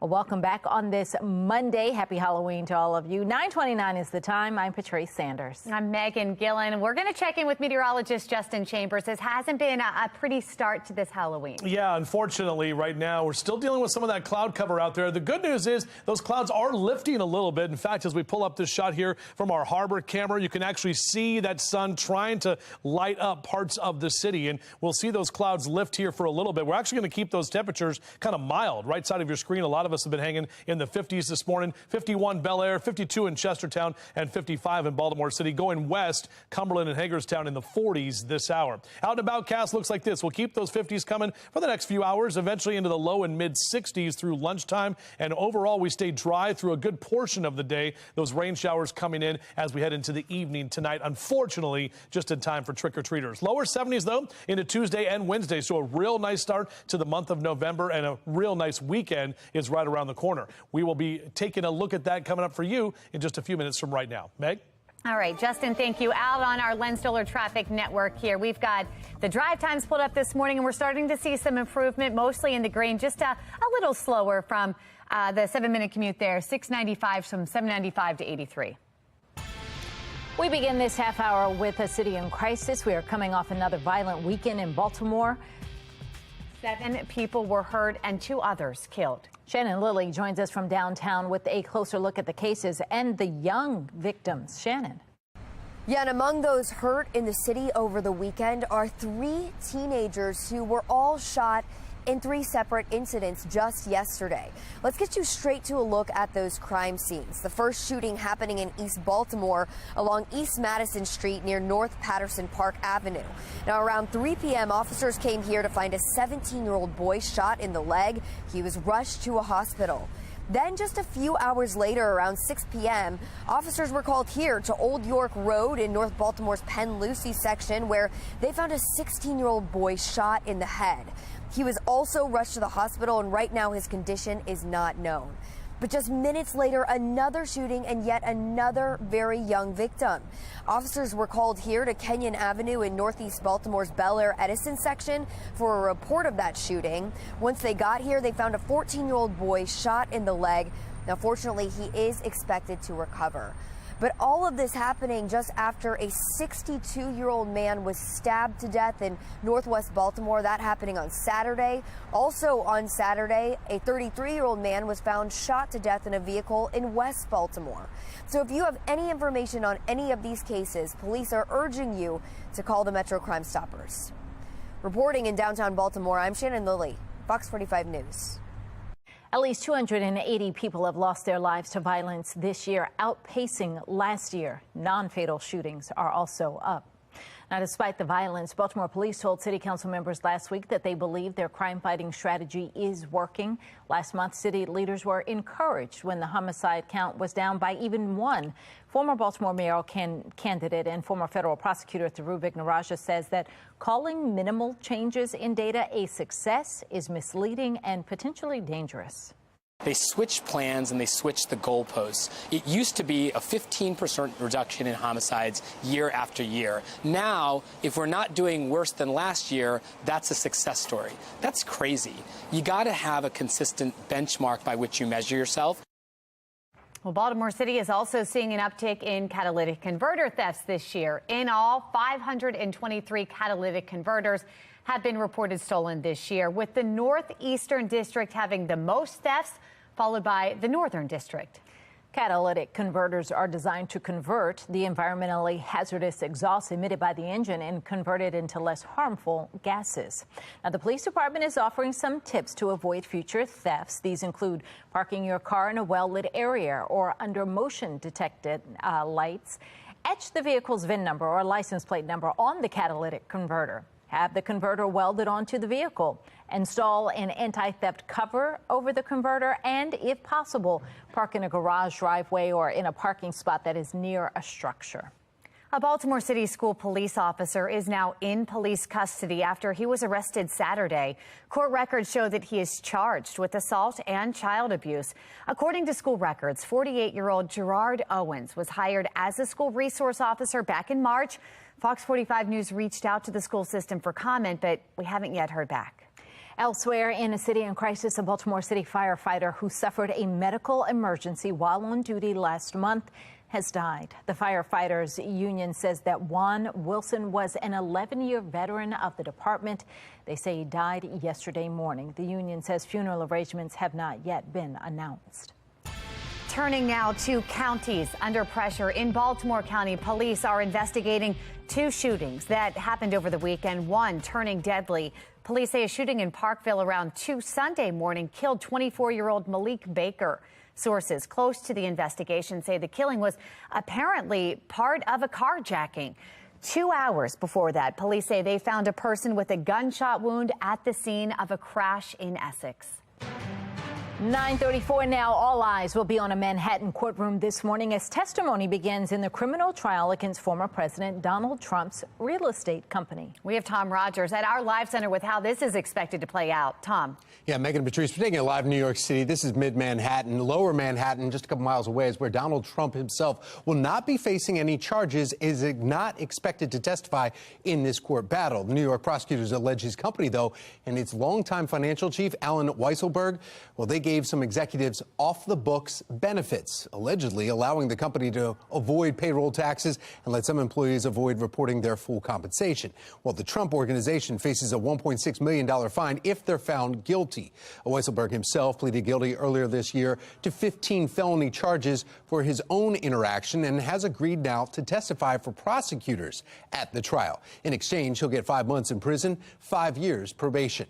Now, the 12-person jury includes 8 men and 4 women, various opinions on the former president, they say, and they can set that aside. This trial is expected to last well into December. That's the latest from our live center. What would you do if you won the lottery? That's the question many are asking as the Powerball has hit $1 billion. I'm Olivia Danson. Coming up next, I'll have more details on the next drawing and reaction on social media. A spooky, cloudy morning with scary showers later in the day and into trick-or-treating. Meteorologist Justin Chambers is letting us know just how long that rain will last. 9:36 is the time.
9:39. The Powerball jackpot has reached a staggering $1 billion. And there is another drawing. If you're feeling lucky, it's happening tonight. Olivia Dance joining us live now in studio with all the details, reaction from people buying their tickets. What's going on, Olivia? Well, good morning, guys. And this is only the second time in the Powerball's 30-year history that the jackpot has hit $1 billion. So this is really a huge deal. The biggest jackpot of all time, though, was $1.586 billion. That was back in 2016. But last night, 7 tickets matched 5 numbers, but not the Powerball. And with the next drawing happening tonight, there is a lot of excitement on social media. So let's check out some tweets here. Let's take this one. Lakers win. This is by Leo. He said, Lakers win. Now I'm going to win the $1 billion Powerball jackpot. Hashtag Lakers. Hashtag anything is possible. It definitely is. Here, let's take this one here. Greg said, can someone please win the Powerball already so I can stop buying tickets? Well, Greg, hashtag anything is possible. So if you keep buying tickets, you might be a winner. I like this one here. This is John. He said, my aunt in Maine ended our call tonight with some words of wisdom. She said, set boundaries, take care of yourself, and buy the Powerball. Good advice there. And let's take one more. This one by Kramer says, feel free to send good vibes that Tyler and I will win the Powerball tomorrow. Wouldn't mind a modest $1 billion. Actually, much less than that after lump sum and taxes. But I mean, it would still be hundreds of millions of dollars. So I know I would take it. Obviously, lots of excitement on social media here. People wondering what they would do if they won. So Megan and Patrice, I have to ask you guys, what would you do if you won the lottery? So the funny thing about it is that, you know, the guy was complaining about it goes down to like $400 million. Yes. But your odds of winning are pretty close to that. They're in the 300 million. I was just trying to figure it out. So, and that's still a lot of money. I mean, chances are we're not going to have to figure out what we do with it, but I'd find something. I would happily take on that challenge. I'm with that guy, though, that says, I just want someone to win, because now we're vested and we think we're going to win, so I just want someone to win. Right. So we don't have to buy anymore. I don't even think I'm going to win. I'm just in it for just because. I actually anything's possible. I look at him like, we won. Like, this is it. Someone's got to win. Someone will win. Hopefully. Right, and you can't win if you don't play. So there you go. All right, Olivia, good luck. Thanks, guys. Well, what's love got to do with it, you ask? Everything. Happening tomorrow morning, you have another chance to call and win a pair of tickets to see Tina, the Tina Turner musical at the Hippodrome. Caller number 1 will win 2 tickets to the November 15th show at 8 p.m. You missed today's cue, but you do have another shot tomorrow morning. So not right now, but again tomorrow. I need to win these tickets. All right, well, it's Halloween, but some people are already planning ahead to Thanksgiving. I know we are. How much prices of turkeys are spiking right now? And you know what else you can't do Halloween without? A spooky cocktail. After the break, how you can stay on theme as you celebrate.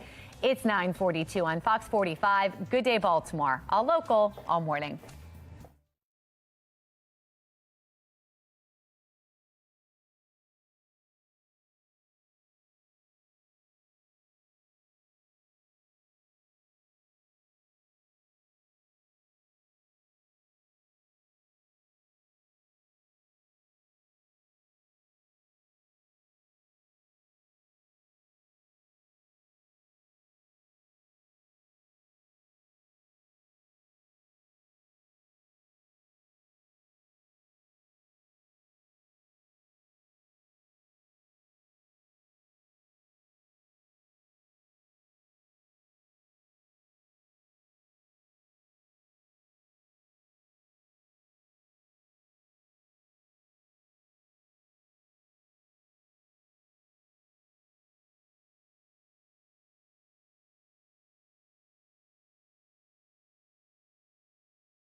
9:44. Halloween festivities aren't just for the kids. Adults can have fun too.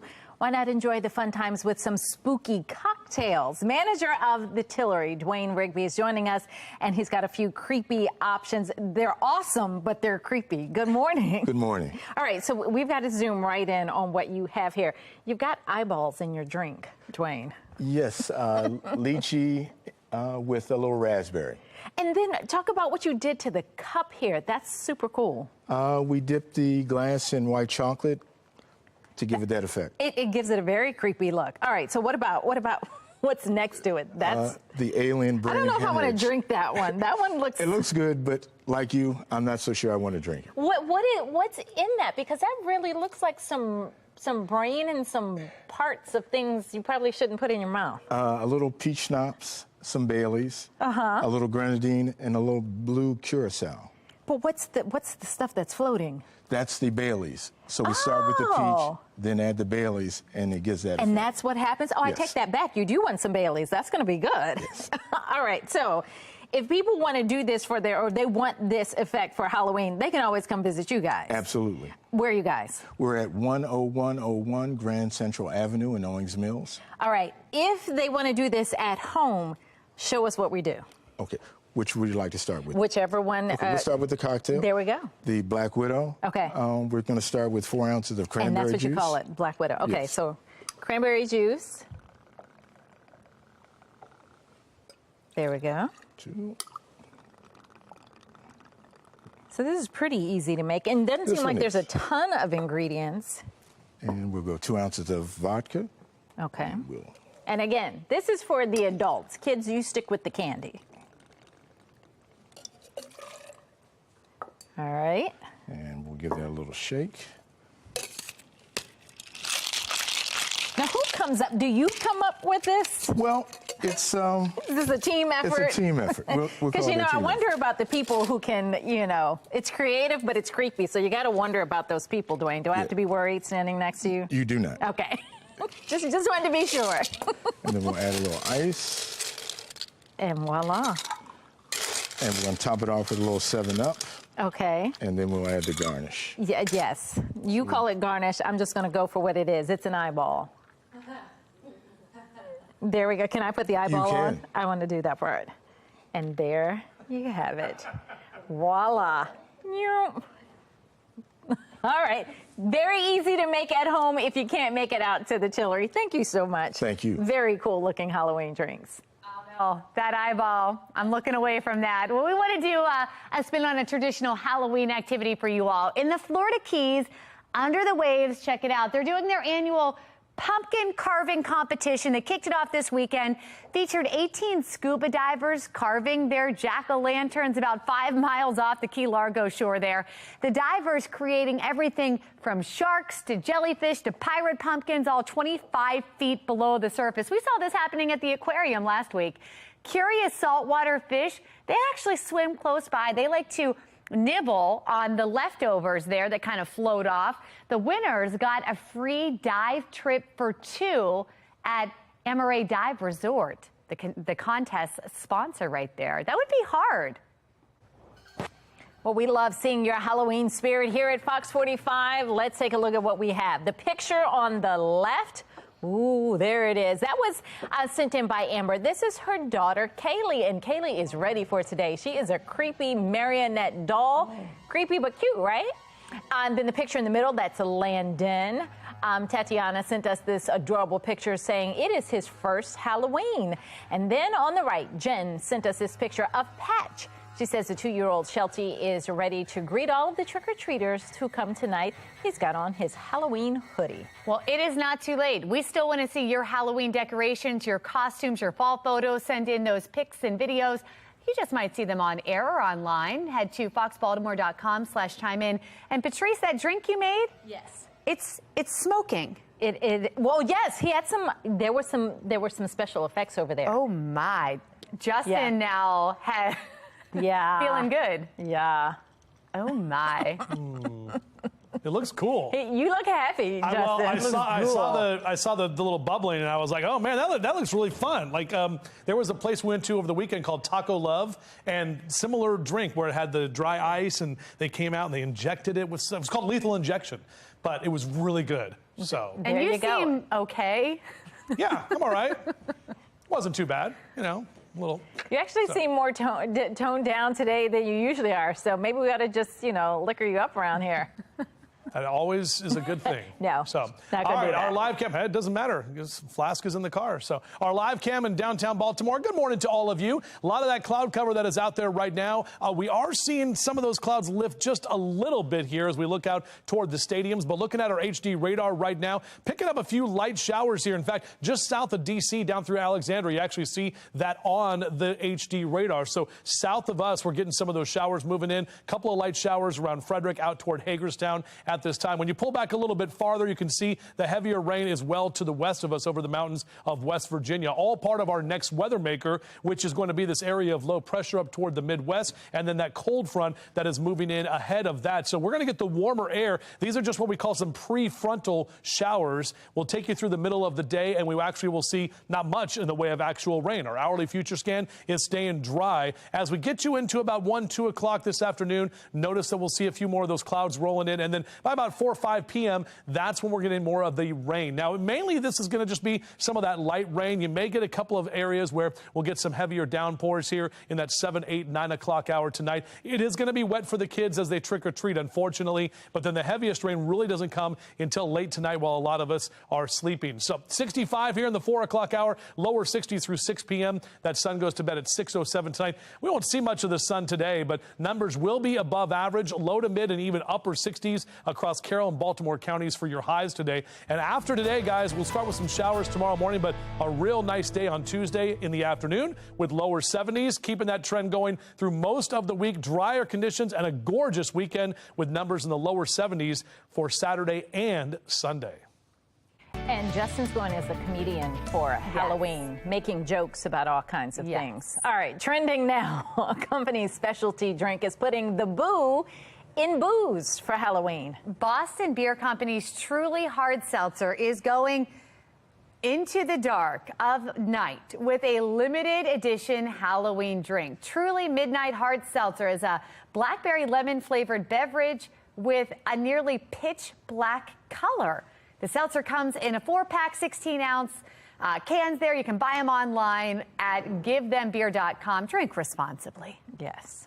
Well, with today being Halloween, Thanksgiving just around the corner, and then Christmas. I'm looking forward to that. Yeah. All right, but we're looking ahead at the holiday meal preparations. This part isn't quite as exciting. The Department of Agriculture reporting unfortunate news. We're talking about prices for an 8 to 16-pound turkey up a lot, 73% from last year. That's a huge spike. Yeah. A new strain of bird flu is to blame, impacting farmers in 43 states. Wildlife experts say bird flu could worsen as we get into winter months, and that's caused by birds migrating and spreading the disease.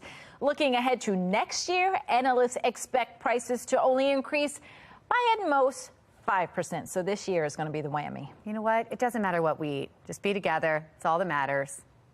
Look at the little turkeys. I think they put that story out. Speaking of Halloween, get ready for some rain tonight. More unfortunate news there. Meteorologist Justin Chambers taking a look at that all-important trick-or-treat forecast and that 10-day forecast as well. He'll let you know what you need to wear tonight. 9:53 on Fox 45. Good Day Baltimore. All local, all morning.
dry icy in here. That gave it such a great effect. Looks like dry ice outside, doesn't it, with all that cloud cover? And yes, unfortunately, keeping the clouds around, we do have the potential for some showers here as we get into the evening tonight. We're still going to be mild, 67 today. You can see in your 10-day forecast. Lower 70s into Tuesday and Wednesday, upper 60s Thursday, and then we've got lower 70s as we head into the first weekend of November. So these drinks are really cool, but I'm over Halloween. Ah, there we go. Tomorrow it's the holidays. As Justin just wrote. It is what it is. It is what it is. He's like, just not ready. Observe the holiday where we're in it, right? See you tomorrow. Happy Halloween.